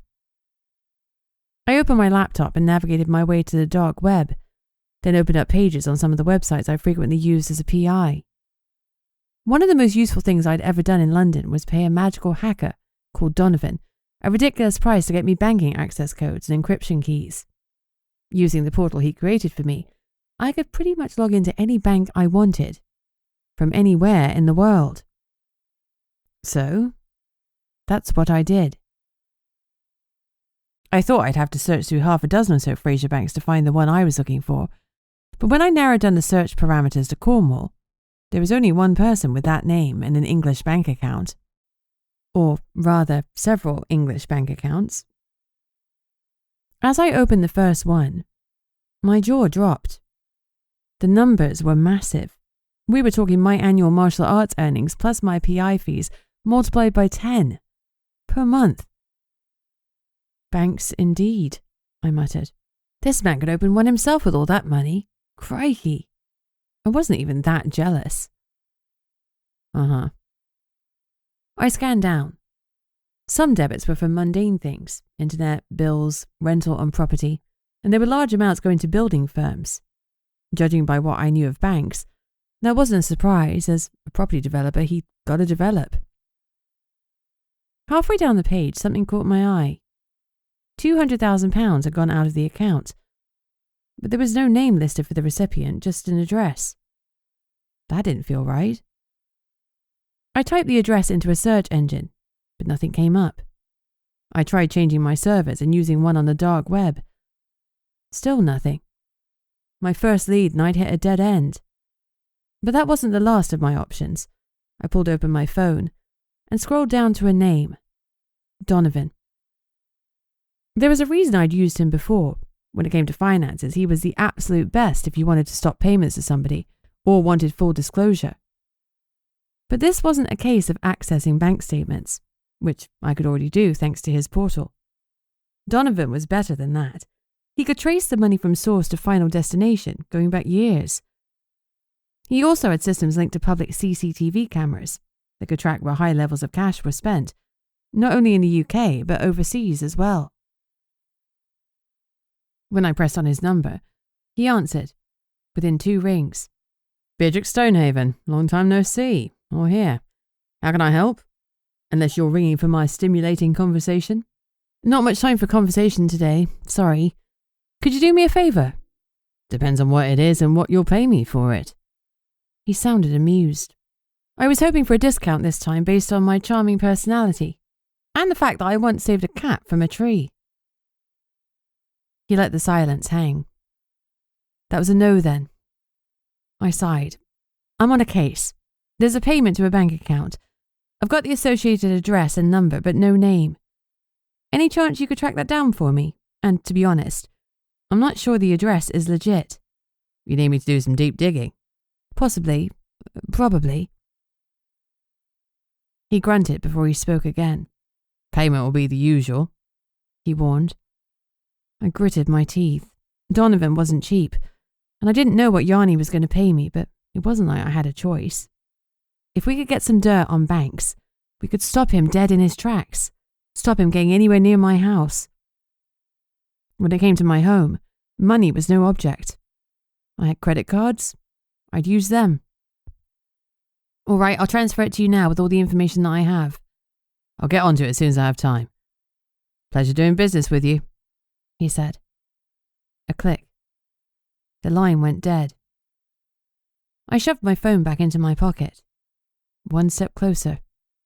Now all I had to do was hope that Donovan's deep digging didn't put us both in a hole too deep to climb out of.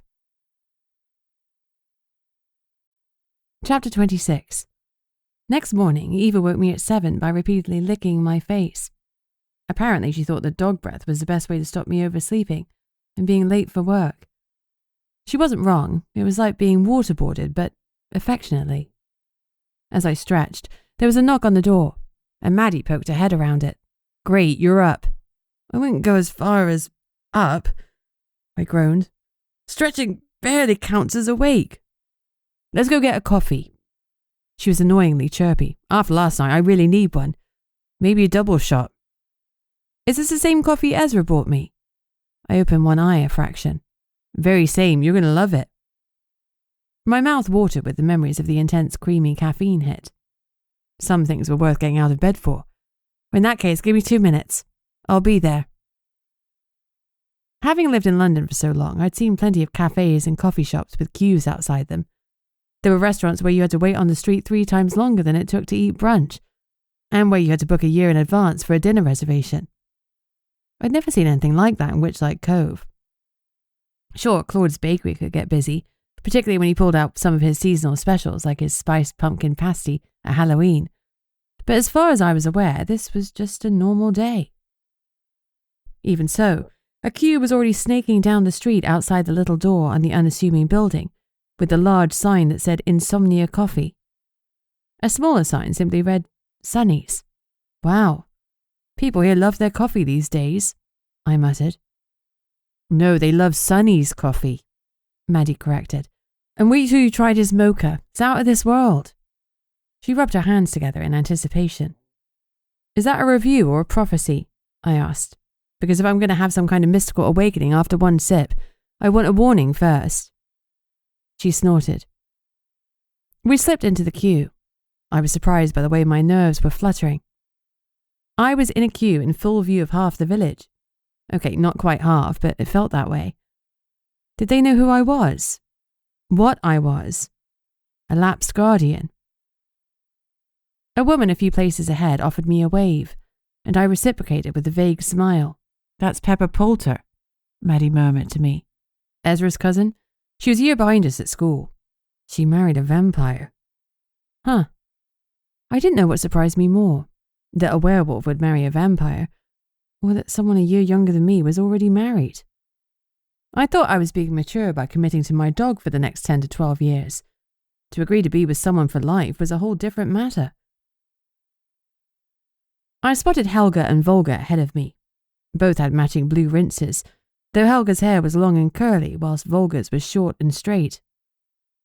The 2 old ladies lived together in the cottage next to mine, and until that moment, I'd always assumed they were just good friends.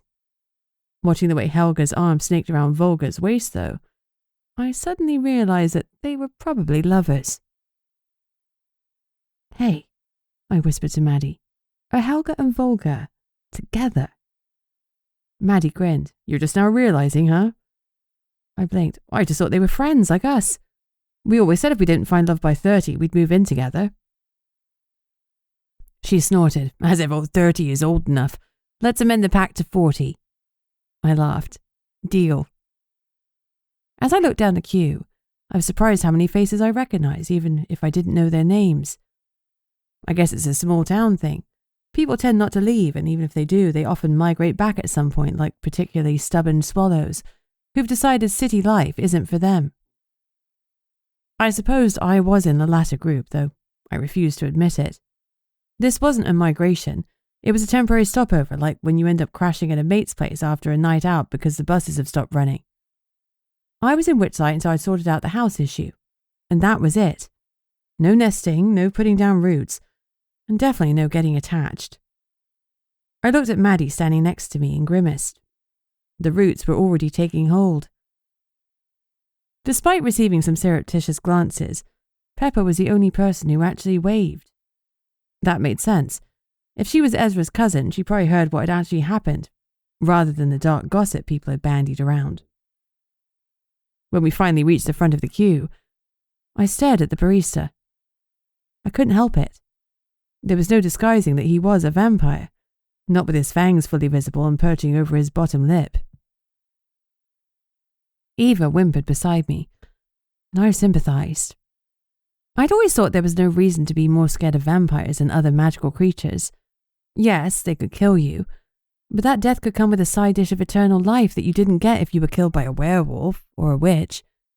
There was the whole blood-draining thing, but I'd been willing to overlook that. I thought vampire fangs only came out when they were hungry, I whispered to Maddie. Or angry. And there's your answer, she whispered back. Sonny is always angry. Fantastic, I muttered. A grumpy vampire with unlimited access to hot liquids. What could possibly go wrong? The customer in front of us snagged his drink and moved out of the way. Hey, Sonny. Maddie smiled at his scowling face. How are you doing? Tattoo looks like it's only got a week or so left. Do you want me to book you in for another appointment? I saw what she meant. The ward she placed on his skin was only faintly visible. No wonder he was totally covered up and wearing a flat cap and sunglasses. I'll make an appointment when I need an appointment, he snarled in a deep New York drawl. Well, if that wasn't customer service, I wasn't sure what was. I half expected him to chuck my coffee at me and charge extra for the trauma. So? He said, shifting his gaze to me. So? I asked, a little taken aback. What do you want to drink? I assume that's why you're standing here. Wow. Polite. He was a New Yorker through and through, busy, direct, and brusque. Can we get 2 cappuccinos, please? I said, trying my most charming smile. It didn't seem to impress him. With a grunt, he moved to the coffee machine. As he filled the filter with freshly ground beans, a commotion started near the door. In the police car, you're sure? Someone asked loudly. Absolutely, in the back of the car. They've arrested her. I turned my attention away from the counter to listen. Sorry, I said, tapping the shoulder of the person next to me. What was that? The man squinted as if he recognized me, but then shook his head. Mrs. D, the old school teacher. She was in the back of a police car. Looks like she's been arrested. Chapter 27. I didn't wait to hear any more. With Eva hot on my heels, I pushed my way out of the shop. Maddie called my name, but I didn't bother looking back to see if she was following me. If Mrs. D had been arrested, did that mean that Yanni had found more evidence? No way did Mrs. D murder Warren Storecrest. It had to be a mistake. When I reached the station, Dove was sitting behind her desk. What the hell is going on? I demanded. B, Dove began. I was about to call you. Mrs. D was... It's okay, Dove. I'll take this. Beatrix? Yanni's voice was firm and controlled. I turned and saw she was standing in front of her office door, hands on her hips. I realized I was trembling. The strength of my reaction surprised me, but then again, I knew what it was like when everyone thought you were guilty of a crime you hadn't committed. You arrested her, I said brokenly. She's innocent, Yanni, and you paraded her in front of everybody. Her eyes were sympathetic. She knew me too well. I did not arrest Mrs. D, she responded calmly, and I most certainly did not parade her anywhere. I brought her in for questioning, which I am entitled to do and which I need to do. This is a murder case and we have reason to suspect her. You can't be serious. It's Mrs. D. Yanni studied me. Tell me this, B. Before yesterday, would you have expected Mrs. D could poison someone? I didn't reply because I couldn't. Not without proving her point. Exactly, she said, taking my silence as the answer she wanted.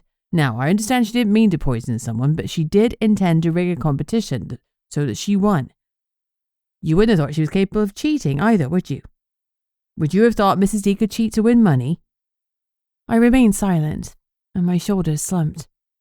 There was no point replying. Yanni knew she had me. Her voice softened still further. I'm not doing this to be cruel, B. The last thing I want is to find that Mrs. D is guilty. She taught Maddie too, remember? And Maddie's mum and dad. She taught all my kids and all the kids around here. I get it. But right now, I need to question her because she had a motive, and she has form, albeit accidental. Plus, she might know other people who had similar motives and were willing to take it a little further. You can't let your personal feelings affect this investigation. I ground my back teeth. I loved Yanni.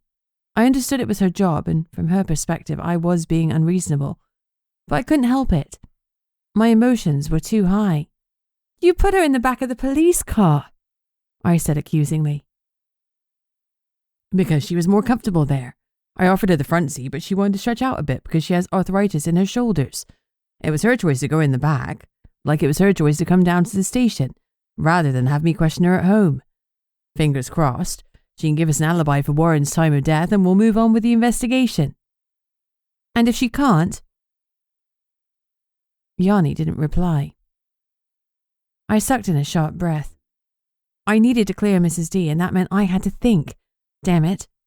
Do we have an official time of death? Yanni's gaze didn't waver.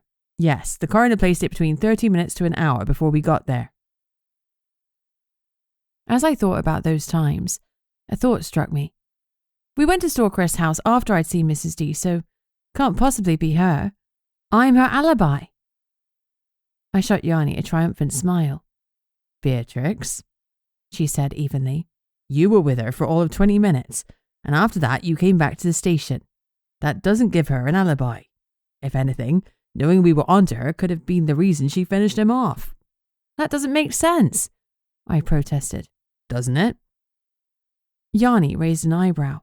You also said she'd been for a walk when you arrived at the house. Am I remembering that correctly? She was right. Yes. And would you agree it's within walking distance from Amara's place to Warren's? Yes, but... It's not about the but, Beatrix.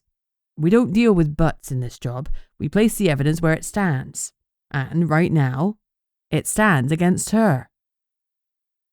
She sighed wearily. Look, I need to go question Mrs. D. I want to be there, I said firmly. Not a chance. She shook her head. You can sit in the other room and watch through the one-way mirror. She conceded. I wanted to object. After all, shouldn't Mrs. D have a lawyer present? But I suspected she'd already refused that right, and there was no point in making more fuss. Pushing Yanni any further could result in her kicking me off the case, and I couldn't let that happen, especially as I wasn't officially on it. Okay, I said begrudgingly. Thanks. I'll sit in the other room and watch. Good, and bring the phone with you in case it rings. That's your actual job, remember? I grabbed the phone off the desk and turned towards the hall. Then I paused.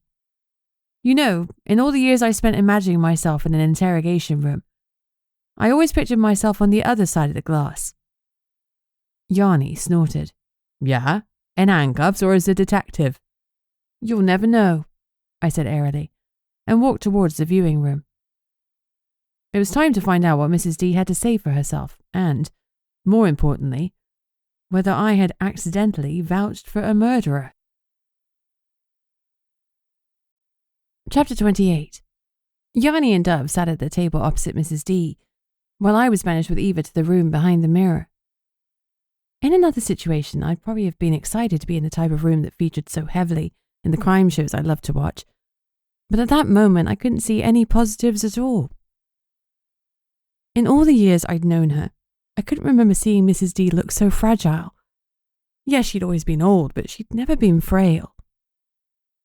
As I sat down, I found myself absently rubbing Eva's fur. I needed something to occupy my hands and distract my thoughts. Yanni cleared her throat slightly, making Mrs. D jump as though a gun had been fired next to her. Amara, she said gently.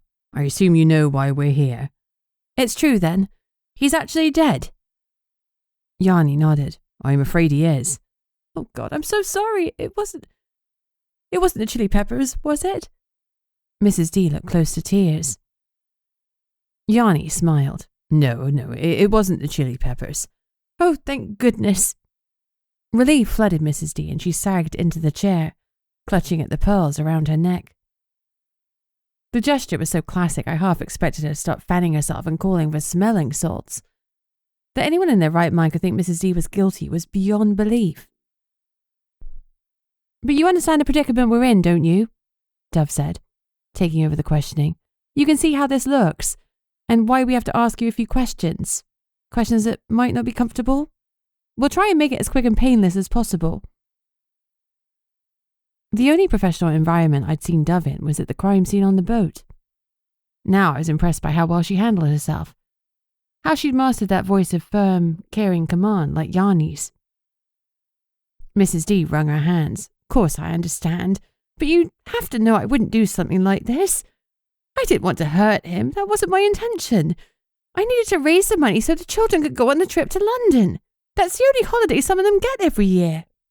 We understand, Yanni said. Do you know why Warren stopped giving you the money? Mrs. D shook her head. I don't have a clue. The news came out of nowhere. He sent me an email saying he would no longer be supporting any of my charities or clubs.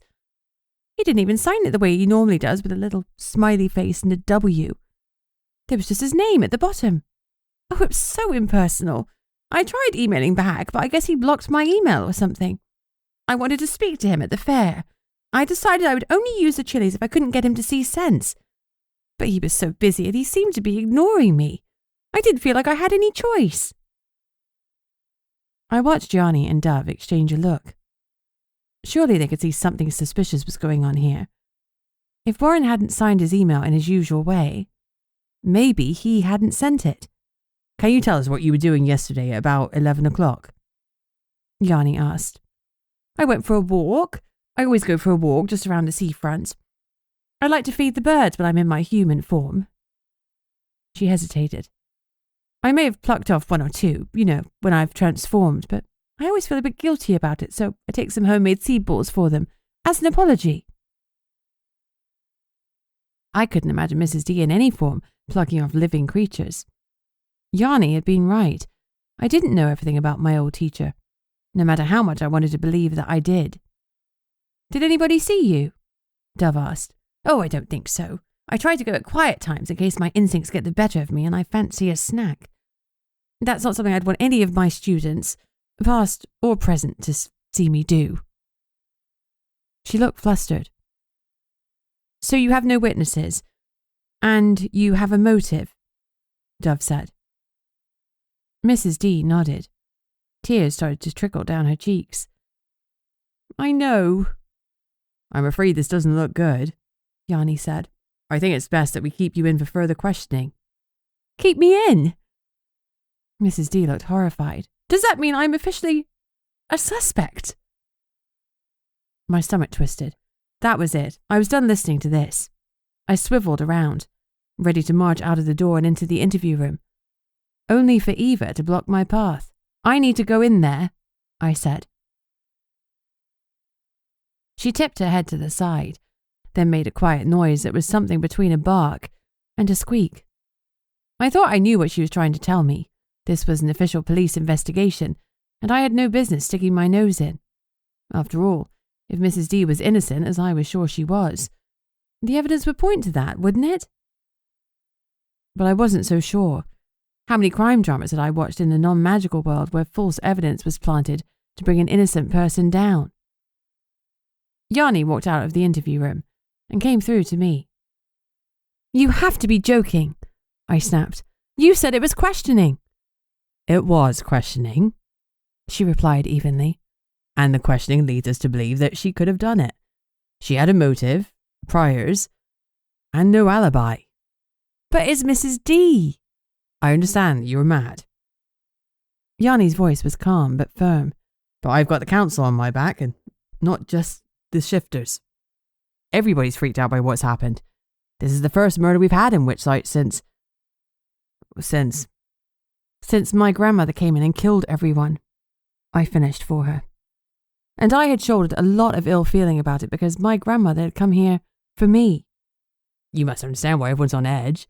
You might not remember, but it started with a murder back then too. I remember. My voice was sharp. My parents were among the dead. Yanni shook her head. No, before their deaths, Bea. Your grandmother killed a shifter and took his power so she could get through the ward. What? I shook my head, struggling to take in her words. She could take a shifter's power.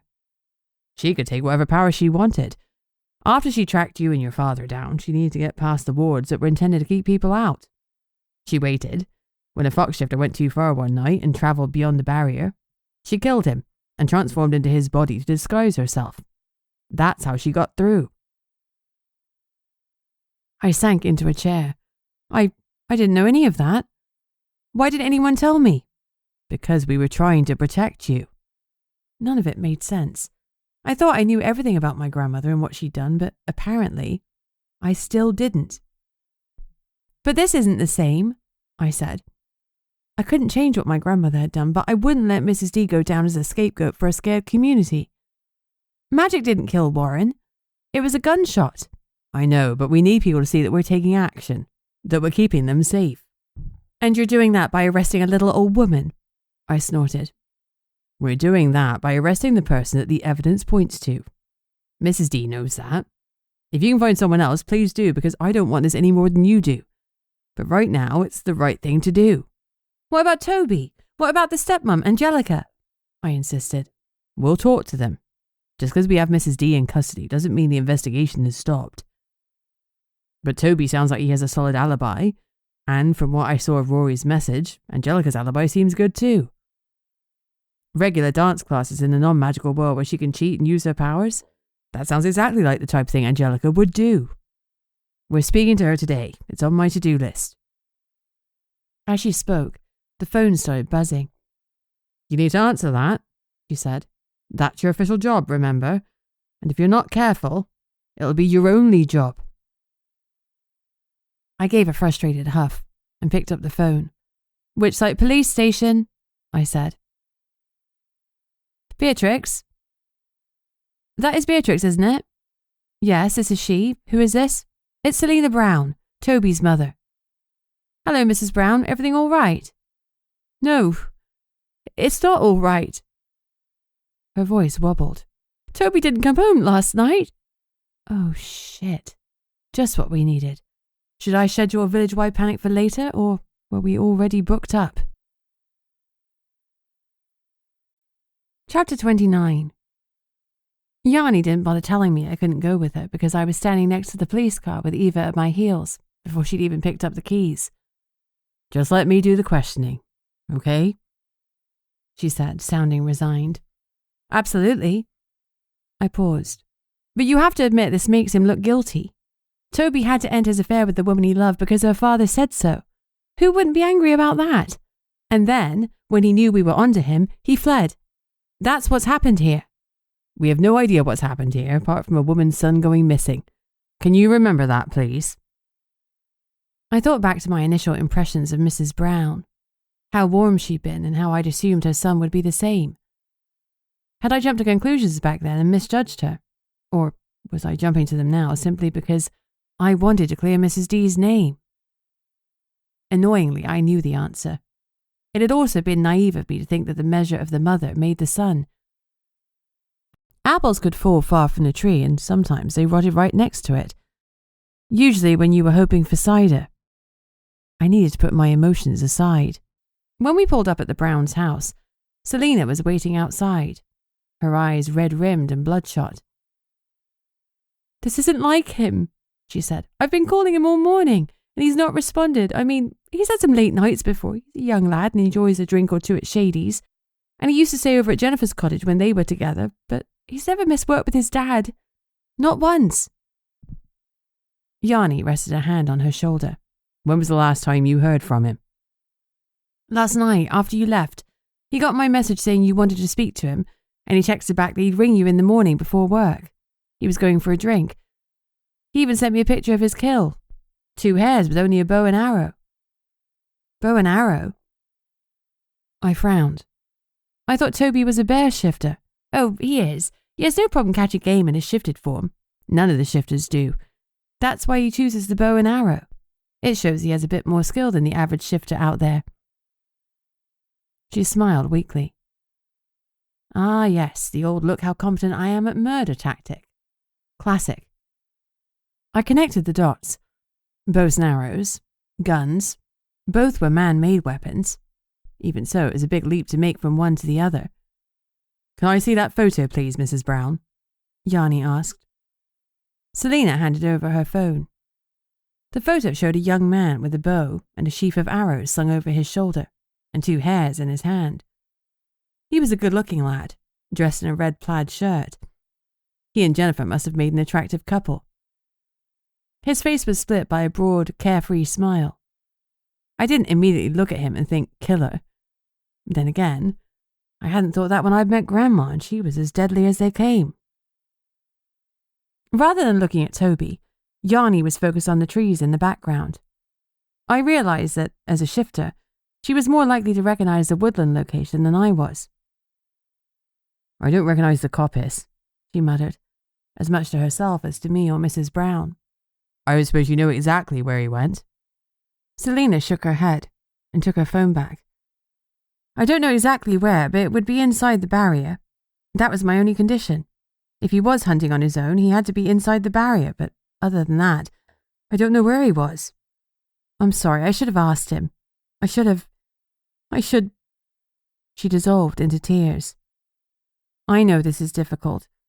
I tried to use the same calm compassion I'd seen Dove demonstrate when she was talking to Mrs. D. But right now, he hasn't even been missing for 12 hours. You weren't expecting him back until late last night, were you? Selina nodded reluctantly, and Yanni shot me an approving smile. Apparently, I'd done that right. She took over, which means he hasn't been gone long. I'll put out notices, see if we can get any sightings of him, okay? Selina nodded again as she continued to sniff and wipe away her tears. Warren was a shifter too. I know he was a water shifter, but even so. Do you think someone's going after shifters? No good comes from jumping to conclusions, Yanni chastened gently, the same way she'd spoken to me about doing exactly that. But this time, I could hear the tightness in her voice. She'd been telling me the truth when she said that people were scared. They were scared because they automatically recalled what my grandmother had done. If Selina and her family still had a security camera on their property 10 years after that incident, the memories were still there. I felt like I needed to say something more. You have our number. If you hear anything, call us. We'll do the same. We promise. Selina sniffed again. Thank you. As we got back into the car, Yanni glanced at me. What are your thoughts now? She asked. Still think Toby's the murderer and he's done a runner? I don't know, I admitted. But we've still got the stepmom, Angelica, to question. We could always head there now. Yanni looked pleased. And for a moment I got the impression that she liked working with me.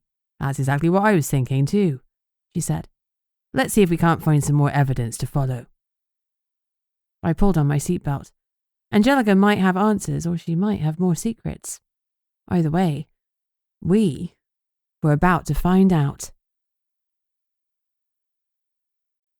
Chapter 30. As we drove through the village, I leaned my head against the window and closed my eyes. I'd not had the best of sleeps last night with the echoes of the day's high emotions rippling through me, and I still hadn't had my early morning coffee fix. I didn't realize quite how much I needed caffeine until the days when I didn't get it, and my temples started pounding and my eyes needed matchsticks to hold them up. If coffee ever became sentient, I would immediately pledge my allegiance and fight for its cause. But there was no chance I was going to ask Yanni if we could swing by Sonny's to pick up a takeaway. Time was of the essence, and Mrs. D was still locked up. As the police car rumbled down the lanes, I thought about all the other tasks that I still had to do. I was no closer to solving the original problems Maddie had asked me to return to Witchlight for, other than getting thrown out of old Jacobson's house and learning he had serious amounts of magic. Plus, learning Fraser Banks was ludicrously rich, and handing over that mysterious number to Donovan. I was just treading water, moving nowhere fast. The reminder spurred me to send Donovan a quick text. This is urgent, please update when you can. Also, if you have any miraculous investigative breakthroughs, now would be an excellent time to share. With that done, I closed my eyes and took a deep breath. Much as I wanted to focus on the flame, finding Warren's murderer had to take priority. Hopefully his ex-wife would give us some much-needed clues. Angelica Lauren, formerly Storcrest, lived in an exclusive development on the edge of the village. 12 luxurious houses that, according to the large sign outside the gated community, came with open-plan living areas, hot tubs in the gardens, and prestigious views. It hadn't existed when I lived here, and I was surprised the council had given permission for buildings of that size, but I suppose needs must. Magical people needed somewhere to live, and Witchlight Cove was one of the loveliest places for them to do that. Big houses also meant that these magical residents had money. I wondered if Banks had built the development. Come on, I said to Eva as I opened the car door. Let's go. Immediately she pointed her nose toward the house and gave a low growl. Hey, what's got into you? I asked. She didn't move and growled again. Is she a trained police dog? Yanni asked, eyeing Eva with the same curious caution as me. She's come with me on a lot of cases, but nothing formal, I replied. Yanni nodded grimly. Well, I don't like that reaction, and I trust her after she found Warren. Stay behind me, will you? She pulled out her revolver, holding it ready as we approached the front door. I felt pretty useless. I wasn't carrying a gun, and I regretted having next to no magical skill. That was a regret that stayed with me regardless of the situation, together with many others like not studying for a practical degree, wearing shoes that pinched my toes, that time I'd once waved back at someone who wasn't waving at me. Still, I let Yanni take point. This was her gig after all. She knocked once. Although it wasn't the most forceful of knocks, the door swung inwards. She looked at me and I knew we were both thinking the same thing. An unlocked front door wasn't a great sign. Hello, Mrs. Lauren? Yanni called. Witchlight Police, we'd like to ask you some questions. Eva growled again and tried to push in front of me. No, stay back, girl, I said firmly. I might only have minimal magic, but if something happened, I was more likely to survive than Eva was. Stay close, Yanni murmured to us as we stepped inside. The house seemed to pulse with tension. Mrs. Lauren, Yanni called again. Nothing. Not a sound. The house epitomized fashionable minimalism. White marble floors, whitewashed walls, a couple of bright art prints, a clean white kitchen island and a large white sofa. It was the kind of place that screamed wealth, but also whispered, no one's allowed to have sex on the sofa. It didn't exactly give off a homely vibe, and it didn't offer many places for someone to hide. At that moment, that was something I was grateful for. Upstairs, I whispered. Yanni nodded. As we crept up the stairs, we continued calling Angelica's name. I tried to hone in on any emotions because I assumed that if a murderer was hiding somewhere, their emotions would be strong enough for me to feel, even without any connection. But there was nothing. Either they could cloak their emotions or we were alone in the house. We cleared the rooms one by one. She's not here, I said unnecessarily. Do you think she hasn't come back from her dance class yet? Yanni shook her head. Front door was open, so was the back. I hadn't even noticed that. I'd been too busy sweeping outwards in search of feelings. She went out the back when we came to the front door, I queried. If she had, that smacked of guilt. Yanni didn't respond, even when evidence was staring her in the face. She seemed reluctant to speculate.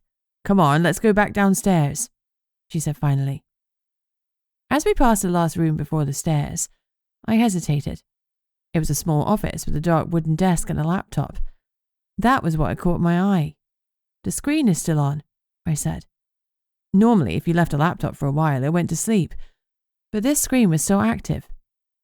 Had someone been typing a few minutes ago, then heard our car pull in and fled? Unless the owner had turned off the screensaver, but what kind of fool did that? Yanni, I said, moving toward the computer, come and look at this. What is it? She came in to look over my shoulder. She left her emails open, I said. Yanni's brow furrowed as she studied the screen. No, that's Warren's email account. The address is W. Storecrest. I stared at the email address at the top of the page. She was right. Why would his ex-wife have access to his emails? I asked slowly. I'm not sure. Mrs. D's words echoed in my mind. How the emails cancelling Warren's donations hadn't sounded like him. What if Warren didn't write the email to Mrs. D? What if Angelica cancelled his donations so that she could siphon off some extra money? I couldn't contain the flutter of excitement in my chest. That would give her a motive for murder, wouldn't it? Yanni pursed her lips. Oh, it's pure speculation, Beatrix. That's all it is. But I wasn't so sure. I finally had something to go on that suggested Mrs. D wasn't to blame for Warren's murder. And I was going to prove it. One way or another, Angelica was about to realize that secrets don't stay buried forever. And neither do guilty consciences. Chapter 31. It was only when my stomach growled that I realized I hadn't had any breakfast. We planned on grabbing a muffin or something at Sunny's with our coffees, but that hadn't happened. My belly was so loud that Yanni heard it too. I'll drop you at the coffee shop. She shot me an amused glance. You can pick me up a cappuccino while you're there. Then perhaps this afternoon you'll sit at the desk and answer telephone calls. She paused, and we both laughed. When we stopped snickering, I felt the need to defend myself a smidge. I did answer Mrs. Brown's call. Oh, yes, sorry, I forgot that one. It's been rather chaotic having you back, but it has been lovely. You've been missed. By you and Maddie? Do you need anyone else to miss you? She raised an eyebrow. I guess not. I smiled faintly. I'm sorry I stayed away for so long. I thought that there'd be silence. One of those moments when no one really knows what to say. But I should have known Yanni better than that. Somehow she always had the right words. You did what you had to do, Bea. Enough apologies now. We understand that, even though it was hard to see you go. Maybe now you'll consider staying a little longer. You've definitely got a flair for investigative work, and there are plenty of mysteries in a place like this. Tracking down lost relatives, finding lost heirlooms, that type of thing. We don't have the manpower to deal with them all. You could be a PI here just as easy as in London, she suggested. Just think about it, Bea. For me. I will, I promised, before stepping out of the car towards the siren lure of coffee. Thankfully, the cafe was substantially quieter than it had been earlier, with only one person ahead of me in the queue. Another vampire was clearing the tables of the detritus from the earlier rush. The badge on her t-shirt told me her name was Kaz. She flashed me a friendly smile, and I wished she was serving me instead of Sunny. I turned to the grouchy vampire. 2 cappuccinos, please. I offered him my most winning smile. To my surprise, he reciprocated, or at least something close. As his lips stretched, not only were his 2 pointy canines on show, but his entire top row of pearly white teeth. The smile had a distinctly sinister edge to it, though, and I had a funny feeling he was about to spit in my coffee. Almost immediately, he placed 2 cups in front of me. The service was way too fast, but on the upside, he hadn't had time to spit in them. I frowned as I picked them up. Hey, these are stone cold, I objected. Yes, those are the ones you ordered this morning and left without paying for. I assume those are what you want. His smile crept closer to a snarl. I balked. Well, that was a police emergency. Well, emergencies don't pay my bills. His tone suggested he wished they did, preferably in gold bullion and firstborn children. He really was the grumpiest near-human I'd ever met. Why on earth had he chosen a career that involved working with the public? It was a good job his coffee was so damn good, because people sure as hell weren't coming for the warm, welcoming environment. Now I understood what Ezra said about Sunny's motto. Customer service was for those with a shit product. It's all right, Sunny. A familiar voice cut in. I'll cover the cost of these. And can I get another 2, please? The way my stomach flipped was a sure sign of who it was, but I forced myself not to jump straight around to check. Instead, I turned as slowly as possible. There he was, standing behind me, and somehow he looked even more attractive. His hair was tousled, his stubble perfectly rugged. My hands twitched as if my fingers were begging to run through it. What is wrong with you, Beatrix? I cursed internally. Fraser Banks is evil. He probably dines with Satan on a regular basis. Just no. You don't need to do that, I said tightly. I could afford my own coffee, or the police department could. Yes, but I'd like to pay, Banks replied. And anyway, I've got a tab here. His voice dropped to a whisper. And a discount too. There was something about his lowered tone that was so primal, I felt it reverberate all the way through to my bones. And other fun places. Uh-oh, spaghetti-o. Sonny gives you a discount, I blurted, thinking of Maddie's remark about how he was still rude to her even though she did his ward tattoos. Banks shrugged. I guess he likes me. The smile he flashed me was so bright it sent my stomach into yet another somersault, this one combined with a backflip and a handspring. At this rate, I'd qualify for the Olympics gymnastics team. Well, thank you for the offer, but... My words trailed off as I caught sight of someone else. Someone staring at me from across the coffee shop. Thank you. Yes, you can pay for those coffees, I said quickly, and walked away from him towards old Jacobson. There was no doubt he'd been staring at me. That was clear from the way he became flustered and shuffled the paper in front of him as I approached. He coughed a couple of times, not to clear his throat, but a full-on chesty cough. His weak old man act was convincing, and I might have bought it if I hadn't known better. But I knew what he could do beneath the fake, nervous shuffle. He could throw me across the room, out of the window, and probably as far as the sea if he wanted to. I tried to catch wind of his emotions, but there were too many people in the cafe, and instead I was hit with an onslaught that was too tangled to pass. "Do you mind?" I said, as I pulled out the chair opposite him. His head shook almost imperceptibly. It could have been a refusal, but I took it as permission and sat down.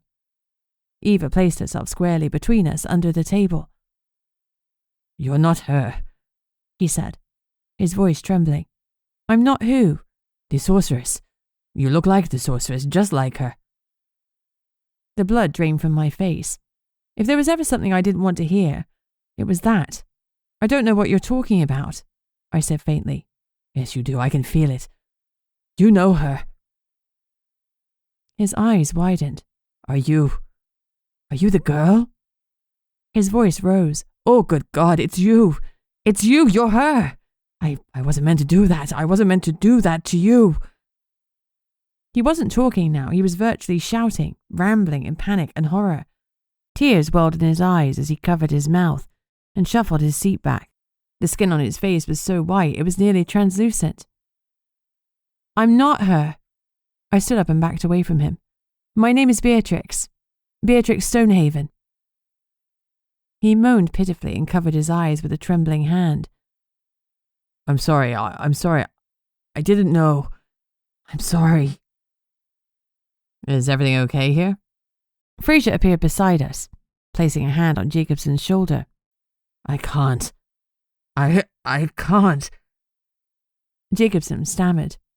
Now I could feel his emotions whether I wanted to or not. He was paralyzed with horror, and it was mounting as he started to lose control. "Fraser, get back," I instructed sharply, realizing what was about to happen an instant before it did. The property developer didn't move in time. Instead, he put himself between Jacobson and me. Before I could push him out of the way, a flash of magic shot out from the old man and struck Banks square in the chest. He flew back and hit the coffee counter with a sickening thud. Chapter 32. I spun in a circle, not sure where I was supposed to go. Eva was growling, her teeth bared as she faced Jacobson. But my eyes were on Banks.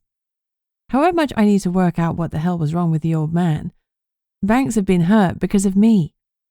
He had to be my priority. With my decision made, I moved. A collective gasp rang out from the customers.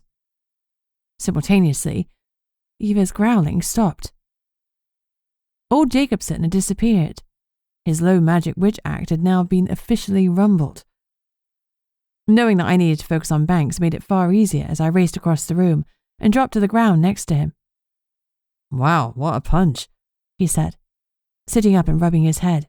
"Are you okay?" "I felt better," he admitted. Then a smile tipped his lips. "Hey, you called me Fraser." I blinked. Had I? "Sorry, Banks," I said gruffly. "Oh, no, I liked it." "Don't tell me. Banks was your father's name," I said dryly. "My mum's, actually," he said mildly. "But no, it just reminds me rather strongly of Mary Poppins. I hadn't watched the film when I made the name change, but now, Mary Poppins. Everyone calls me Fraser, and I prefer that you do too." I stared at him. This man had been thrown across a room and was now having a crisis over a fictional nanny. Still, given that he'd been thrown across a room for me, it seemed churlish to refuse. "Sure, I can do that." He grinned like I'd agreed to go on a date, which I absolutely hadn't. Next to him, Eva wrangled her way in and started licking his hand. He turned to her, his eyes soft. "I'm okay, little lady," he murmured. "Thanks for asking." Her tail wagged with such fierceness she nearly wagged it right off. I eyed her. Traitor. I turned to Banks. "Fraser. I'm really sorry about the whole..." I gestured aimlessly. "I don't know what happened. I wanted to talk to Jacobson, but he totally flipped out. Yeah, I'm going out on a limb here, but I'd say he's not the type of guy who's big on conversation. Despite the light-hearted comment, Fraser frowned at where the old man had been. Shame, that was why I liked him, Sonny grumbled as he moved past us and started picking up the tables and chairs that had toppled over in the drama. Fraser offered me a smile to show he was all right, but it didn't ease my guilt. Seeing someone get hurt like that, hit with magic, brought back memories I had no desire to relive. Any chance you can give me a hand up? He asked, reaching for me. I had absolutely no doubt he could get himself up quite easily, but considering it was my fault he was lying on the floor, it was the least I could do. As I took his outstretched hand, a warm shockwave ran through me.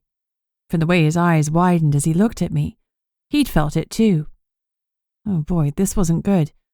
Obviously, I'd been physically attracted to guys before, and I'd felt the release of finally giving in to that attraction. The first kiss that led to a late-night fumble was like setting off a wind-up toy. But there was no way I could do anything with Fraser, and yet each time I saw him, I was fully conscious of the fact that I could feel that spring getting wound tighter and tighter. Maybe that was why I could sense it burning from him, because we were both feeling the same. Even when he was on his feet, our hands remained clasped, our eyes locked on each other. My throat was dry. I needed to say something, or at least move away from him, to do anything that would break this moment between us, because it felt wild, dangerous. Sonny cleared his throat and I stepped back, my cheeks flushing. I assumed his interruption was intended to stop us from doing anything ridiculous, like ripping off each other's clothes in broad daylight in his cafe. That was when I became fully aware of my surroundings, like I taught my students in my classes to be. Every single person in the cafe had abandoned their drinks and was looking straight at me. Not at Fraser and me, just me. Ah, yes, my favourite pastime, being stared at like the main act in a magical freak show. Near silence had replaced the normal hubbub of the eatery. A beat later, hands came up to mouths and the whispering started. Beatrix Stonehaven, someone murmured. Stonehaven, do you think? It has to be her, came another voice. Are we safe if she's here? You know what her grandmother did. That voice had an edge of hysteria. Charming. As I scanned around the faces, a mother pulled her daughter closely into her, like maybe I was going to throw the child across the room, the same way Jacobson had done with Fraser. I didn't need to lower my shields to feel the fear in the room. Are you okay? Fraser asked, his voice laced with concern. Fine, I spat. The next moment I spun on my heels and stalked out, putting the lie to the word I'd spoken. Eva, I snarled. Come. She sprang to my side, and bless her heart, she bared her teeth at the customers and swung her head in a general warning. She let out a menacing growl at the people who had upset me. It was throwing gas on the fire, but she didn't know that. Hot tears were stinging my eyes, but I blinked rapidly and refused to let them fall. I didn't know where I was going, only that I needed to get away from the coffee shop and as far from those stairs as possible. I didn't care that Yanni had asked me to be back within half an hour, or that I'd forgotten the coffees for a second time, and Sonny would hate me even more now. None of that mattered. I didn't have to check that Eva was still beside me because I knew she was.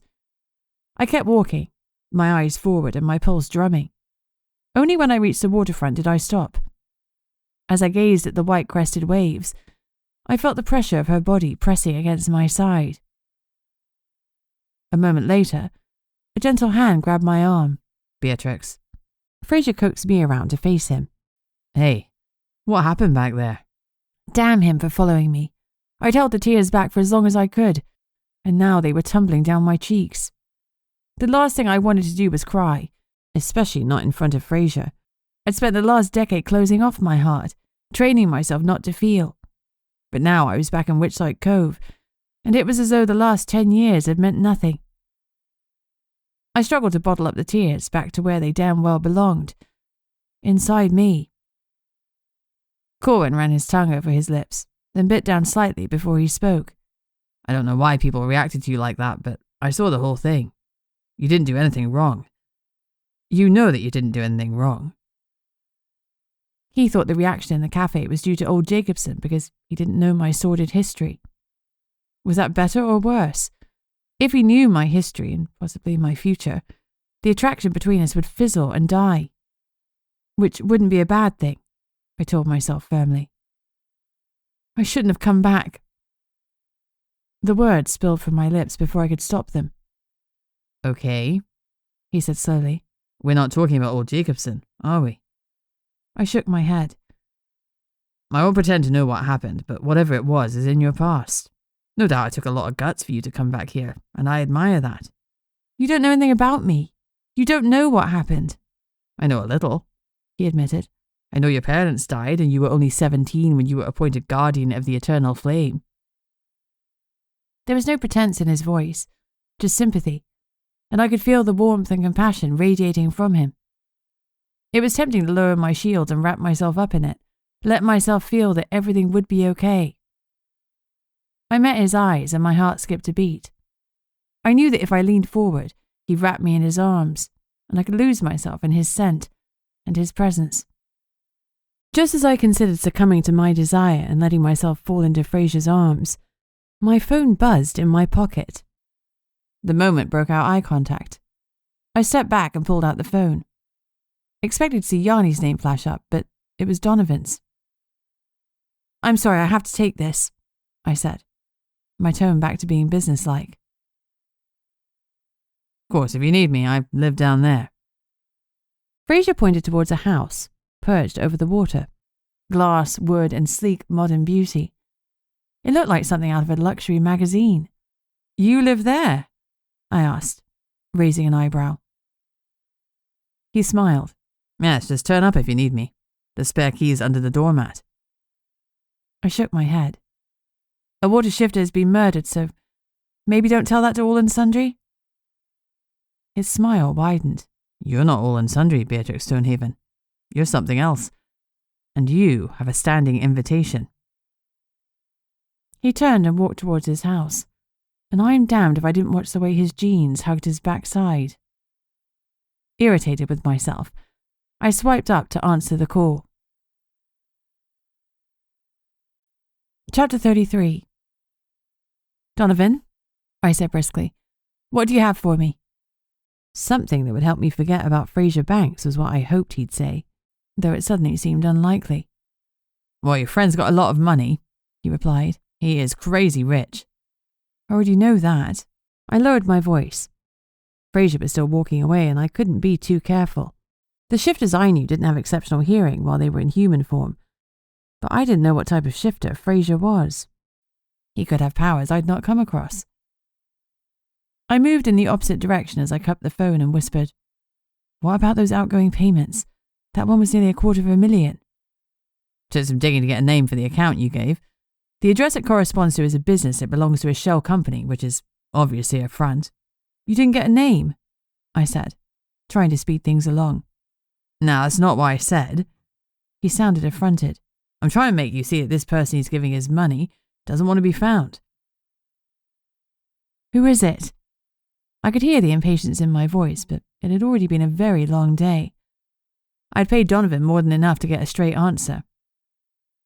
The account belongs to a Miss Fatima Crawley, he said finally, and that's not the only money he sent her.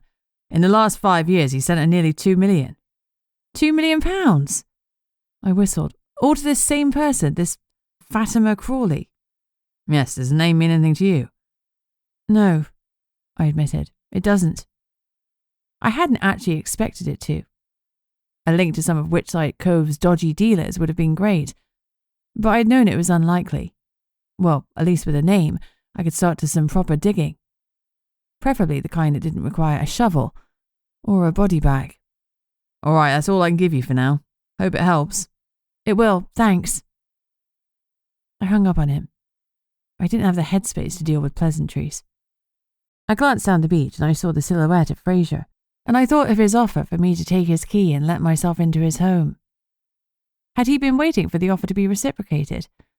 It hadn't felt like that at the time, but it would make sense. It would be a way to get his claws into the flame. Metaphorically, at least. That had to be why he'd made the offer, because the only other reason was that his personality was as attractive as the rest of him, and there was no way I could handle that right now. When I arrived back at the station, Dove was in her civilian clothes, picking something up before she headed out. Yanni was standing by my desk, the one that I'd barely sat at, and it looked like she'd been pacing. "Bea, what happened?" she demanded. "We've had calls about you performing some crazy magic at Sunny's." "Crazy magic? Me?" I scoffed. "Oh, come on, Yanni, you know better than that." I gave a self-deprecating laugh that was only 30% bitter. "Okay, 50%. Her brows furrowed. "So, what did happen?" "It was old Jacobson. He saw me and he absolutely flipped out. Honestly, that's the truth. Fraser Banks saw and heard it all. He got caught in the crossfire." "Is he okay?" she asked with real concern. Huh. She really did like him. That gave me pause because I trusted her judgment. If Yanni liked him, maybe Maddie and I were off base. And I was totally ignoring how much that thought made me happy. It was noticeable that she didn't ask after my well-being, just about the ridiculously handsome shifter with the mysterious past and questionable wealth. Priorities, Yanni. "Yeah, Fraser's fine," I huffed. A slight pause filled the air before I spoke again. "Do you know anything about old Jacobson? He seemed really freaked out, and he has power. A lot of it." She shook her head. "To be honest, that's a total surprise. Most of us have never said more than a word or two to him, if that. He's never caused any trouble. Not until now." "Not until I came back, you mean?" I sighed. This was starting to feel too familiar and too coincidental. Murder in Witchlight Cove right after I returned. Old Jacobson causing chaos for the first time. There was definitely a pattern, and I was at the center of it. "Are you okay?" I knew instantly that it wasn't the police chief asking. It was Maddie's grandmother. The woman who looked after me when my parents had died, who made the best sausage rolls in the whole village, and was impossible to beat in a game of shithead. A woman of many talents, none of which included minding her own business. That was why we'd always got on. We were cut from the same nosy cloth. "I don't know," I said truthfully. I struggled to find something else to think about. Luckily, I had just the thing. Murder. Honestly, I'd feel a lot better if we could get some evidence to help Mrs. D. That's what I have to focus on. Do we have any leads on Angelica yet? Or Toby? Has anyone seen either of them? Yanni squeezed my arm and let the personal stuff slide. She nodded briskly and dived straight into business. "There have been no sightings of Angelica. We're still following up leads on Toby." "Isn't it odd that both of our other suspects are missing?" I asked. "Well, it's definitely unusual," Yanni agreed. Her acceptance caused a spark of hope in me. "Does that mean we can let Mrs. D go?" I tried. "Mrs. D wants to stay in custody." "What? Why?" "She's shaken up. I don't think she wants to be alone. She's still very jumpy." "Then let her stay with you," I suggested. I wasn't the first waif and stray Yanni had helped out, and she had plenty of room in that big house of hers. "I can't do that, Bea, and you know it." "Well, then she can live with me." I folded my arms across my chest like the petulant teenager she knew so well. But even as the words slipped out, I knew that was impossible. If Mrs. D came to my house, she'd see that the eternal flame was gone. "No, she can't," Yanni said matter-of-factly. "Her ma wants to stay, and I think it's good for her. She's here if we need to ask her more questions, and it gives her a sense of security. Don't try to take that away from her. We're happy to keep her, and she's happy to stay. I promise she's perfectly comfortable." Great. The murder suspect didn't want to leave custody, and the other two suspects I wanted to question had vanished. Textbook police work, really. I sighed. "I'd like to talk to Mrs. D, if I could." "Let her be for now. She's upset, so give her space. I'm sure you'll be here when she wants someone to talk to." She touched my shoulder. "Look, you had a late night yesterday. I shouldn't have asked you to come back so early this morning, not after the rough day you've had. Won't you go home?" "I don't mind covering the phones," Dove chimed in from her desk. She'd obviously been listening, but she had an amazing skill of making herself near and visible. "Sam's working at the moment, and I'd like the excuse to get off earlier and be with him." "Are you sure?" I asked, surprised by her kind offer. "Absolutely. You'd be doing me a favour. Though maybe I should have said that. That way I could ask you to cover some of my shifts in the future." She winked. Just say when and where, I replied. And thank you, I appreciate that. Yanni was right, though not about the lack of sleep. I was tired, but more worryingly, I was off my A-game. The shit in Sunny's had rattled me more than I cared to admit, and a few hours to get my head together would be appreciated. No problem, Dove beamed. I looked at Eva, who was once again lying on her back, sprawled out and already snoring, despite us having been back in the office for less than 10 minutes. Oh, to be able to sleep in public. Can you be back by 7? Yanni asked as I picked up my bag. It'll mean doing the night shift so someone's here with Amara. 7 that evening, that meant 6 hours to eat, sleep, and make myself feel a bit more human. That was something I could do. Absolutely, I'll be back at 7, I promised, ready to work. A quiet nighttime shift would hopefully give me the chance to look into this mysterious Fatima Crawley. Sleep, then time on the clock digging up dirt. It was a win-win. Chapter 34. The minute I opened the front door, the smell hit me. Maddie, is that... In the kitchen, she called happily. She was standing over the stove, stirring something with a wooden spoon. You didn't, I said, feeling the grin stretch my lips. Yanni rang and said you'd had a bit of a rough morning, so I thought I'd make us hot chocolate. And if you look in that bowl there... I glanced into the dish she pointed at, and my heart surged with affection for my best friend. You've picked out all the pink marshmallows for me. I did, because I'm wonderful, she said smugly. You are, I agreed, over the sudden lump in my throat. Maddie eyed me curiously. So, what the hell happened? My phone's red hot with calls about you and old Jacobson getting into some kind of magical fight. I sighed. A magical fight implies you can both do magic, which we both know isn't the case. But it was weird. He got so freaked out when he saw me. I paused, then told her the only conclusion I could draw in the circumstances. I think he knew my grandmother, and I guess we look alike. He saw me and totally lost it. Maddie frowned, but he moved here after your grandmother's incident. She was right. I hadn't thought about that. I'd been too distracted by the muttering, the heavy stares, and hearing my name being whispered. I guess he must have heard about her, I said, maybe seen some photos. But honestly, it was like he thought he was looking at her and seen a ghost. I paused. A terrible, evil ghost. Don't take this the wrong way, but do you actually look like your grandma? I mean, I saw her too, with her scary hair and crazy eyes. She looked nothing like you. Right. I thought that too.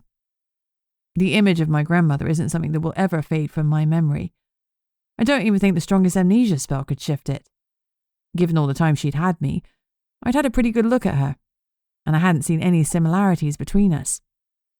I hadn't even twigged that we were related until Dad showed up.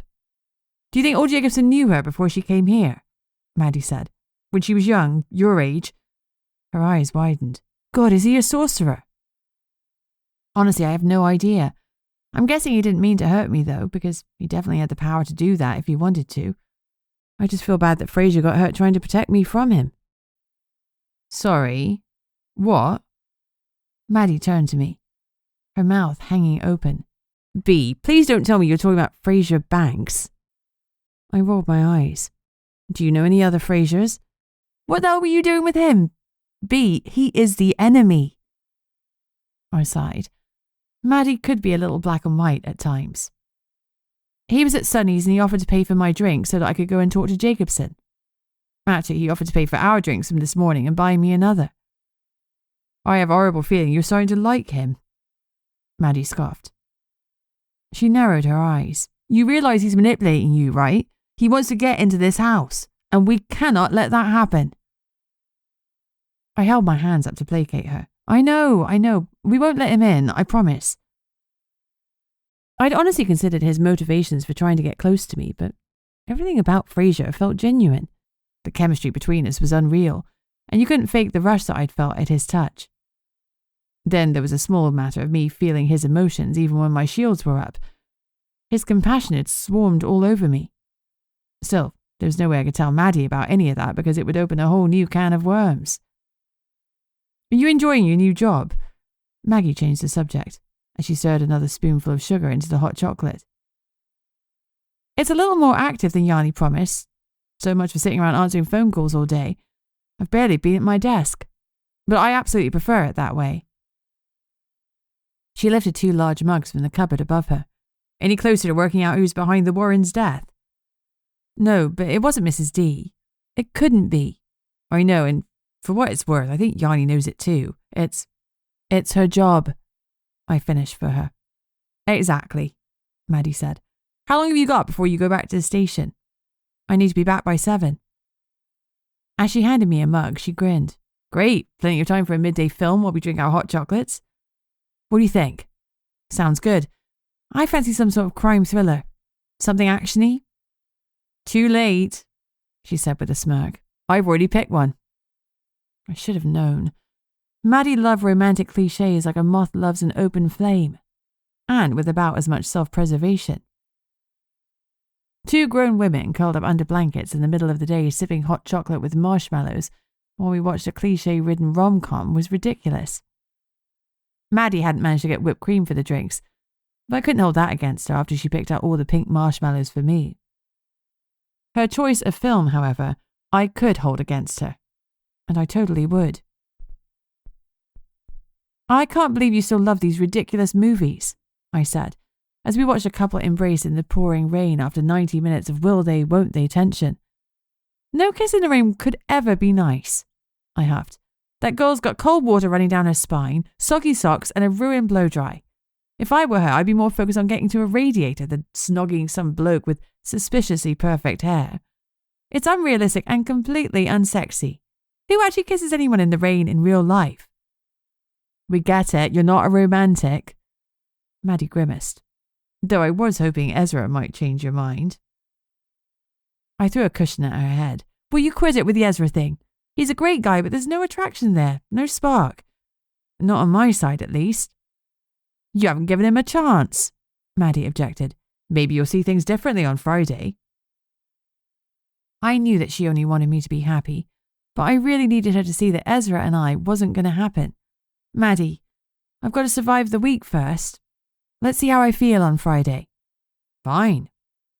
She sounded crotchety. Just as long as you're not giving him the brush off because you've got a crush on our sworn enemy, Fraser Banks. Because if you are, I swear on my best tattoo gun, I will stage an intervention. I didn't answer, but my stomach did a little flip. I was doomed. On the floor by our feet, Eva was gnawing on a meaty treat that Maddie had given her. It looked rubbery, tough, and altogether grim. I didn't bother asking what kind of animal it came from. My limits for gross had shifted dramatically since I'd become a dog owner. Letting Eva chew on a pig's trotter in my living room? Sure. Why not? A knucklebone at the end of the bed? Absolutely.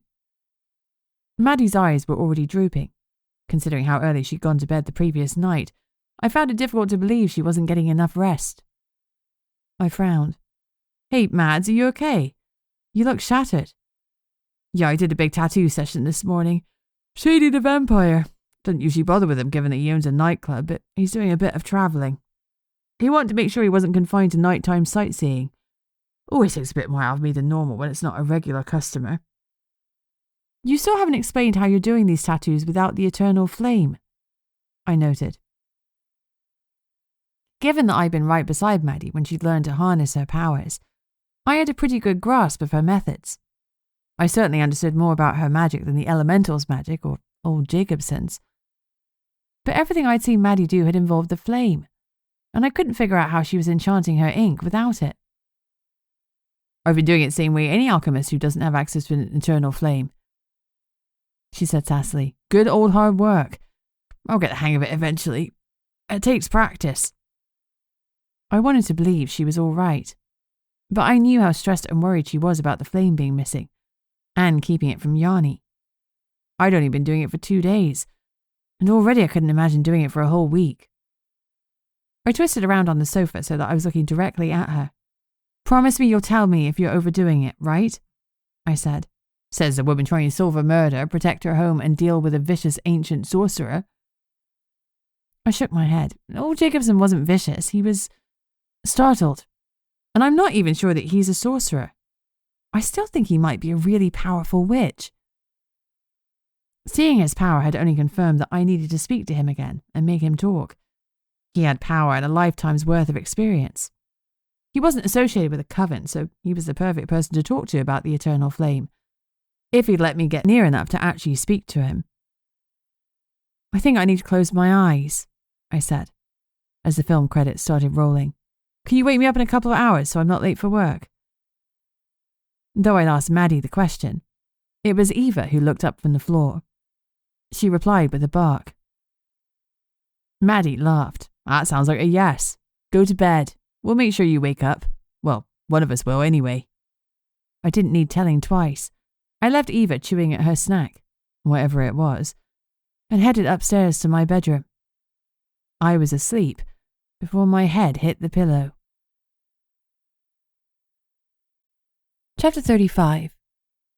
As I probably should have expected, Eva woke me up by licking my face 30 seconds before my alarm went off. All right, I'm up, I grumbled. Slobbery dog kisses were better than an alarm in one way at least. You couldn't press snooze on them. Particularly not when the dog was standing on your chest as she did the licking. You know you're not a little puppy anymore, right? I groused, as I gently pushed her aside and clambered out of bed. One of these days you'll crush my ribs and then who will feed you? Think about that. After getting dressed, I gave my teeth an extra clean to banish the sugary hot chocolate residue and headed downstairs. Despite saying she would make sure I got up for work, Maddie had fallen asleep on the sofa. I briefly contemplated waking her, but it didn't seem fair to disturb her if she needed rest. Instead, I took the blanket from where it lay crumpled by her feet and pulled it up to her shoulders. For a moment, I considered leaving Eva with her. After all, Maddie had been insistent that we guard the house properly to make sure that no one found out about the flame, and she didn't look like she was in much of a state to do any guarding. But my retriever was already waiting by the door.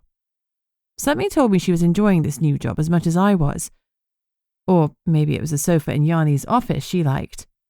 Either way, I knew she was coming with me. Strangely, I didn't mind the split shift. It felt familiar, like balancing PI work and martial arts classes. I was missing my lessons. That physical exertion and the satisfaction of throwing someone to the ground had become a regular fix. My mind immediately wondered what it would be like to wrestle Fraser over my shoulder. Although, rather than a mat, a bed might be a better landing spot. Yes, I could definitely wrestle him on a bed. For purely strategic reasons. Absolutely nothing else. Soft landings reduce injury. Bad bee, I thought. It was a crush because I knew he was off limits. He was tasty because he was forbidden fruit.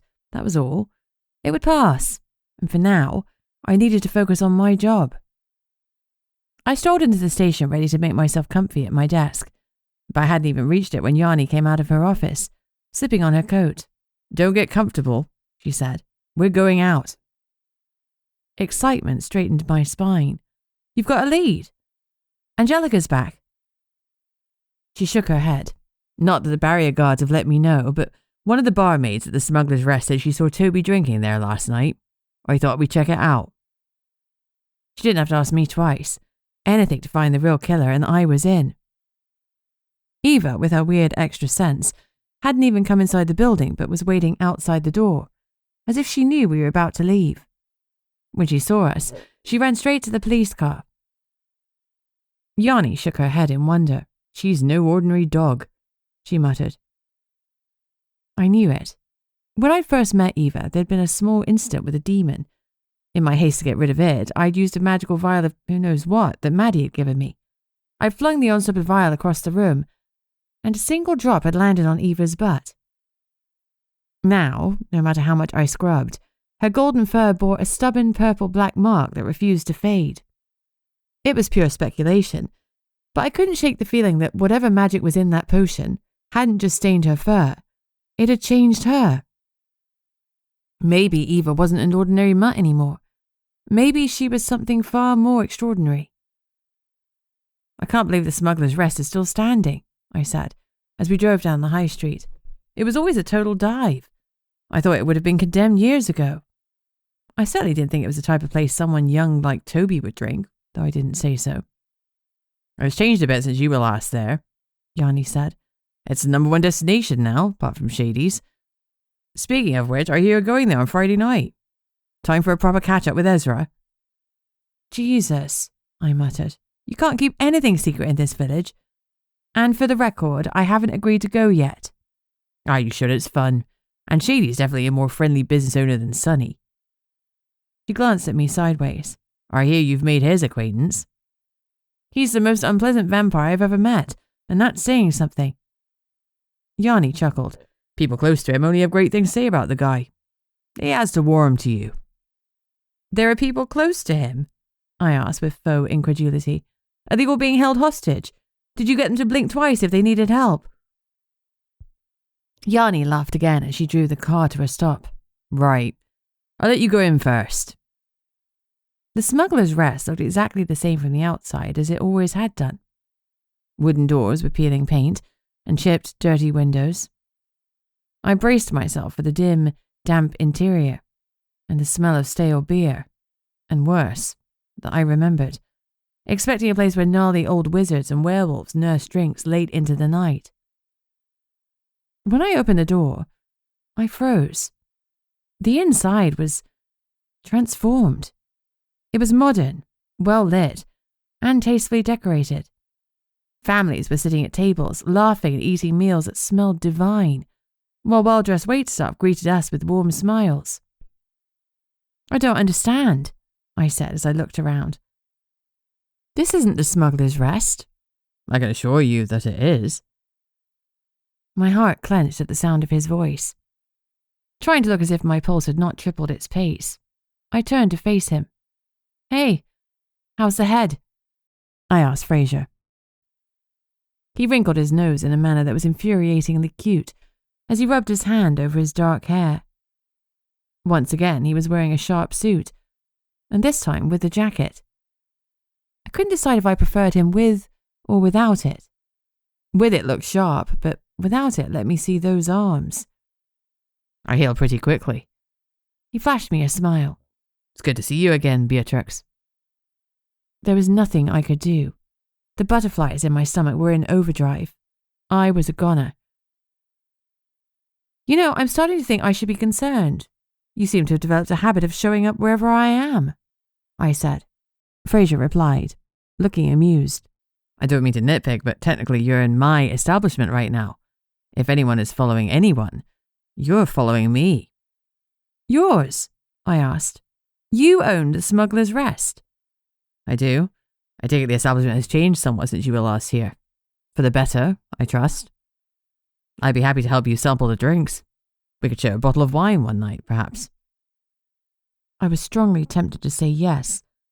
I loved a bottle of white wine, and it had been entirely too long since I'd had a man look at me like he was doing. He's manipulating you, Beatrix. I could hear Maddie's voice harumphing inside my head. I didn't think she was right, but there was too much at stake to risk it. I pushed my shoulders back, trying to act like his presence didn't have any effect on me. No, thank you. I looked around pointedly. From what I remember, the locals liked the Smuggler's Rest exactly as it was. You're right. The old pub definitely had a certain charm, which is why I left it exactly as it was. I frowned at him. But you've refurbished everything. Have a look through there. He pointed to a door at the far end of the room that looked exactly like the Smuggler's Rest original front door that I had just walked through. Be my guest, he said, before pushing it open and stepping aside for me. The moment I walked through the doorway, I felt the rush of déjà vu.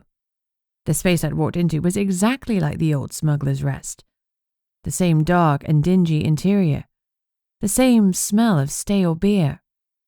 I even recognized the old werewoman perched in the same spot she'd occupied a decade ago. I turned to Banks. An expansion spell. You put an expansion spell on the building so that you could keep the old bar too. That must cost a fortune to maintain. It does, he replied matter-of-factly.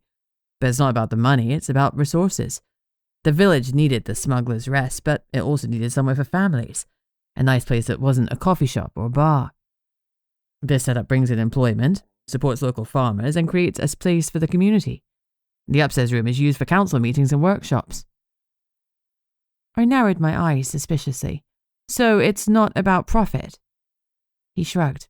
Some of it's about profit, but it's also about balance and community. And the eternal flame? I asked, finally piecing it together. You want it to power these spells, don't you? To keep this place running without draining all your funds. He smiled faintly. It would take a lot more than this to drain all my funds, but yes, the flame would certainly help keep this and the other projects I have planned running efficiently. Yanni appeared beside us. Sorry to interrupt, Beatrix. You have remembered that we're here on official business, right? Fraser, we need to speak to one of your employees. Pay. My cheeks warmed. Yanni thought I was flirting with Fraser. I wasn't. Not consciously, anyway. Fraser looked nonplussed for a moment. Is everything all right? We need some information about someone who popped in here last night. We've had a missing person report filed and Pei came forward and said she'd seen him. We need to ask her a couple of questions. Of course, I'm sorry for keeping you waiting, Chief. I didn't realize. I'll get her for you now. As Fraser hurried off to find Pei, Yanni sidled up beside me and smirked. I guess I know why young Ezra isn't getting a look in now, she said, with a wink. Chapter 36. Pei was a tall young woman around 20 years old. Judging from the shape of her ears and her delicate features, I assumed she was at least part Fae, but I wasn't about to ask. Making a mistake about someone's lineage could be highly offensive, and, considering some Fae folk specialized in curses, that wasn't a risk I was in a hurry to take. You said you saw Toby Brown last night, Yanni asked, gesturing for the girl to take a seat. He came in for a drink after he'd been out hunting. He catches hares and things, though not as a shifter. He uses a bow and arrow. She sounded really impressed, and her eyes went dreamy. Yes, his mother told us the same. It's a real skill, Pei cooed. Incredibly impressive. There was something in her voice that made me think she was impressed by more than Toby's hunting abilities. Pei, do you know if Toby is seeing anybody? I asked. I didn't know what line of questioning Yanni would take, and I wasn't trying to derail her conversation, but I had a hunch my question might lead us somewhere useful. If Pei liked Toby so much, there was a good chance she paid close attention to the little things. And little things could mean a lot in our line of work. Does he have a girlfriend? Not that I'm aware of. She blushed slightly. Not since he broke up with his last girlfriend. And you and him? I prompted. Are you friends or something more? No, we're just friends, she said quickly, her blush deepening. I've never met him myself, but his mum seems lovely, and I saw a photo of him. He's a good-looking guy, bit of a catch. I'm guessing you wouldn't say no to it being more. I smiled coyly, trying to give the impression that this was nothing more than a girly chat, so hopefully she'd feel comfortable opening up. To be honest, he's knocked me back a couple of times. Pei sighed. And not just me. He even turned down a date with Sierra in the kitchen when she asked him out, and she's part siren. The only people who can easily say no to a siren are either totally in love with someone else or have really strong magic. That was useful information. I tried not to look at Yanni and focused instead on finding out more. You're telling me Toby was in love with someone? I asked. I don't know, Pei replied. There was Jennifer, the water shifter. They were together for years. Bitterness crept into her tone. You weren't a fan of hers? If you ask me, they were the oddest couple. For a start, she was 5 years older than him, and her family has all this money, but she acted like she was one of us, just an average Joe, Joanne, whatever. She's a nurse, isn't she? I hear she's very good at her job. I didn't know why I felt the need to speak up for Jennifer because I didn't know her, but I'd liked what I'd seen of her. And I knew what it was like when people assumed that you were rich or powerful because your parents were. From what I'd seen, Warren had made a concerted effort to raise children who stood on their own 2 feet. And I admired that. 5 years age difference was hardly a lot. No one would have batted an eyelid if Toby had been the older one. I assume you're aware that Jennifer and Toby broke up several months ago, Yanni said. Or at least their families believe they did. Pei shrugged. They never came in together after the incident with the Mer guy, so I guess they split up. Have you seen him with anyone else? Yanni added. No, but he was talking on his phone last night.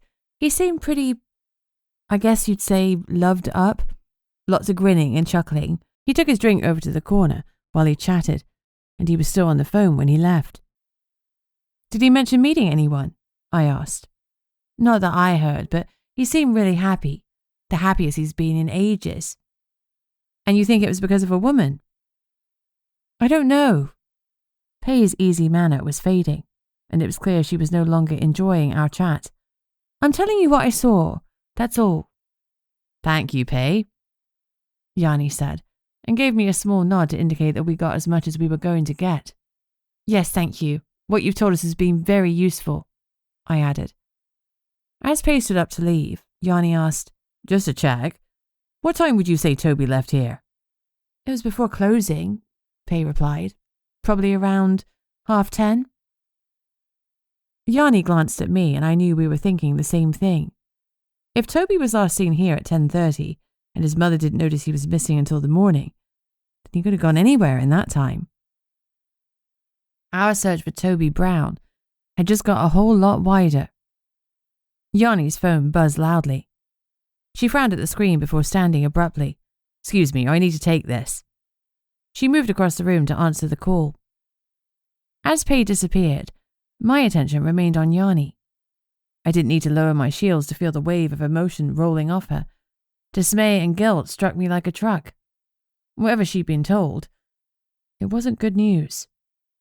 As she hung up the phone, I hurried towards her, only for Fraser to step out from the bar. He caught my eye, but I shook my head, trying to convey it wasn't a good time. Thankfully, he understood and stayed where he was, leaving me to speak to Yanni alone. That was a shifter, Yanni said, her voice trembling as she looked at me. They were out for a run in the forest when they found them. Found who? I asked, already feeling dread in my stomach. There's been another murder, she said grimly, and it looks like a double one. Chapter 37. Dove had cordoned off the area by the time we arrived. I'm so sorry, I said. You were supposed to have the evening off after taking my shift. Oh, it's okay, she replied. Shit happens and Sam understands. It's the nature of the job. I was closest and we needed someone here as soon as possible. It's definitely 2 bodies, Yanni said. Dove nodded grimly in reply. Is it a double murder? I asked hesitantly. I'm not sure, Dove replied. It's 2 bodies, but... She glanced at Yanni. I'll let you see for yourself. You can decide what you think. I turned to Eva. Come on, girl. You need to go on your lead for this. She stood still whilst I snapped on her lead. The last thing I wanted was for her to go trampling over any evidence, but at the same time I knew she might pick up something with her nose that we couldn't see. I didn't want to leave her in the car when she could be the one to find us vital clues. As we followed Dove deeper into the forest, my stomach twisted into knots. I wasn't sure what we were about to find, but I had a sinking feeling I already knew who one of the victims was. I desperately didn't want to be right, not when I'd already seen how upset Toby's mother was about him not coming home. As I stepped into the clearing, the first thing I saw was a red plaid shirt. It was identical to the one Toby had been wearing in the photo. Oh my God, I whispered. Poor Mrs. Brown. The guilt that struck had me resting my weight on my knees. 12 hours ago, I'd been talking to Yanni saying how Toby was obviously Warren's killer. I'd wanted him to be Warren's killer. And while I knew my stupid thoughts had absolutely no bearing on what had happened here, I still felt guilty that I'd had them. Will you be okay? Yanni asked gently. If you can't deal with this, you don't have to. No, I'll be fine. I straightened up. My voice was steadier than I felt. Where's the other body? Just over there. Dove pointed to a thicket a few feet away from Toby's body. The grass was tall and thick. I held Eva close to me on a short lead, partly to stop her walking too far ahead, but also because I wanted her near me to stop me being overwhelmed. The emotions filling the air were tense. Fear and guilt prevailed, Yanni and Dove felt bad that they hadn't caught Warren's killer in time to stop this, and they were also worried that this wasn't the end. I needed Eva's steadying presence. As we approached the thicket, the first thing I noticed was a shock of white hair with blue streaks running through it. "Is that Angelica Lauren?" Yanni said solemnly. "What the hell?" I didn't know who I'd expected the other body to be, but if Warren's murderer wasn't Toby, then it had to be Angelica, right? Seeing her there, lying on her back, threw that theory straight out the window. If they were both dead, who the hell had killed them and Warren? Wordlessly, Yanni slipped on gloves and handed me another pair. She edged a little closer. "It's difficult to tell from the blood loss, but those look like claw marks on Angelica's chest," she said as she crouched down. Dove agreed. "It's the way they've cut through the fabric. There are 5 gashes, 4 long and 1 shorter. Do you know what type of animal claw leaves marks like that?" I didn't know if Dove's question was rhetorical because Yanni and I certainly knew. It was a bear. Just like she was. And like Toby. "How do we think Toby died?" Yanni asked, avoiding having to respond. "A bullet wound," Dove replied grimly. "Looks like a silver bullet. Possibly the same type that killed Warren." I took in a moment to process her words. Maybe I hadn't been so wrong with my first assumption that one of the pair had killed Warren. Only maybe it hadn't been one of them. Maybe it had been both of them. Hold up. Are we thinking that Toby swiped at Angelica, probably with the intention of killing her, but she fired off the shot before she bled out? "That's certainly what it looks like," Yanni said. "But why?" I remembered what Gilbert had said in Jennifer's house about Angelica liking younger men. Pay had sensed that Toby was seeing someone again, someone whom he loved so much that he could resist a siren's advances.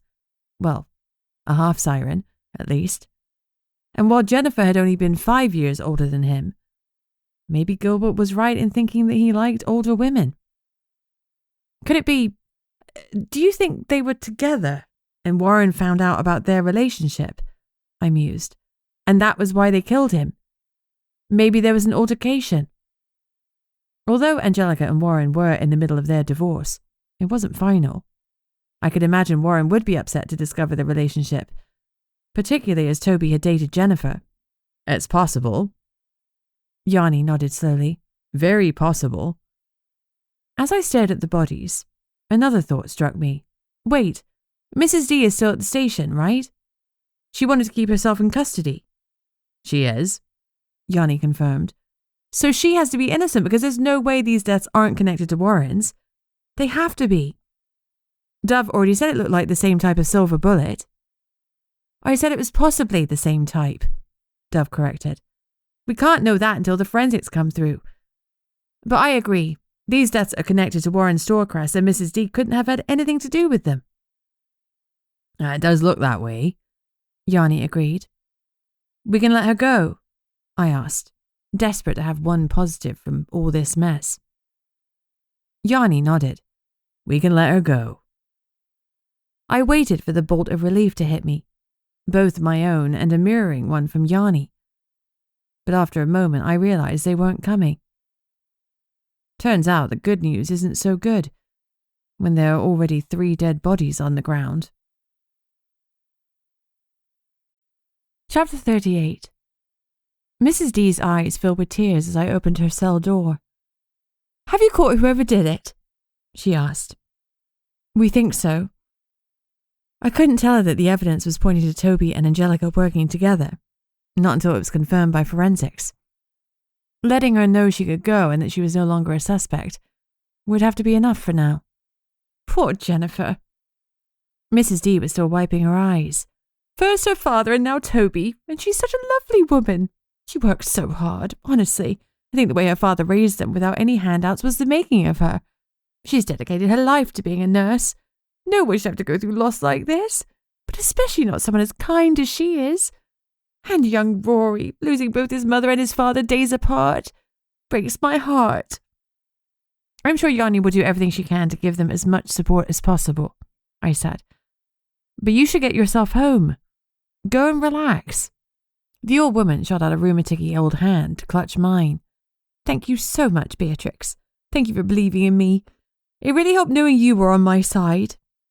Everyone believed in you, Mrs. D, but we had to follow the evidence. God, I sounded like Yanni. Next, I'd be telling people to trust the process and keeping a color-coded case file.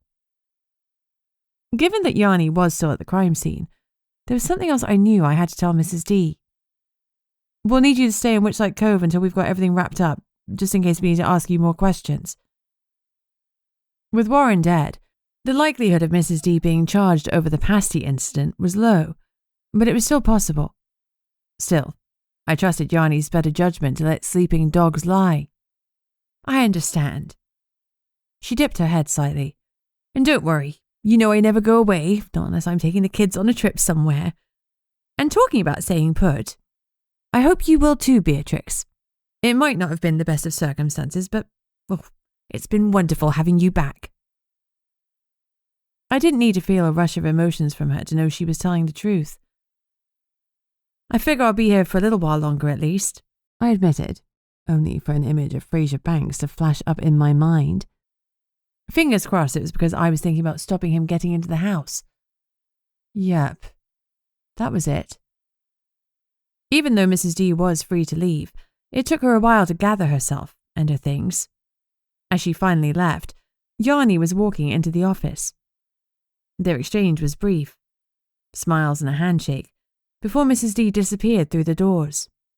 So, I asked as Yanni approached, any more information? Coroner still needs to do a proper investigation, but looks like a lover's quarrel turned into a murder-suicide. They were together at fêtes. Yanni gave a long sigh. I felt guilty that she'd sent me home during the day when she looked like she needed a holiday, a bottle of rum, and possibly an exorcism. Those poor families, I murmured. That's the last thing they'll want to deal with. Are you going to tell them today? She nodded. I have to. But you don't have to come with me. I can do this on my own. My immediate instinct was to say that I would go with her, but I hesitated when a wave of her emotions hit me. She was thinking about another loss. I'd felt those same feelings flow from her before. She was thinking about me, about what it had been like to tell me what I'd already known, that my parents were gone. Her feelings would be even more intense when she spoke to the Browns and Storecrests, and I wasn't sure that I could cope with them. I'm sorry, I said quietly. I'm not sure if I can. Unless you need me to. No, you need space. It's okay. She managed a small smile. Besides, that dog of yours looks like she needs a walk. I glanced at the office chairs, but rather than lying over them asleep, Eva was sitting up, looking at me. I nodded. Yanni's understanding had brought me both a relief and a guilt I couldn't quite shake. Come on, Eva, I said. Let's go for a walk. I wasn't really thinking about where I was walking or how far I wanted to go.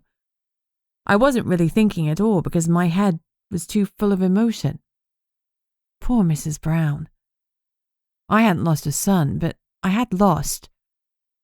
I could empathize so strongly it made me want to crawl into my bed and not come out. People expect to lose their parents eventually, though not as young as I had. But to lose a child in such a violent way. And there would be no escaping the Witchlight Cove gossip. I wish there was something I could do to shield her from the heartbreak I knew was coming, but there wasn't. Where do you want to go? I asked Eva, as I unclipped her lead. Without so much as a pause for breath, she bounded toward the beach. I shouldn't have been surprised. In London, she'd ended up dripping wet more than once after bolting toward any body of water she could find. The sea, though, was an entirely different treat. The fun of chasing the waves, the softness of the sand beneath her feet. I understood why she wanted to go there. I loved it too. As we approached the shoreline, a figure emerged from the water. He was chest deep at first, his broad shoulders cutting through the waves. Then his torso came into view as water streamed down his sculpted muscles. My eyes stayed locked on him, unwilling, or unable, to look away. When I realized what was about to happen and the part of his body that was about to be revealed, I slapped a hand over my face. At the same moment, he noticed me. "Beatrix," he called. "I'm sorry, I didn't realize." No, it's fine," I said quickly, my voice muffled by my hands. "Nothing to see here, nothing at all, just a naked man emerging from the waves like a mythological thirst trap." "My towel's over there. Give me a second." "Yes, of course," I squeaked, turning my back and squeezing my eyes shut. There was absolutely no way I was going to look. Absolutely not, even though every part of me was screaming to have a quick glance. "That's all right," he chuckled. "I'm decent now." I turned cautiously to find him buttoning his trousers. His shirt and leather jacket were draped over a nearby rock, and it was that jacket that held my attention. It was far more casual than the suits I'd seen him wearing before, and there was something about the material. There was a glimmer to it, as if it were infused with some deep magic. "You're a sulky," I said. "I am," he replied. "And swimming in, with actual skin, like human skin." I was babbling. Oh, someone help me. "Human skin, wow. Very technical." He smirked. I felt a warm sensation spread from him and settled behind my sternum. Why the hell did he always make me feel like this? "I like swimming skin on water sometimes," he said, feeling the struggle of it. "As a selkie, swimming is easy, but sometimes I like to work for my pleasure." "Working for your pleasure isn't something you hear often." I raised an eyebrow. "Well, I'm not like most people," he replied. "But from what I hear, neither are you." The warmth I'd been feeling cooled instantly under his gaze. "You've been asking about me." The thought made my gut clench. "No, I haven't, but people talk. I promise that if I want to know something about you, I'll ask you," he said firmly. "But I will confess that I'm curious as to why everyone seems so fearful of your family name." He held my gaze steadily. He wasn't lying. He hadn't been gossiping about me, but why not? It'd be easy for him to satisfy his curiosity. Then again, maybe it was a chance for me to satisfy my own. "How about this?" I gambled. "I'll tell you about me if you tell me about Fatima." His eyebrows rose. "Well, now you have been digging, haven't you?" He bit his lip, and for the first time I sensed he was nervous. Whatever this was, it was my ticket to ensure he didn't get the eternal flame. I was sure of it.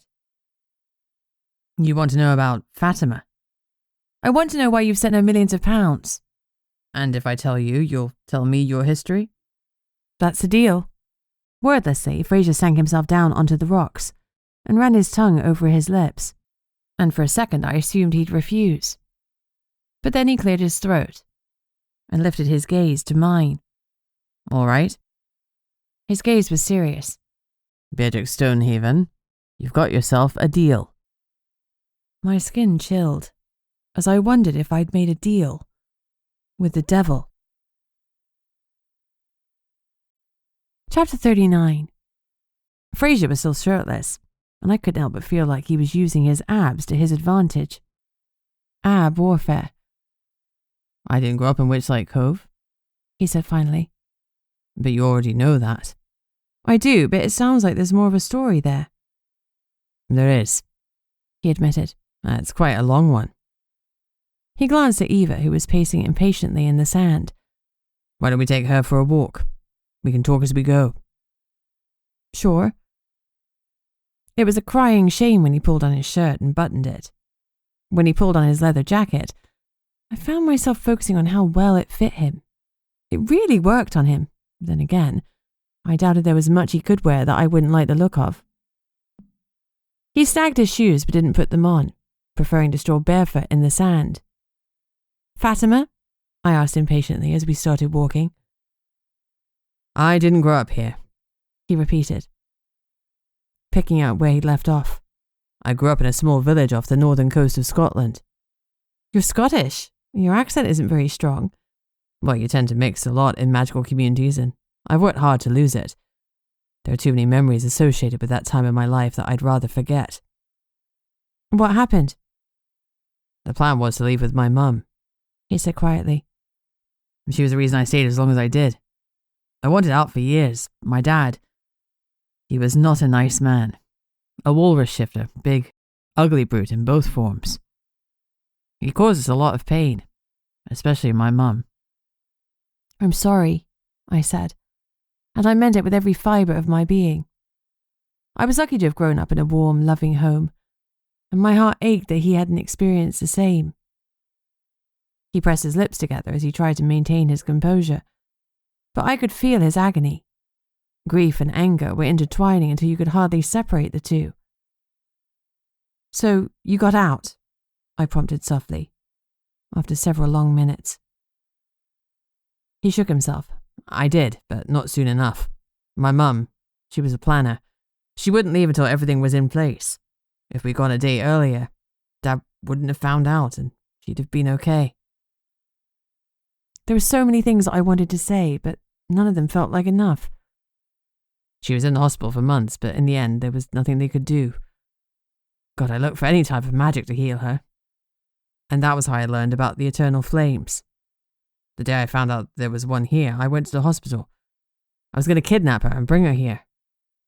But that was the day she finally lost the battle. I'm so sorry, I said helplessly. He nodded. After another minute, he cleared his throat. In answer to your question, Fatima runs a retreat for women like her. Like us. She found us at the hospital and promised there'd be a place for Mum when she got out. But Mum never did get out. He drew in a long breath. I came here for a fresh start. I'd already saved enough money for both of us to start over, but I was on my own. Working helped me to avoid thinking about Mum, so I focused on earning all the money I could and giving it to the community. As I watched him, a faint smile touched his lips. I couldn't reciprocate it. I'd suspected him of being something dark and nefarious, and here he was. A philanthropist giving money to a shelter to save countless women from the fate his mother had suffered. In my own way, I did a similar thing by empowering women with self-defense training. I'd met women like the ones that used Fatima's shelter. I'd seen them coming into my class shaking with nerves and with fear rattling their teeth. I always felt proud when I knew I'd replaced an anxious, fear-filled mindset with confidence and self-belief because no one should feel scared all the time. I saw it as a privilege to empower my women, like Frasier's mum no doubt had. Maddie and I had been so mistaken about him, and Yanni had been right. As always, I'd let my emotions cloud my judgment. Frasier, I said softly, I'm so sorry you had to go through that. He stopped walking and turned to face me. Everything I did was so focused on forgetting my past and making the world a better place for other people. People like my mum. I never stopped to think about what kind of future I wanted. He paused. Not until I saw you. Oh, fuck. I hadn't expected that. My heart was so far up my throat I could barely breathe. Was I meant to say something? I had to, but what? Had I imagined what Frasier looked like beneath that highly tailored suit of his? Hell yes. But as far as the future went, I never thought further ahead than the next weekend. Not with jobs, and certainly not with men. He wanted something I couldn't give him. The silence was threatening to swallow me whole, when Frasier spoke again. So, Beatrix Stonehaven, I held up my part of the deal. His voice was falsely jovial. And I told you my story, now it's time for you to share yours. As my eyes met his, I knew that I could refuse and tell him I didn't feel comfortable sharing with him. He would drop the subject because he was a good man. But the truth was, I did feel comfortable sharing it with him. More than that, I wanted him to know the truth. My truth, not the rumours whipping through Witchlight Cove. Besides, I needed to balance the scales. I looked down at Eva, who had found a long stick and was struggling to decide which end to pick it up from. Only when she'd found the point in the centre, her balance point, did I take a deep breath in and look back at Corwin. You've heard about the sorcerers that attacked the village 10 years ago, I began. that started when she tried to kidnap a girl? Of course. The sorceress was my grandmother, my father's mum. His eyes widened, then narrowed instantly. But your name's Stonehaven. The sorceress's name was something else, wasn't it? I nodded. Dahlia Bleakman. Saying it aloud felt weird, after I'd cursed it so many times in my head. Dad took my mum's name when they married. It was important that their children carried the Stonehaven name because she was an only child like me. You're a sorceress too? He obviously assumed he'd figured out what I was about to tell him. He hadn't. No, I said quickly. But if you heard about the attack, you'll know that a lot of magical people died or were badly injured that night. It really shook the community. I heard a couple of things, and obviously there's the memorial in the square, but I didn't do any digging. I tend to keep my nose out of any place where loss has happened. People don't need strangers searching for tidbits or gossip, not when all they want to do is trade details about someone's hurt. That's not a currency that I use. Any doubt I had that Fraser was not the type of person Maddie had pegged him as had well and truly faded. Maddie had been so wrong about him. Sorry to sound stupid here, he said, interrupting my thoughts. Isn't a sorceress and a witch the same thing? I always thought they were. My eyes widened and I shook my head quickly. No, they're absolutely not the same thing, and be careful saying things like that. No member of a coven will be happy with the comparison. I'm sorry, I didn't mean any offence. He sounded genuinely apologetic. None taken. I gave him a small smile. I'm made of tougher stuff than that. What's the difference between them? He asked. They both use magic. It's how they use it. Witches like me or Maddie use the power that's gifted to us. Maddie, for example, is an alchemist and a protection witch. She can cast wards for things like safeguarding kids or shielding vampires from the sun. There are fire witches, air witches, water witches. You get the idea. What about you? Me. I laughed bitterly. I'm a hot mess. I've no real magic at all, just a bit of empathy that makes me feel what others feel. I glanced up and found him staring at me so intently that my pulse quickened. I could tell that his gaze wasn't pitying, but it wasn't an easy expression to read. Dahlia didn't use her own magic. She took it from others. She was so powerful she could pretty much steal whatever magic she wanted. And you were the girl she kidnapped? He joined the dots correctly. Yeah, I think she believed I had the powers she was looking for. I shook my head. But she'd have been sorely disappointed. I'm a magical dud. Anyway, she grabbed me and got as far as the barrier.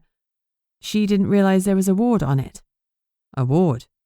The border around Witchlight Cove prevents children under 18 from leaving, unless they're with an adult whose intentions for them are pure. His eyes widened slightly. I didn't know that. There was a reason why I'd stayed in Witchlight until my 18th birthday and not a second more. You don't have kids and you're an adult, so why would you? Dahlia didn't know about it either. The ward set off an alarm and every powerful witch, wizard, elemental, everyone with even a hint of magic, came running. It took everything they had to stop her. I swallowed hard. I wasn't the only one who lost my parents that night. Too many people died. Fraser's eyes were unblinking as he spoke. And when people see you around, they're reminded of it. The guilt. The pain. I can feel it all. My voice was almost a whisper. I'm sorry, he said. It took a lot of courage to come back here. I met his gaze and held it. There was something between us, I was sure of it. It did. But I can't let you have my family home. He nodded slowly. I understand what you're saying, and I understand your reasons for saying it, but the eternal flame could do so much good.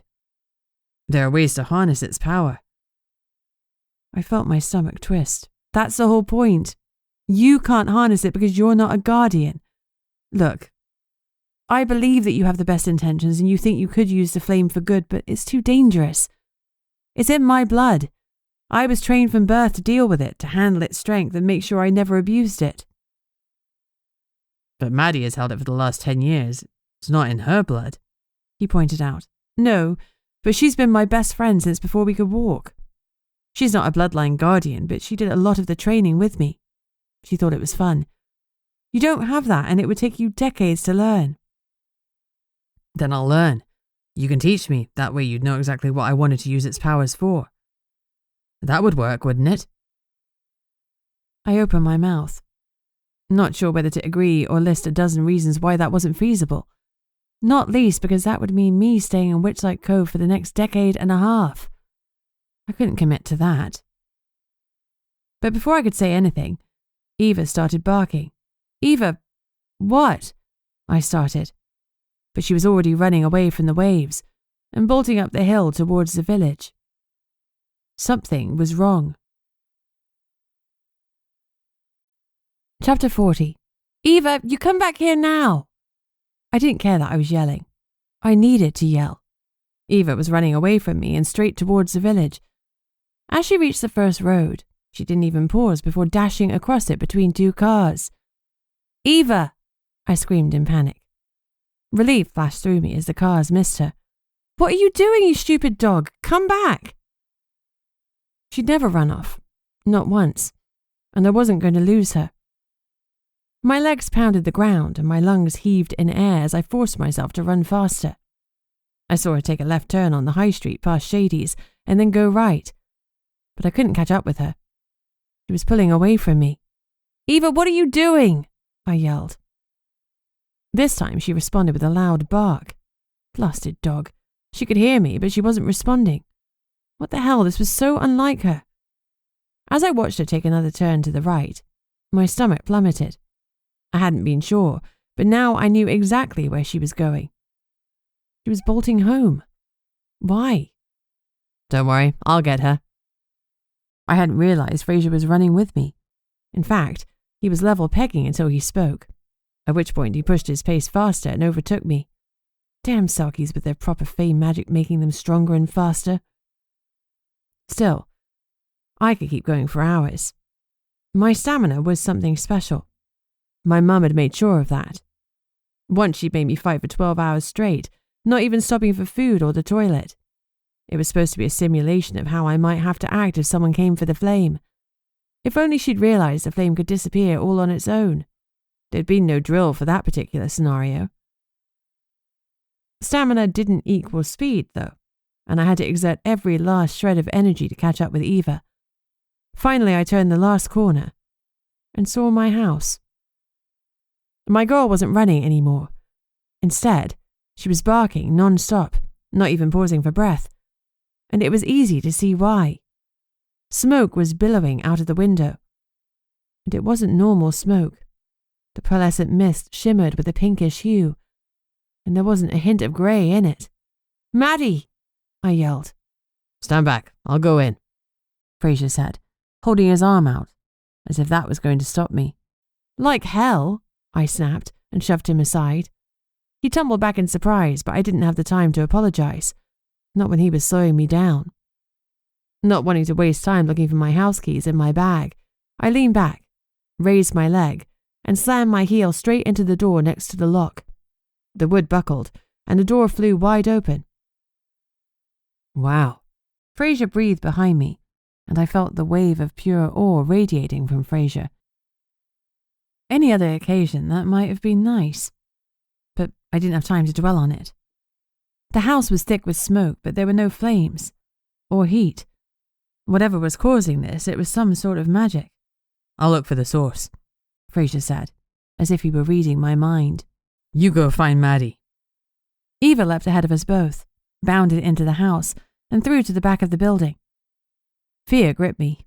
The last thing I needed was for something to happen to her too. Maddie! Maddie, are you in here? I screamed, trying not to panic. I couldn't imagine being in any kind of magical smoke for long would be good for her, or us, and I covered my mouth with my sleeve.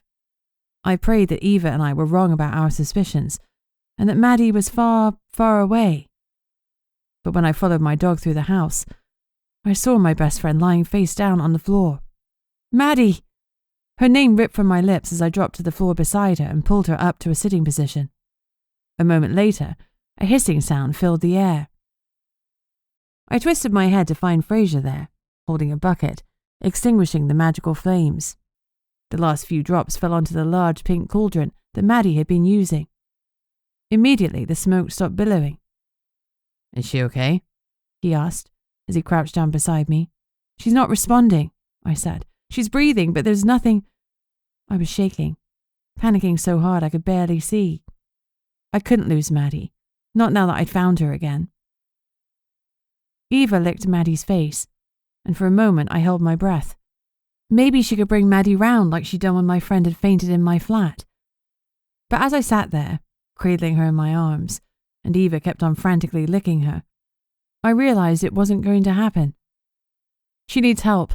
We need to get her to one of the covens, I said, still holding her like a baby. I moved to stand up, but before I was upright, Fraser grabbed me by the arm. I don't think you can go to a coven with this. His voice was a harsh whisper. What? We have to. She needs help. I know, but look, Beatrix. I followed his eyes down to her hands. The cuticles of Maddie's nails had started to turn black. There was no denying what it was a sign of. Black magic. My stomach lurched. The honey fungus outside hadn't grown because the eternal flame was missing. It had grown because Maddie was dabbling in evil magic. Correct me if I'm wrong, but don't witches get cast out by their coven if they're found to be involved in black magic? Fraser asked. She wouldn't. She couldn't, I stammered. But each time my voice trailed off. Maddie would work herself to the bone and do whatever it took to meet her obligations to her customers. With the eternal flame gone, she needed to find another way to give the magic a little bit more. That's what she told me. Maddie, I whispered. A tear ran down my cheek and fell onto her face. What have you done? I sat there wishing I could feel something from her. Anything. Even pain. Pain would have let me know she was still there. But there was nothing but a terrifying emptiness. We need to take her somewhere else. Is there anyone you can trust with this? Fraser asked. Would Yanni know someone? Could she protect her? There was nowhere to take Maddie to Yanni. She didn't deserve to see her like this, and besides, it would put her in an awful position between her role as chief of police and her role as Maddie's grandmother. No, Yanni wasn't an option. As for people I trusted, the only other one was Ezra, but he couldn't help. He was a shifter and I needed a witch. Suddenly, a thought struck me. Find Maddie's car keys. I stood up with Maddie in my arms. We need to get her to old Jacobson, I said grimly. This time, I'd be prepared for the old man and his flip-outs. And this time, I wasn't taking no for an answer. He was a powerful witch, and he would help Maddie. Fraser turned away from me so that all I could see was the back of his leather coat. I assumed he wanted to give me a moment of privacy, as my tears were falling. But when I called him again, he still didn't move. Fraser, did you hear me? We need to get her to old Jacobson. It's gone, whispered. Fraser, you need... When I realized where he was looking at, the air rushed from my lungs and panic gripped me. Oh, this was bad. This was very bad. Fraser, I began. He turned to look at me before I could continue. Not that I had the faintest idea what to say. The eternal flame has gone, he said. And you've been hiding it from everyone. Chapter 41. Silence filled the room. I was still holding Maddie. She was so light that at any other time, that would have been easy. But at that moment, my own body felt heavy and sluggish. How long? Fraser said. How long has the eternal flame been gone? I bit the inside of my cheek. Fraser, please, can we deal with one crisis at a time? We can talk about this later, but we need to get Maddie help now. His eyes remained locked on mine for a second longer before he nodded. You're right, we'll table it. I'll find her keys. My relief was absolute. They'll be in a bowl by the door or on the kitchen worktop. I don't know where he found them, but by the time I was out by the car, he was unlocking the doors. Here, let me do that, he said. He took Maddie from me and lowered her gently onto the back seat. Then I slipped in next to her to hold her body in place. I stood, and watched until she was lying down. Then I slipped in next to her, holding her body in place, as Fraser slid into the driver's seat. "We need to go to Shingle's End. You know where it is?" I asked. He didn't reply, but he started the engine, which I took to mean yes. As he reversed away from the house, I held Maddie's head in my lap, stroking her limp hair and pushing it behind her ears. I had lost her because of my own stubbornness and heartache, and I'd only just got her back. There was no way I could lose her again. I just couldn't. As I fought my tears, I promised myself that if she was restored to me, there would be no more running. I would stay in Witchlight Cove forever, if that was what she wanted. "How long?" Fraser said from the front of the car. "Sorry?" For an instant, I thought he was talking about how long Maddie and I had known each other. But I told him that less than an hour before. Then I realized he was talking about the flame. "How long has it been out?" He clarified. "About 2 weeks," I said quietly. "And that's why you came back?" I nodded, then realized he couldn't see me. Maddie didn't know what had happened. She got wards in place and no one had broken in. There was no evidence that the flame had been extinguished. It had just disappeared. He let out a I tried to sense his emotions, but my own were too much of a mess to focus. "Who else knows?" he said after a pause. "No one." "Yanni, she's Maddie's grandmother, isn't she? She must know." "No, Maddie didn't want to put her in that situation. She wanted to see if me being here would help it come back, or if we could figure something out together before we worried anyone else." "I don't know if that was sensible or stupid, but let's keep it that way for now until we work out what's going on here." Tears pooled in my eyes. How had everything become such a mess? "Could what's happened with her now have something to do with the flame going missing?" Fraser continued with the questions. "Maybe," I said, swallowing hard. "Possibly. Maddie's used the flame to make her wards. I didn't know how she'd managed to continue without it, but she said she'd found a way. I guess. I couldn't say it out loud. "Do you think old Jacobson will know how to help her?"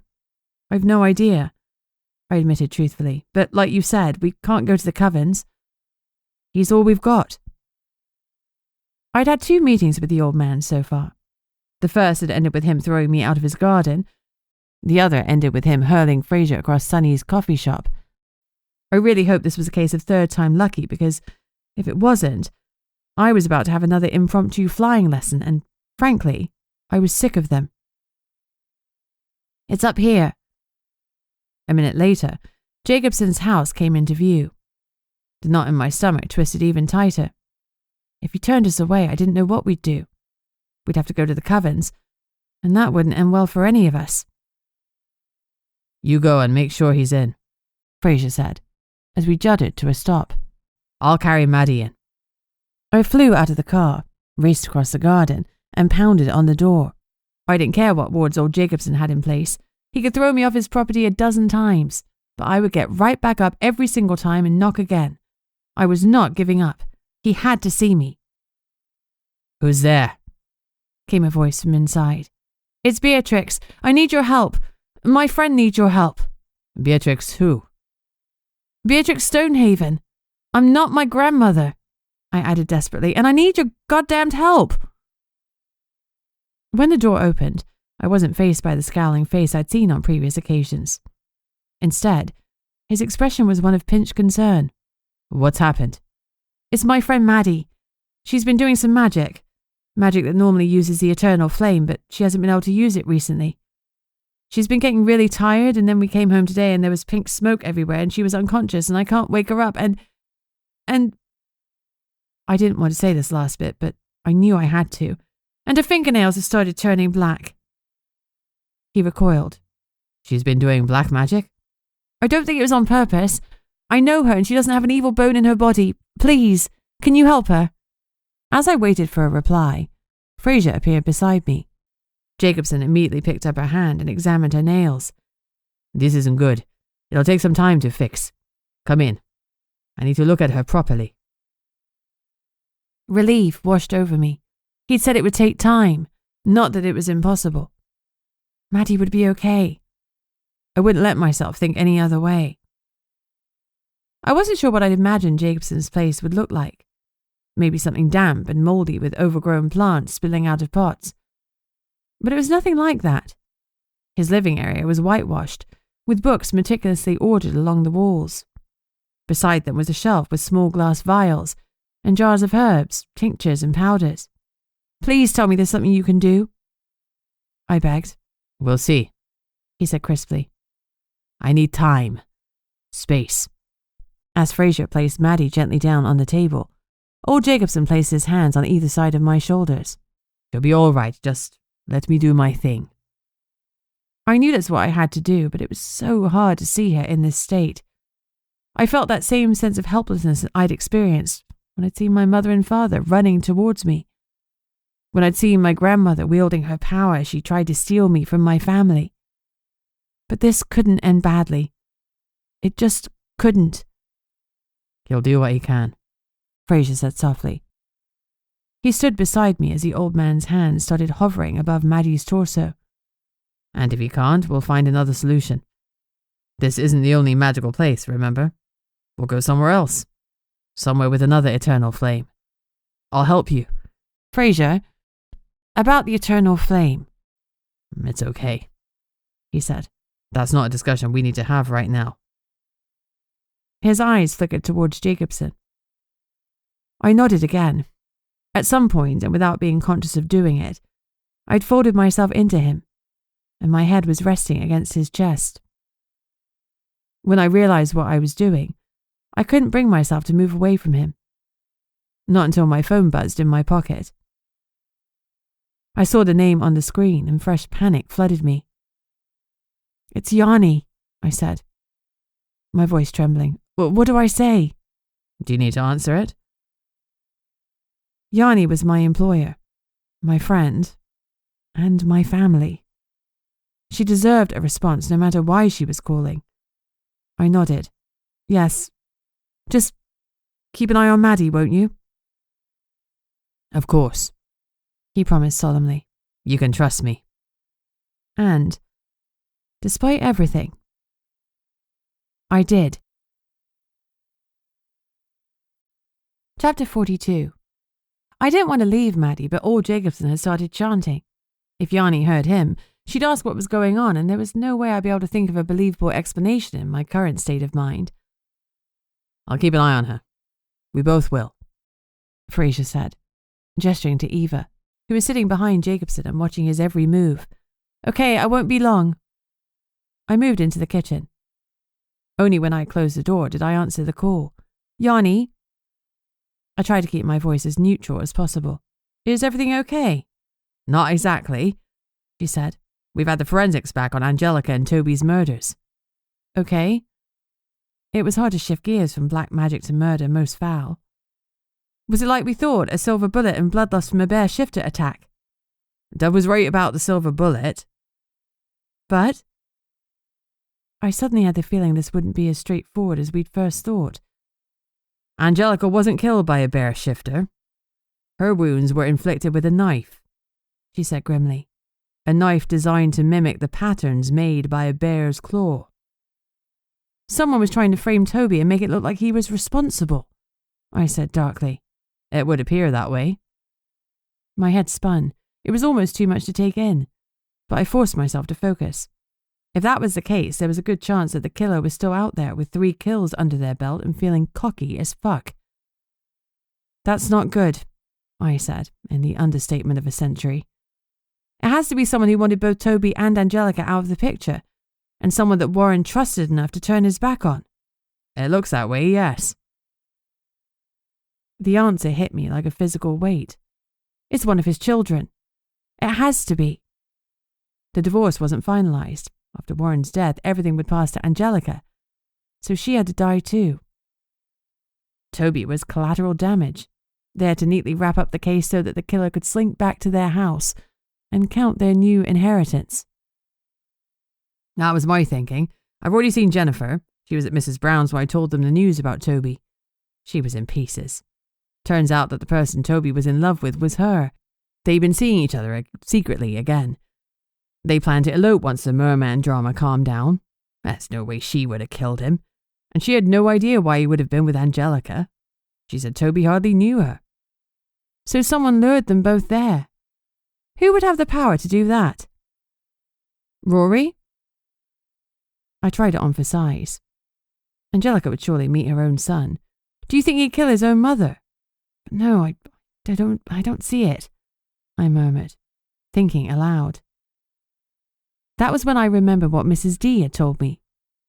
Gilbert hated that Warren made them stand on their own 2 feet, and he was furious that his dad was paying Angelica money that he thought was his inheritance. He was angry that Jennifer was selling out their family line by going with a land shifter. He worked with his dad in the yachting business, meaning he would have had access to his emails. I bet he's the one who sent that email to Mrs. D saying there would be no more donations. Then he siphoned the money off himself. He's trying to frame Angelica. I'm betting he logged into his father's email account on her computer to make her look guilty. I came to the exact same conclusion, Yanni said grimly. I chewed my lip. Yanni, if we've both figured it out, that means Jennifer and Rory might do the same. They could be in danger. We need to find Gilbert before he can hurt anyone else. Can you come? It'd be useful to have another pair of fighting hands if things get messy. We're woefully understaffed for things like this. I looked at the closed kitchen door, behind which Maddie was lying unconscious on the table. There was nothing I could do here. Jacobson was working around her, and he'd said that he needed space. I had to stop Gilbert Storecrest from hurting anyone else. Besides, maybe using him as a punch bag would help work off some of my anger. I was willing to put that theory to the test. Just tell me where to go, I said grimly. Chapter 43. I need the car keys, I said to Fraser as I marched back into the living room. What? Why? Concern shadowed his face. I have to go. Yanni needs help. She's worked out who killed Warren Storecrest, and the same person has killed his stepmother and his sister's fiancé. We have to stop him. Who does she think did it? He asked. I sighed. I didn't need an interrogation. What I needed were the bloody keys. Warren's son, Gilbert. He's a water shifter? Yes. Finally, Fraser pulled the keys out of his pocket, but he didn't hand them to me. I'm coming with you, he said. What? No, I don't need you. You absolutely do. First of all, you're not in any state to drive. You've been through an absolute trauma with your best friend, and there's no way you should be behind the wheel of a car. I opened my mouth to object, but he continued before I could get a word in. Secondly, he's a water shifter, and I'm second in command of the water shifters. If he bolts, there's a good chance he'll head for the sea. You'll need someone who can swim. You need me. I bit down on the inside of my cheeks. He was right. Yanni might be a massively powerful bear shifter, but her swimming skills were average at best. And while I could splash about fine in the pool, my guardianship training had been very much focused on dry land. Fine, but you stay back. This is police business, I said, as if I were an actual member of the police rather than someone hired to answer phones. As I prepared to leave, fear struck me again. Did I really want to leave the most important person in my life in the hands of someone who had attacked me twice? Like he sensed my apprehension, Jacobson raised his eyes to mine. Nothing will happen to her while she is with me, he promised, as if he knew exactly what I was thinking. She's as safe with me as if she were with her family. That doesn't mean much in my bloodline, I muttered. He gave a dry chuckle that faded into a sad nod. I'm sorry, you're right, but you have my word. The witches bind that I won't let anything happen to her. And you can leave that one to keep an eye on me if you want. He nodded at Eva. I'm pretty sure she'd take my leg off if I hurt your friend. That was one thing we agreed on. If anything happens to Maddie, I will hunt you down, I swore darkly. Jacobson smiled. I would expect nothing less. I knew I didn't have a choice. Gilbert had killed a member of his own family, and he wouldn't think twice about putting a bullet through Yanni. There was no way I could let her face him on his own. We'll come straight back as soon as we can. Jacobson didn't bother replying. He was already working on Maddie again. As Fraser and I raced to the car, my phone buzzed again. Yanni? I answered. We've got a sighting of him, she said without needing to clarify who. He was around the back of his father's house. He kicked a chartered customer off one of the yachts. He's taking a yacht? I said, looking at Fraser as I spoke. He nodded and turned the car to the waterfront. It seemed that having a water shifter might come in handy after all. Okay, I'm on my way. Wait until I get there, I said, before I ended the call. If anything looks dangerous, let me handle it, Fraser said as we drove toward the waterfront and Warren's house. I know you don't want to hear it, but I have my skin to protect me. He pinched at his leather jacket. You don't. You don't know what powers I have, I replied indignantly. You're right, I don't. But you said not much power, and I know you're a witch who chose to break down a door by kicking it rather than bursting it or burning it down. This is my territory. I'll never forgive myself if anything happened to you. Not after all that's happened with Maddie. Guilt radiated from him, thick and sharp. My emotions had been too high all evening to sense anyone else's, but now I could feel his as strongly as if they were my own. What happened to Maddie has nothing to do with you, I said, confused. If I hadn't been trying to get to the eternal flame, it wouldn't have put her under such stress. None of this would have happened. Instinctively, I placed my hand on his. Fraser, the flame would have gone out anyway. Trust me. She would have carried on doing the spells regardless. My mind flicked back to my first day back in Witchlight Cove. Was it really less than a week ago? It felt like a lifetime had passed. But I remembered the giant ward Maddie had placed on the house to keep Fraser out while she tracked me down. In some ways, he was right. His actions had put pressure on Maddie to increase her magic, at a time when she was at her weakest. But it was no more than the pressure I put on her by leaving her to manage the house alone while I sought my own space. There was no point in us both harbouring guilt. I'd shoulder it. At this point in my life, it was virtually my other half. Look, I know how to fight, I said. If we're on dry land, I promise you don't have to worry about me. But if Gilbert heads to the water, he's all yours. How's about that for a deal? A small smile flicked across Fraser's face. Another deal. Done.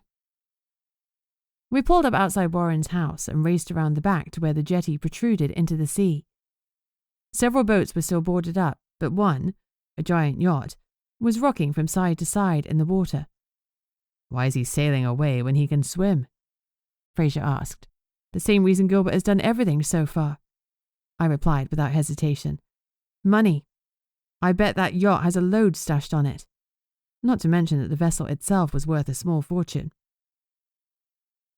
As we climbed out of the car, I saw Jennifer at the water's edge, tears streaking her face. He did it, she cried. He was already on the boat saying he needed to think stuff through. He said he didn't kill Dad, but then the police car turned up and he started firing a gun. He told Yanni it had silver bullets in it. He killed Toby, didn't he? He killed Toby and Dad? I suspected she already knew the answer. She was all but hysterical, but we had no time to stay and comfort her. Where's Yanni? I asked urgently. Wordlessly, Jennifer pointed to the back of the boat where Yanni was hoisting her giant body up a ladder. So much for waiting for me before doing anything. You get to the water, I yelled to Fraser. You need to be there in case he jumps. A boat is not dry land, he yelled after me. But I didn't stop. I needed to get to Yanni. Chapter 44. I would have to practice sprinting if I stayed in Witchlight Cove. That was the thought running through my head as my legs pounded the ground for the second time in less than 2 hours. Stamina alone wasn't good enough. I needed to improve my speed. Thankfully, my body seemed to know what was required of it this time. The boat was pulling away from the dock, but only slowly, the gap between the land and the vessel growing inch by inch. By the time I reached the end of the pier, it was 3 feet away. That was a jump I could make. At least, I hoped I could. Before I had a chance to second-guess myself, I bent my knees, pushed off the ground, and flew toward the boat. Gotcha. Yanni's hand grabbed mine as she pulled me up in one swift jerk. Talk about cutting it fine. Where is he? I asked, breathlessly. On the bridge, Yanni said. And he's got silver bullets in that gun. She added grimly. I know, Jennifer said. We need to get the gun if we can, she continued. I bet my pension that's the murder weapon he used on Toby.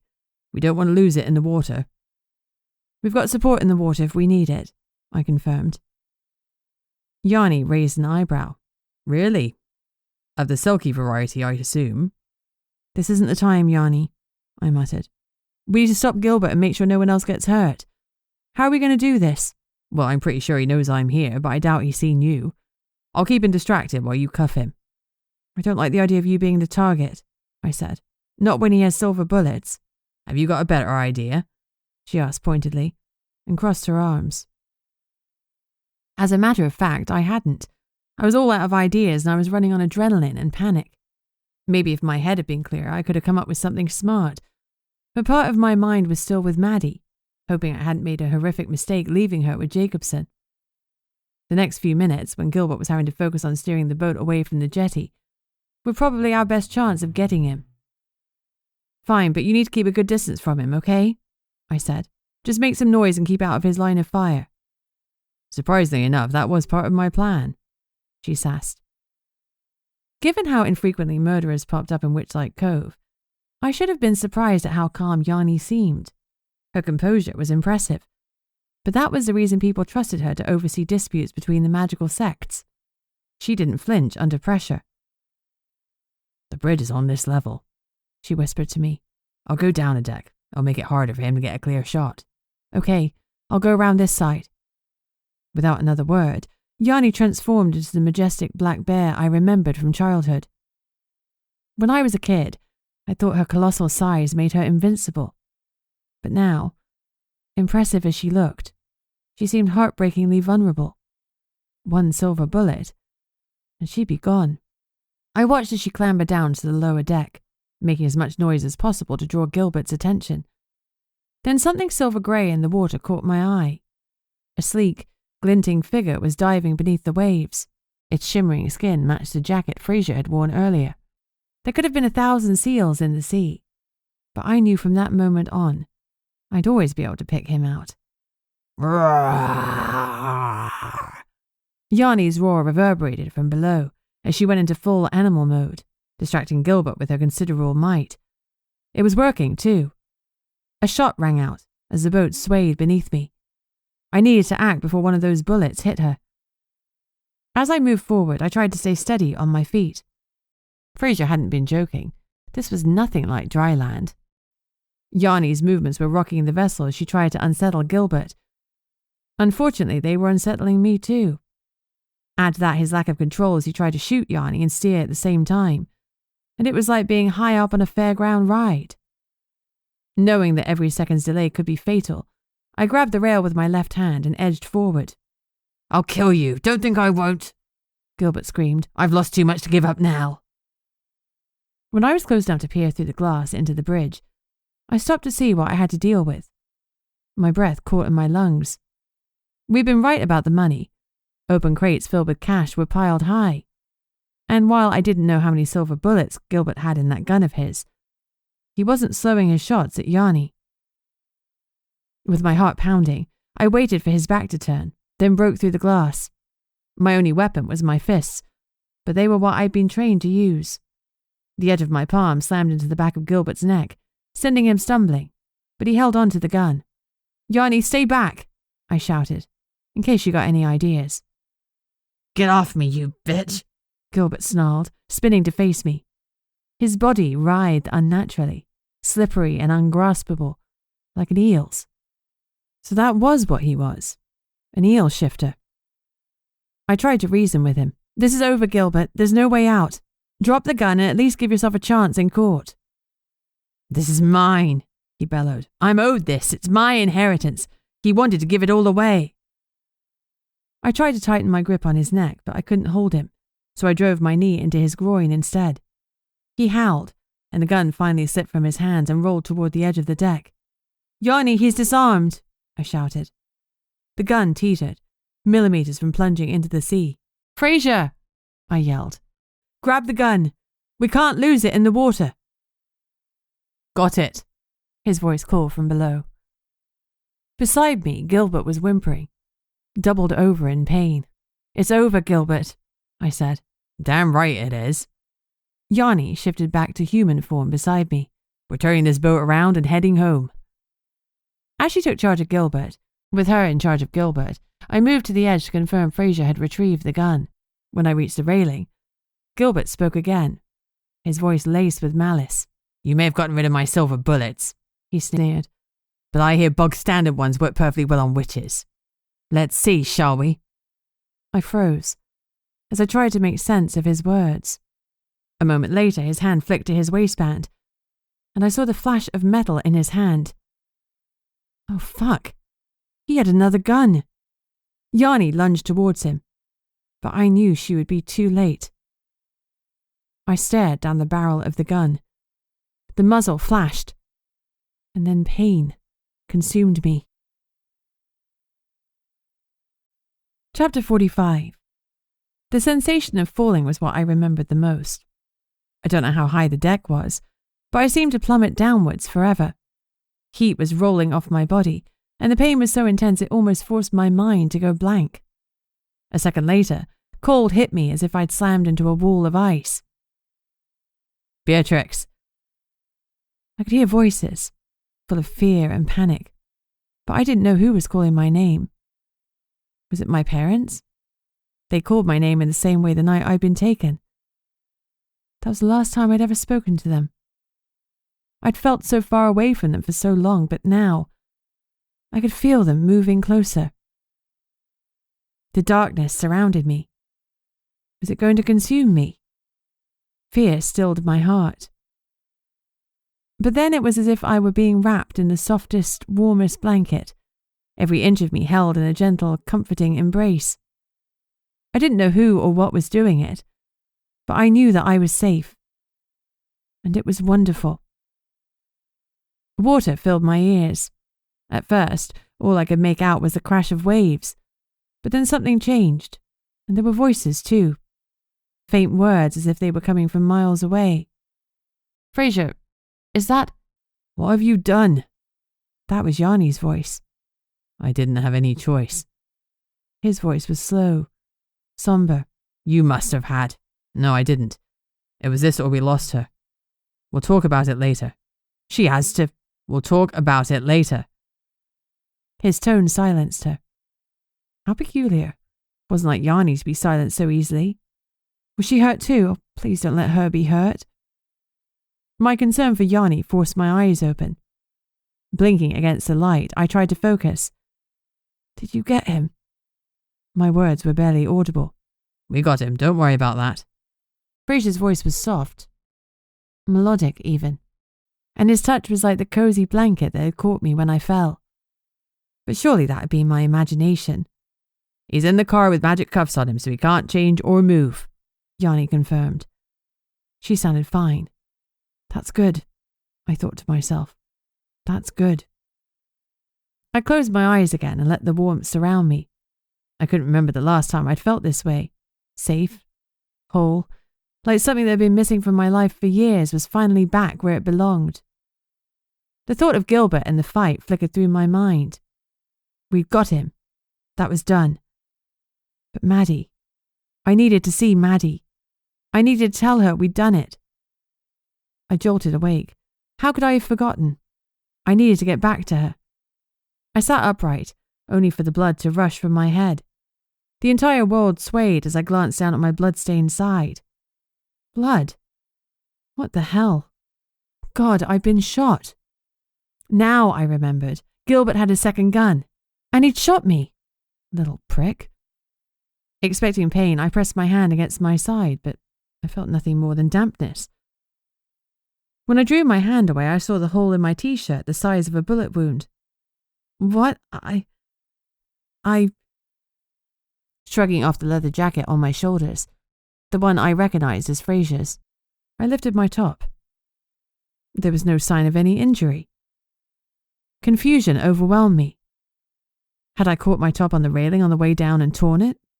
But the blood... I shook the thought away. Didn't matter. Maddie was what mattered. We need to get back to old Jacobson's, I said, twisting my neck so that my eyes locked on Fraser. We need to make sure Maddie's okay. Maddie? Yanni said tightly. Why wouldn't Maddie be okay? Beatrix? What's wrong with Maddie? Oops. The chill I'd expected from the water finally hit me, though it had more to do with Yanni's sharp voice than the actual temperature. Beatrix, tell me, what's going on? She pressed. Why do you need to get to Maddie? I kept my eyes on Fraser. For some reason, I trusted his judgment now more than ever. His chin moved the slightest fraction, but I knew what he meant. I had to tell Yanni what had happened. I was trembling as I turned to her.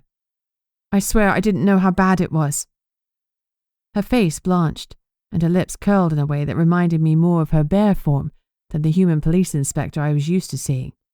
Take me to my granddaughter. Now, she snarled. Chapter 46. Dove arrived to take Gilbert to the police station.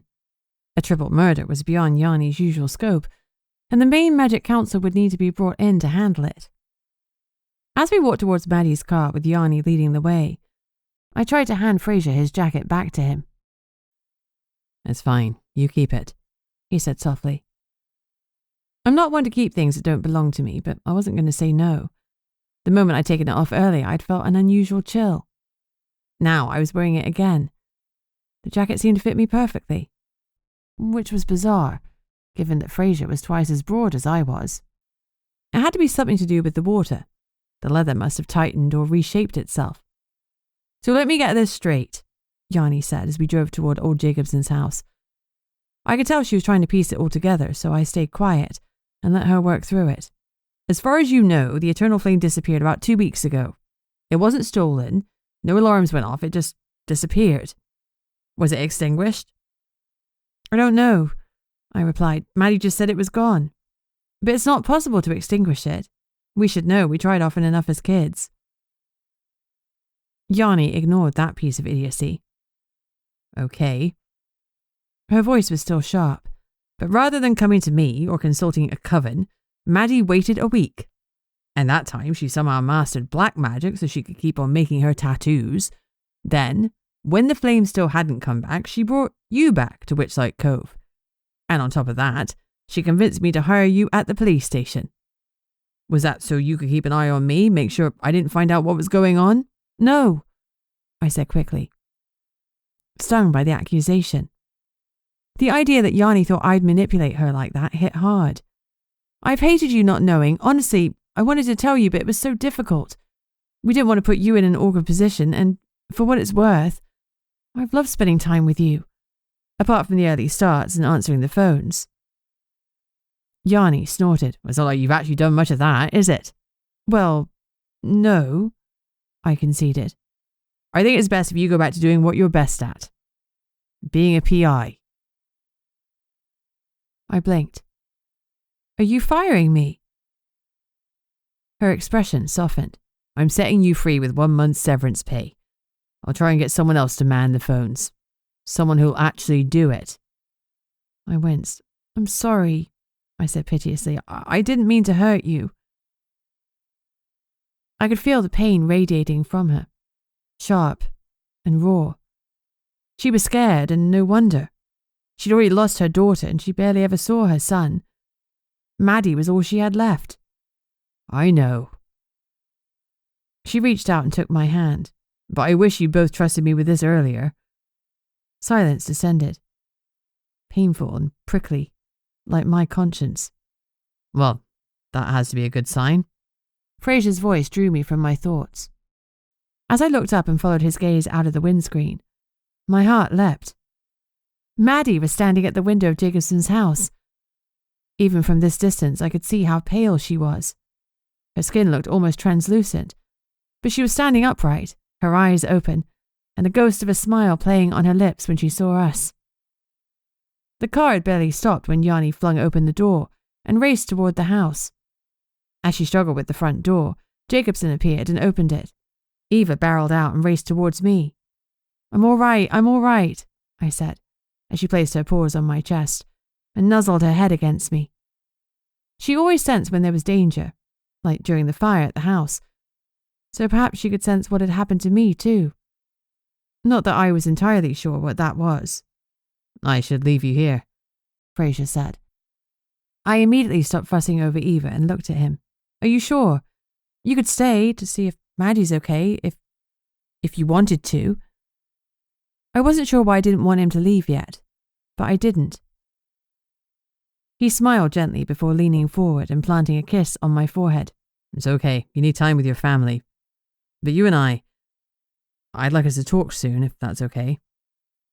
Maybe over dinner? That would be nice, I said.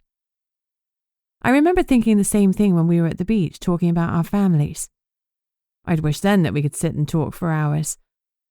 I wanted that now, but it felt different. It wasn't a want, but something more. A need. Message me when you get back to the house, he said, just so I know you're all right. I nodded. I couldn't remember the last time I'd needed to text a guy to tell him I was home safe, and it wasn't as if I was going home alone. But it didn't feel like an unreasonable request given all that we'd been through. Fraser bent down to ruffle Eva's ears before turning and heading back down the lane. Inside the house, I hugged Maddie so tightly I was pretty sure I heard some of her joints pop. "You're going to have to let go of me or I'll suffocate," she said with a shaky laugh. I drew back to look at her. "You scared the life out of me. Don't you ever do that again. Old Jacobson said you were dealing with black magic. What the hell, Maddie?" I prodded her chest with my index finger. "I didn't realise, I knew it was different from what I'd done before, but I thought you had to be, I don't know, evil or something to use black magic. Everything I was doing was to help people, so I assumed I was tapping into something different.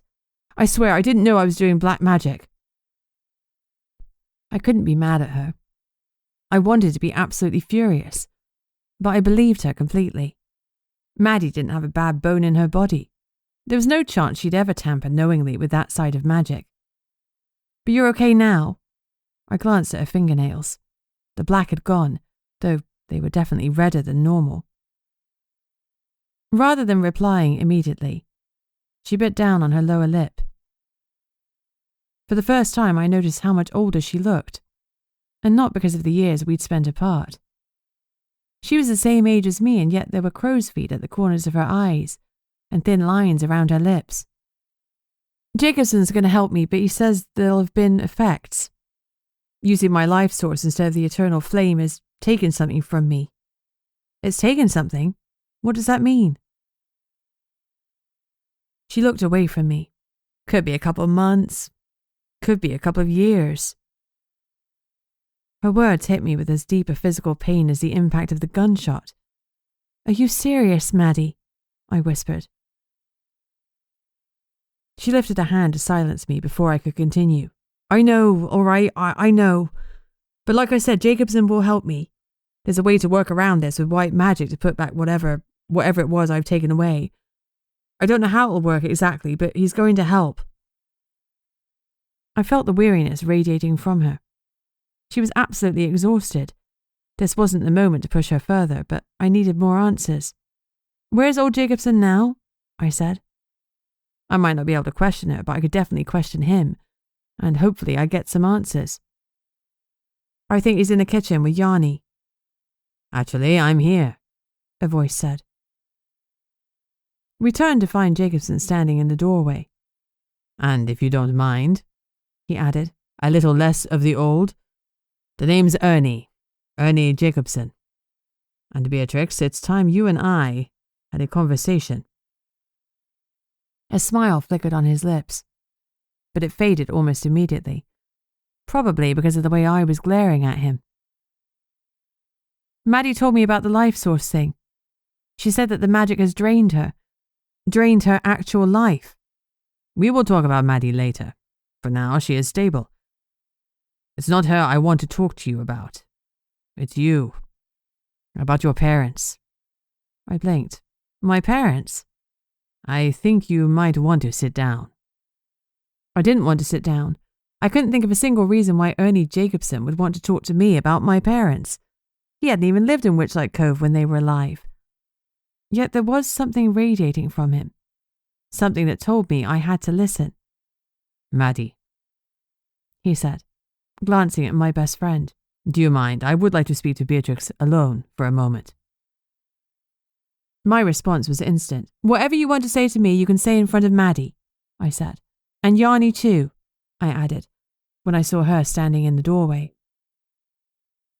Jacobson's cheeks sucked inward, and for a moment his scowl nearly returned, but he shook it away. Please, he asked. I relented. Just give us a moment, I asked the others. We'll be through here if you need us, Yanni murmured, as she shut the door to the lounge behind them. Only Jacobson sighed. There's no easy way to say this. His gaze flickered. I don't want you to be upset. I gave a dry, humorless laugh. Whatever you're about to tell me, I've had worse. Trust me. He nodded and exhaled sharply. Beatrix, I'm your father's father. Sorry? The word fell from my lips. My father's father? Who even spoke like that? The repetition made it worse, made it harder to process. Then it hit me, and a cold dread crept through me, as if every window in the world had been thrown open. I knew what he meant, but my mind refused to accept it, rejected it outright. I opened my mouth to speak, but no words came. I needed him to say it, really say it, so there was no room for misinterpretation. He stepped closer and took my hand. His grip was firm. His throat bobbed as he swallowed, his eyes searching mine in a plea for understanding. Beatrix, he said, slowly, deliberately. I am your grandfather. The end. This has been Secrets of the Forgotten Heir, written by Heather G. Harris and Ella Stone, narrated by Elise Gibbs. If you'd like to support Heather on Patreon, a monthly subscription service, then you can do so from as little as $1 a month. If you'd like to hear about Heather's gossip, new releases and bargains, please sign up to her VIP newsletter at heathergharris.com/subscribe. And please do feel free to check out her direct store, where all sorts of goodies and merchandise awaits you.